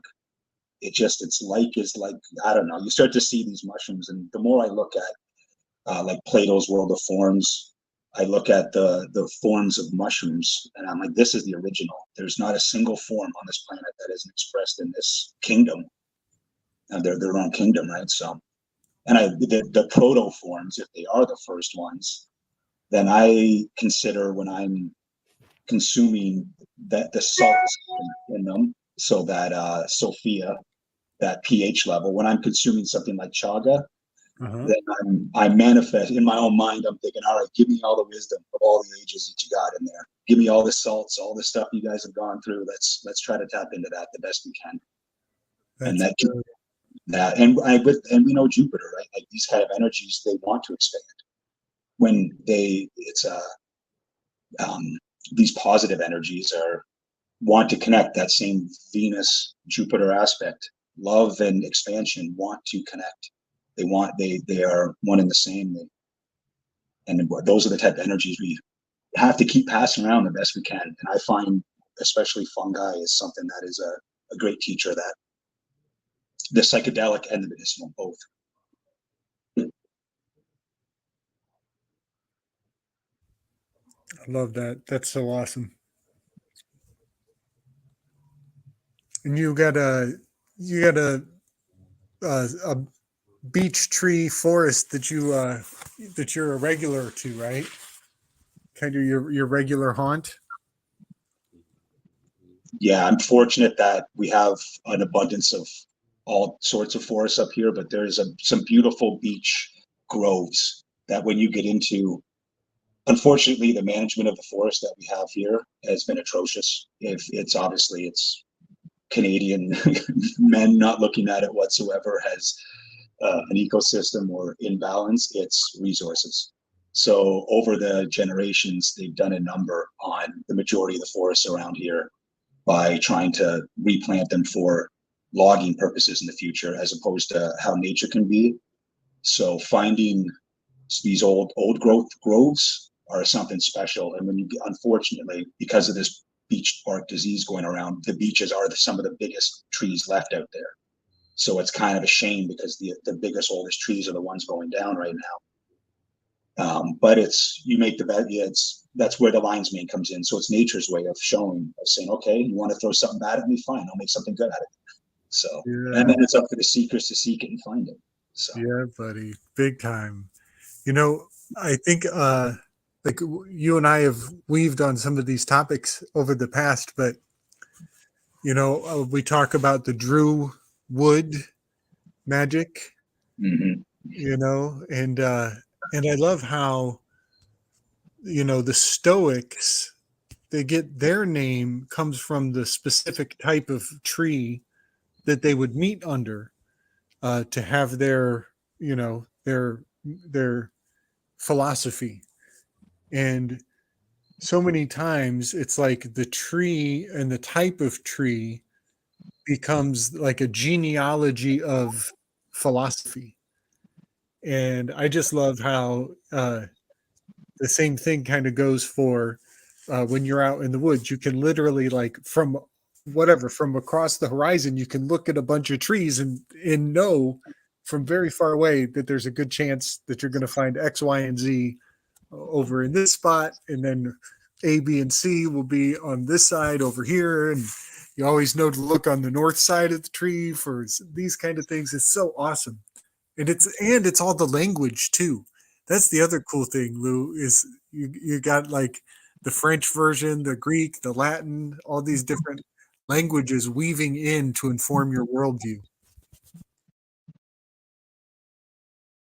It helps coming from a schizophrenic area of the world. If you have it here, with all these, they shoved all these cultures in one spot. So you kind of get forced around it in this Toronto area. But it is a cool little melting pot we have here. But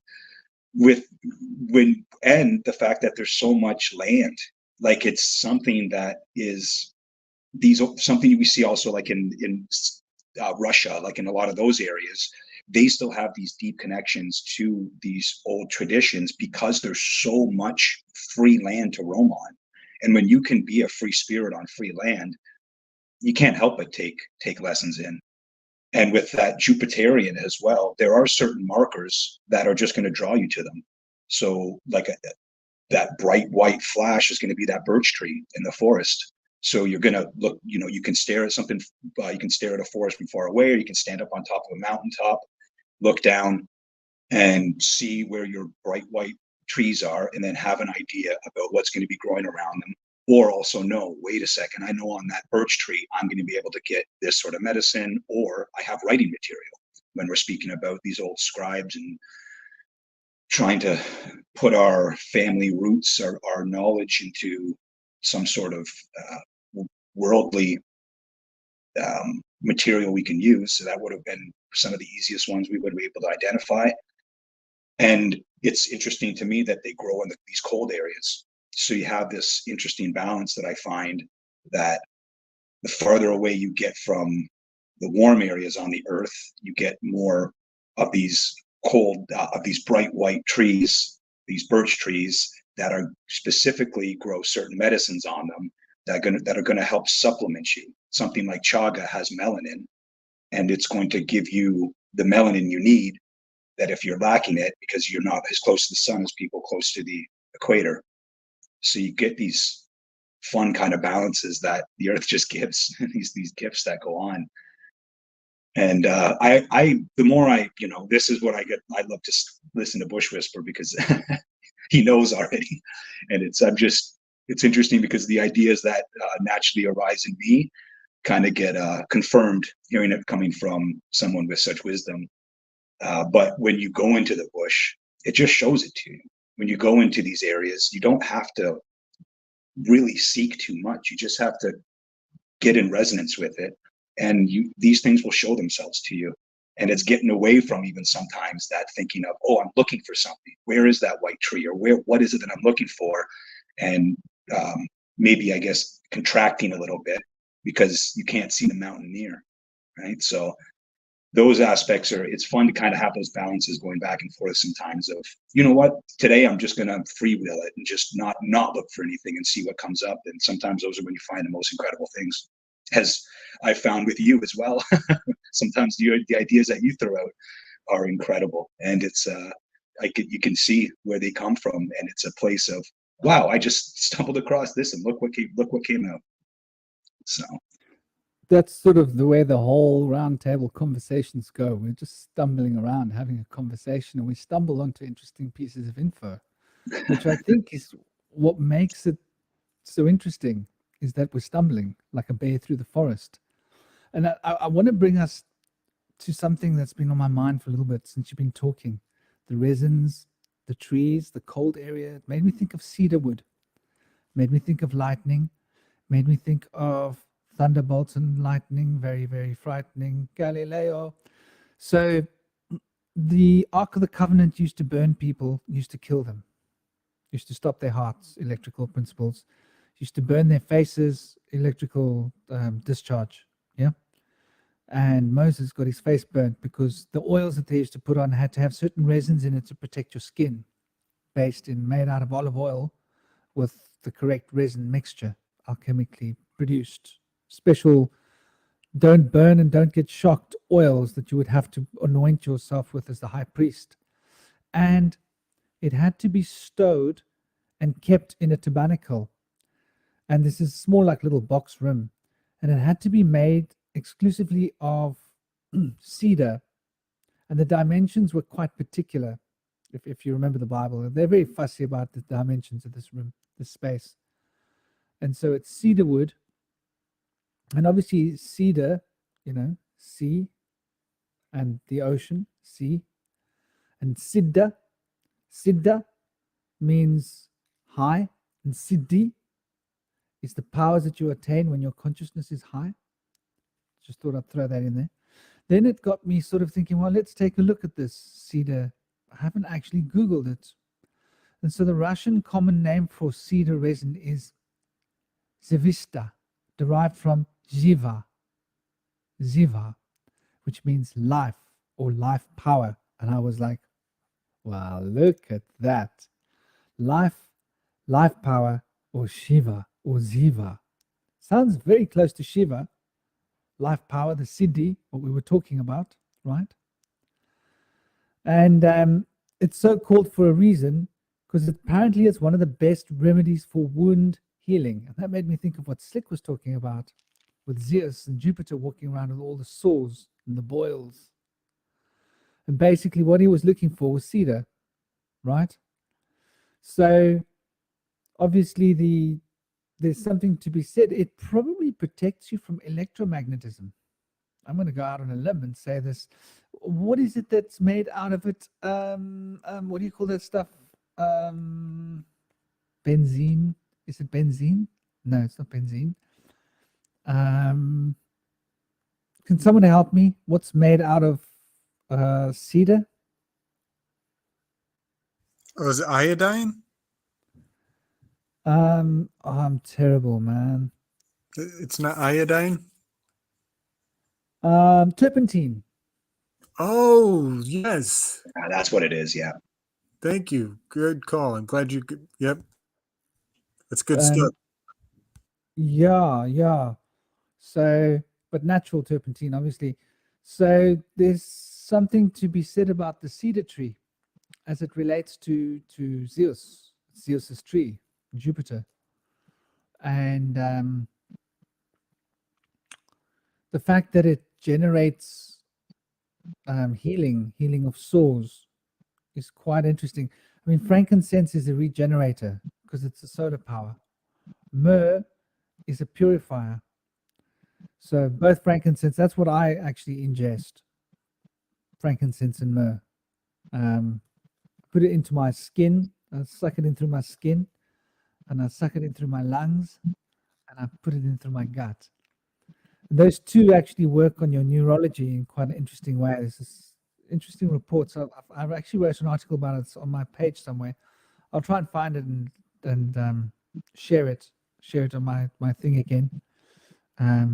If you want to go and take a look at it, it's a pharmacological look at the effects of the particular substances within frankincense and myrrh, and how the drug companies want to learn to start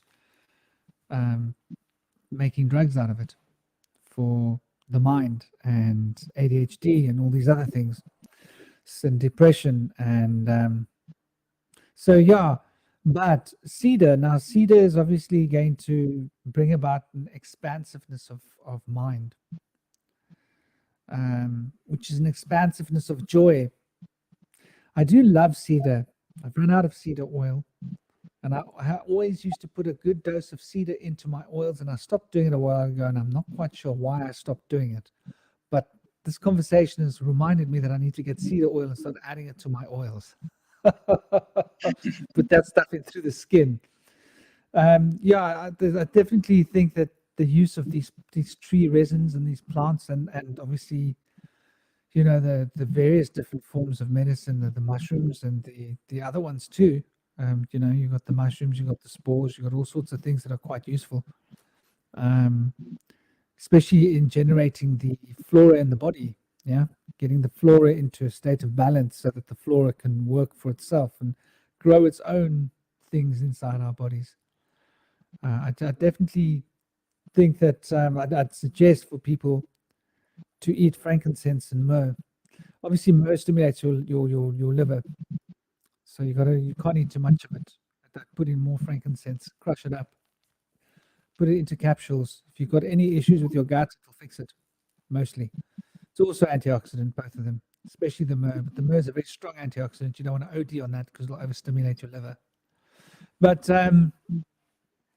yeah, the cedar is a very interesting concept, and I'm definitely going to stock up on my cedar oil. And the next time I've got a sore anywhere, or my son's got a sore, because I've got a 7-year-old and he's always falling over, I'm going to start applying cedar wood to him, because I always put myrrh and frankincense onto him when he hurts himself.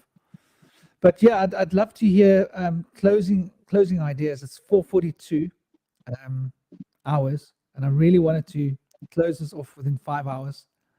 It's going to be 11 p.m. on this end. I'm trying to reduce the hourages and do sequels possibly of the show, rather than do 8 hours long sessions. But I'd love to hear closing ideas, start finding a way to move towards wrapping it up. Ideas that we can take from this conversation that can maybe be the most useful for understanding that aspect of Jupiter as it represents the mentalist sphere, or as I see it, representing the mentalist sphere. The pine tree, okay, Christmas, Sagittarius, the archer, the direction of the arrow pointing towards Arcturus. Is it Arcturus that's pointing towards, I believe? And Sag. There's quite a lot to consider there.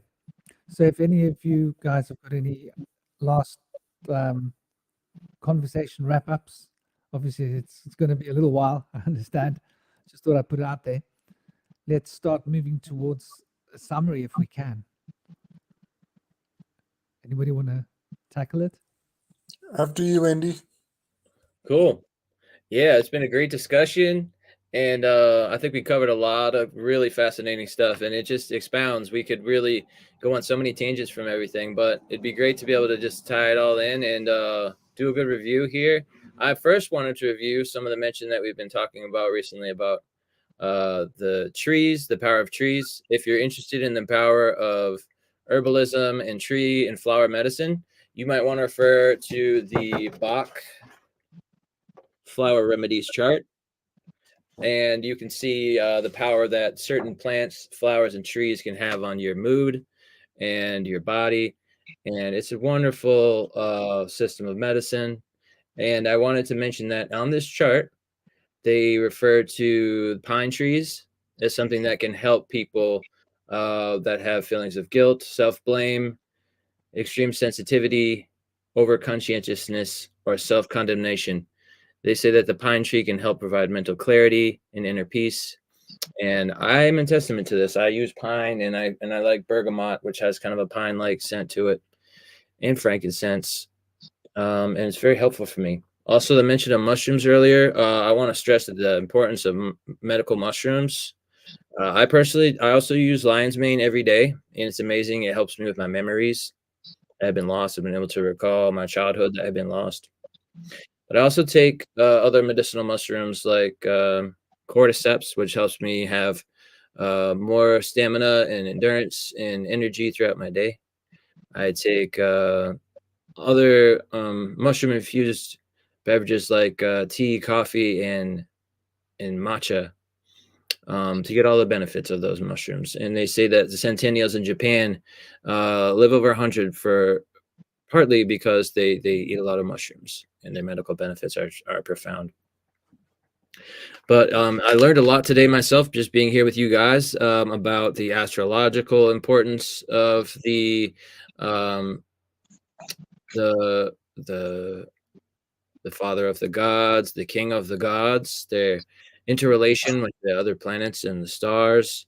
It's been a beautiful discussion. I really want to thank you guys for the amazing syncretism that we had today, tying things together so well with all the words. That's just so beautiful. I love that. And I've taken some good notes on that. I'll have to review. But yeah, thank you for the mention of Kronos being father time. I think we had failed to mention that in previous videos.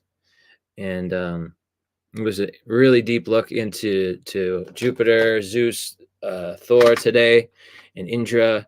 And I love the discussion about the lightning. We could go on to discuss that more forever. I love it. And thank you for tying in Enki. That was wonderful, too, that you brought up, Gabriel, the mention of Comet Enki being close. And it's going to be on the horizon. If you guys want to get a look at it, try to go out there before the sun comes up and look along the horizon. It's going to be 4 degrees from the horizon, I think, here in the Northern Hemisphere. I don't know about you, Franklin. But yeah, if you want to check me out, check out my my blog on WordPress. It's vibetribescribe.wordpress.com. Thanks, guys. Yeah, buddy. Would you put that in the chat, in Yes. the group chat? Well, Your link for your WordPress. in the private comments or the private chat? No, in the actual chat comments, because I can make it pop up on the screen. Gotcha.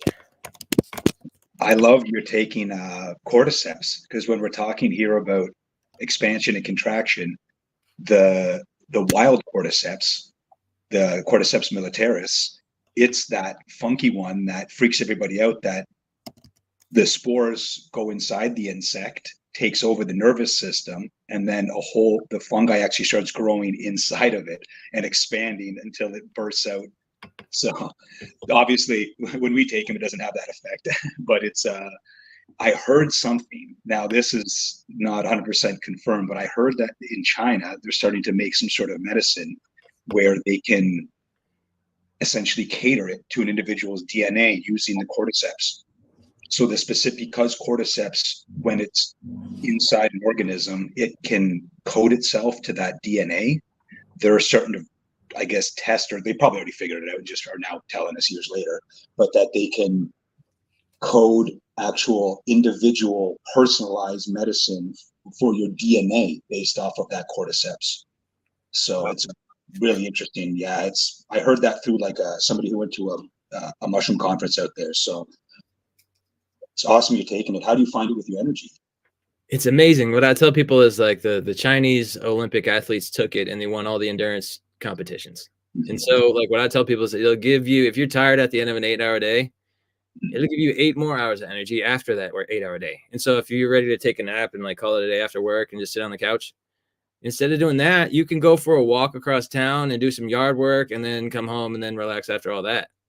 Like, I feel like it's incredible. It will boost your appetite a little bit, which you'll need because you're going to be doing a lot more stuff. And so for people that need to eat more, that have a hard time eating, it can actually help them eat more as well. So no, but it's incredibly helpful for me. I'm in my 40s and people say like, you don't act like you're 40. You seem way younger. And cordyceps and lion's mane and a lot of these mushrooms have helped me get younger with age. My ex-girlfriend used to take reishi, which can be helpful for people with anxiety or problems with their adrenal axis or the vagus nerve. Any of that stress stuff can be helped with the reishi mushrooms. They've been very helpful for a lot of people. Even the word cordyceps, it's got the Zeus right in the middle of it as well. The cordyceps. Oh. Yeah, people get paranoid because they think that if the world gets to a certain temperature, they'll be able to inhabit humans. Like yeah, it's not happening. I know.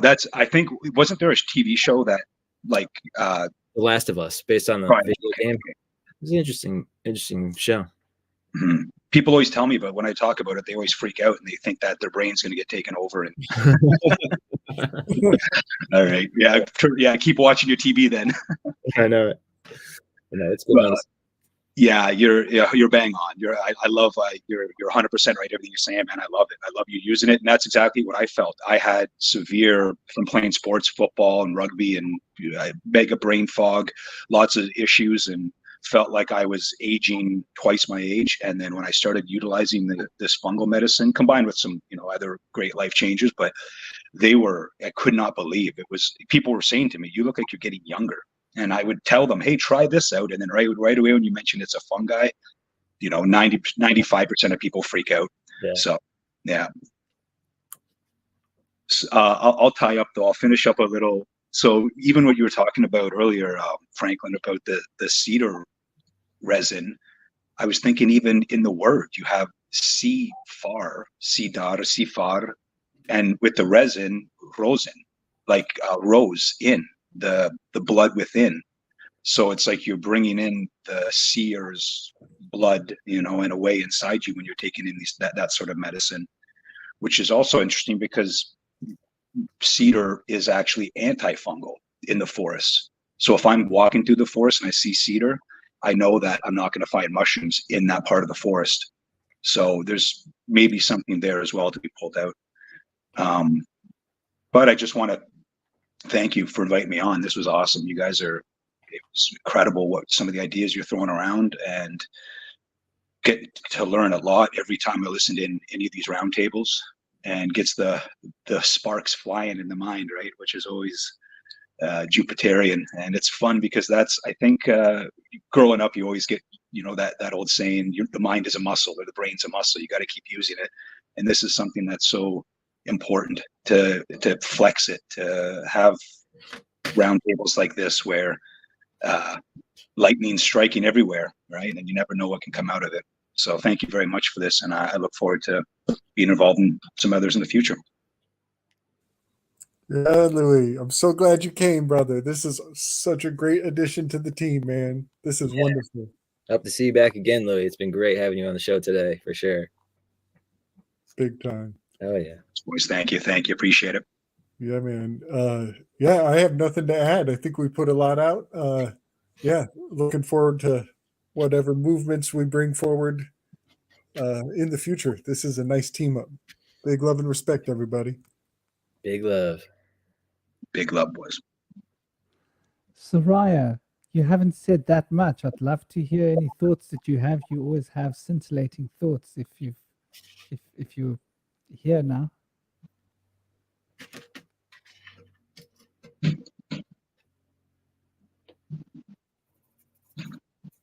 Well, you mentioned what's next, and Soraya, if you do come, just butt in, please. If you were away from the phone and you stepping back, just let me know. What we were Soraya's talking, words are beautiful, though. I just want to put out there that the words she posts are absolutely beautiful. They inspire me daily when I see them. Soraya is beautiful. She's awesome. Mm-hmm. Very, very real, very genuine. Actually, when I got to know her, it was a difficult situation in a space, and I saw her behaving with a total integrity, which was really lovely to see. Being real, very real. So that's why I always be fond of Soraya's sharp mind and directness. But we were mentioning before the duad and the triad. I think that will probably be the next one, would be to wrap up the monad, the duad, and the triad in a session of trigonometry. Get the trigger on the number tree, you know. The monad, the duad, and the triad, and how they interact. So the supernal triangle. I don't know, putting it out there as a thought. I dig See it. whether the planets align, if the spirit is calling that. But it seems like what should be logically next, if that's the will of the ethers. What can I add? I don't have that much to add. I just thank you all for coming and sharing such wonderful information. And I do love watching you suntan, Indy. I'm so lucky. It's like 70 degrees in November out here, so I lucked out like a bandit. You come and rock, brother. You rock. Yeah, we have you snow know- on the ground here, so I love seeing that. Yeah, Sorry. I'm loving it too. It's amazing, miraculous. You Gotta make take- me think that I haven't spent enough time sunbathing. I look at you and I go, damn, I knew this thing I forgot to do today. Everyone in my town is constantly questioning me. Why do you walk? You have a car. I'm like, do you want to get out of your car and walk with me? Look what kind of shape I'm in. This is great. I love this. It's so great. It really helps for my mind, my heart and lungs, my body. Get some sun, get some fresh air. It never ends. It's so beautiful just to be able to see new sights. You know, you get peptides when you see a new place or create something new. But a lot of times people will resort to buying something, which also gives you peptides and make you feel good. But when you create something new or you go somewhere new, you can share that tale and you can take pictures and share the love of your experience and your exploration with others. And it's just a beautiful thing. I feel like exploring and walking in nature is one of the most powerful forms of therapy for me, at least. I just love it. I think you can help a lot of people. I love how you touched on both of the maxims written above the archway of two of the temples. One is know thyself in thy proper proportions. Another one on another temple is you must be a master of geometry to enter. And you said it when you said, I'm in shape. You keep your temple in shape. That's what's up. And the fresh air when the Hippocratic oath that all these charlatans take nowadays, in Hippocrates' treatise on medicine, one of the first things he writes, it's the most important thing he writes, is do not use any new treatment which cannot be verified and is not better than fresh air, exercise, and rest. So really, when you break down so many problems that we have, try those three things first. And if those don't work, then try another treatment. And really, that will fix most things, I would say. Wow, man. That is cornerstone right there. Well put. Beautiful. And add one thing to the list: sunlight. I think that was on there. I think you're right. I think that was on there. Was it on there? I think you're right. I think it is. Got to get that vitamin D3. It's precursor to serotonin. Sun on your eyes. I started doing this as a practice, and I've just never stopped. And I think I'm never going to stop until I die. Mm-hmm. Just wake up in the morning, go and watch sunrise from wherever I can, and walk, climb the mountain. I'm really lucky where I am. I get to climb a mountain every day. So it's my little boy. He's getting strong. He needs to start, getting right. He's getting ready for the sports. So got to make sure he's not going to get injured. So climbing the mountain is probably the best way to get strong. So yeah, I'm totally with you. There's nothing better than feeling like active, like you can walk, you can climb the mountain. It gets easier the more you do it. I still find that my ankles are sore when I get home, but it's a rocky mountain to climb. So you've got to sort of negotiate your ankles. It's really strengthening my ankles. It's really good. That's great. Really good. I sometimes use like a gel sole or something to take it easy on my ankles or my knees a little bit. Can help.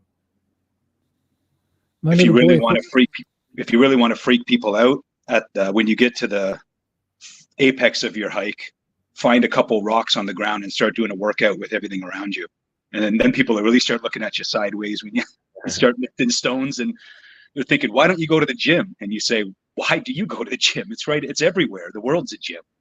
Yeah, make life a workout. That's what I tell people. I work in my backyard.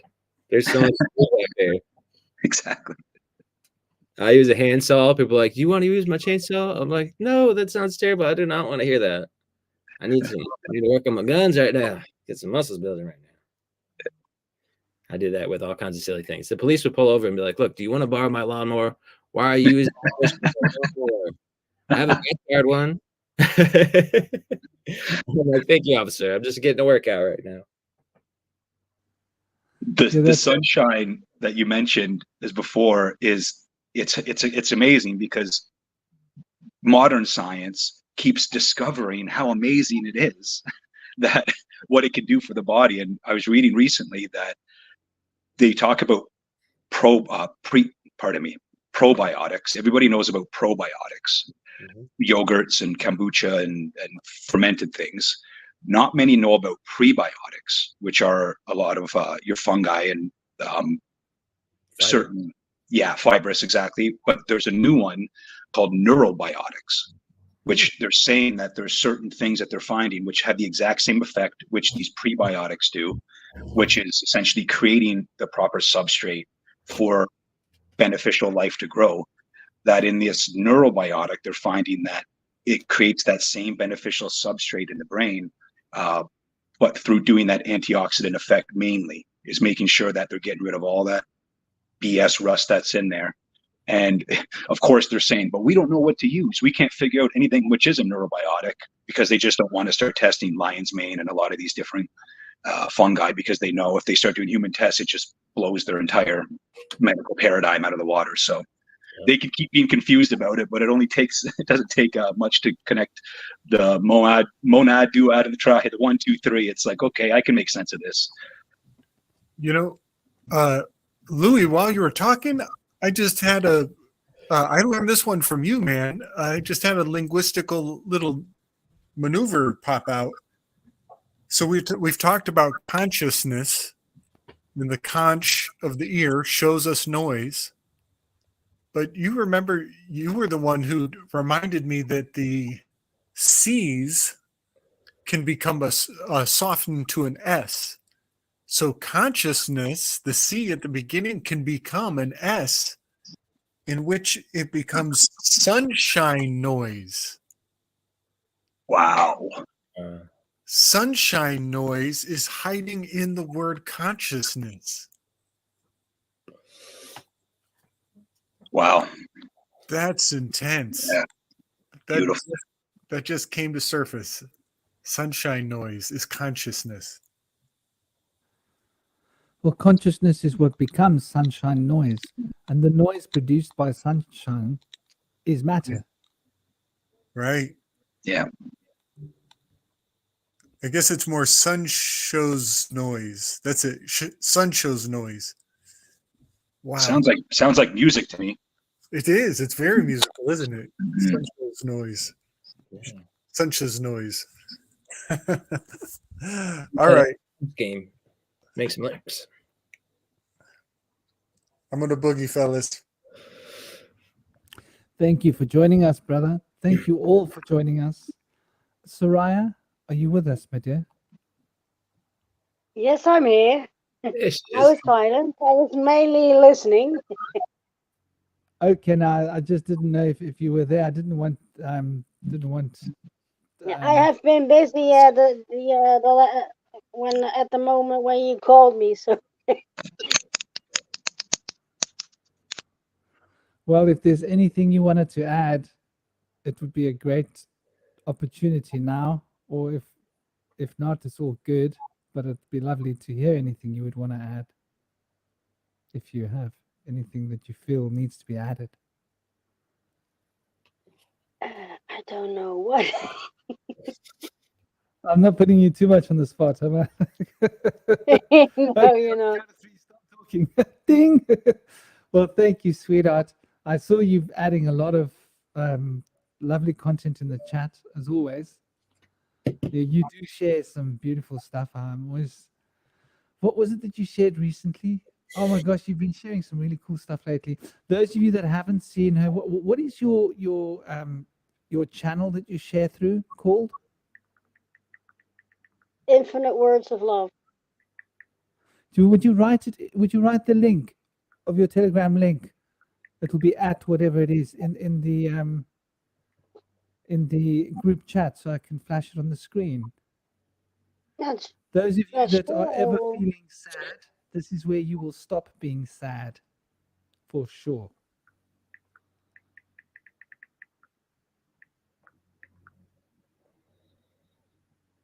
And yeah, thank you all for joining this chat, for sharing your beautiful energy, your insight, your wisdom, consciousness, ideas, questions.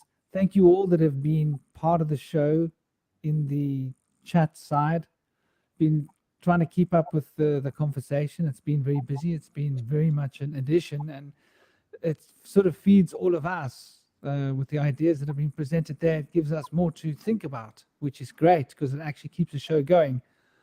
And thank you all. Om Shanti. And thank you, Mexico. And I don't know where Soraya's link is. Are you getting your link for us, your dear?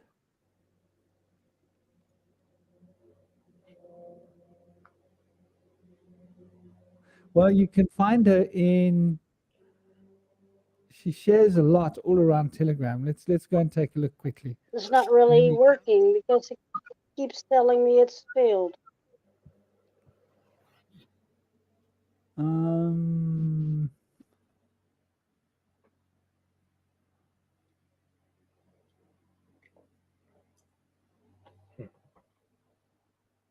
Oh, where are you on your links when I'm looking for them? I'll try in the normal chat. Maybe you can. These words, infinite words of love. Is that yours? That's not your one. Is that your one? No, that's not your one. Infinite words of love is mine. Oh, is that one of yours? How many do you have? I have 3. But okay, so Infinite words of love is the one I'm most active on. So that's yours as well, because I was never knowing which ones. There's another one that you share as well, which is really cool. I suppose you share a lot of stuff. So let's. Ah, now that I see the picture, yeah, that makes sense. That's that pink picture, yeah, okay. There we go, infinite words of love. From there, you'll find more of her content. And they really are infinite words of love and the sweetest, cutest little videos. Speaking of which, I must send you some more penguin videos for you to do things with. So much love to all of you. And I'm glad you enjoyed I second more penguin videos. We don't have many penguins in Canada, so more penguin videos. I actually made a couple today. I made a couple of videos today. So there's some penguins. So I will definitely post them on the group as well and in my channel. I've got loads of penguin videos. I just need to go dig them out of the box, penguin box. And it seems All Norm's right. still awake. I'm glad you enjoyed the show. And so much love to all of you. God bless you all. I hope Big you all have a great Thanks, everyone. day where you are, because it's still daytime. And those of you that's nighttime, I hope you're going to have a great, great night of sleep. I'm going to sleep like a baby. When my head hits the pillow, it's going to be like yesterday. Yesterday becomes tomorrow quickly, in an instant. And thank you all. So much love to everybody. God's blessings, peace, love. Om Shanti Shanti Shanti Mahadev Dhai. Jai Guru Deva Lakabham Shiva. And the Guru principle is what we're talking about when we're talking about DyausPitar, when we're talking about Jupiter, when we're talking about Thursday is Guruvar in India. And Guruvar is the day of the teacher. So the principle of the teacher is the principle of Jupiter. So it's that inner teacher that will bring us back home to ourselves, to the higher mental plane, to the spiritual liberation, and basically murder that oversized beast in the ocean that threatens us. I think that's the theme of Indra, of Zeus, of they all seem to get down with the big serpent. Thor gets down with the big serpent, the one that wants to kill people, and basically uses the lightning bulb and the hammer. Those are two of Indra's weapons to get the job done. Suppose that serpent represents our own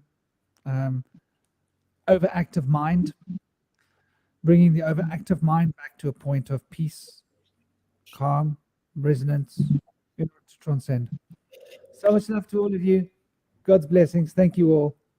And have an absolutely gorgeous day. Om Shanti. You too. Bye. Much love. Buona notte. Buona Be notte. blessed.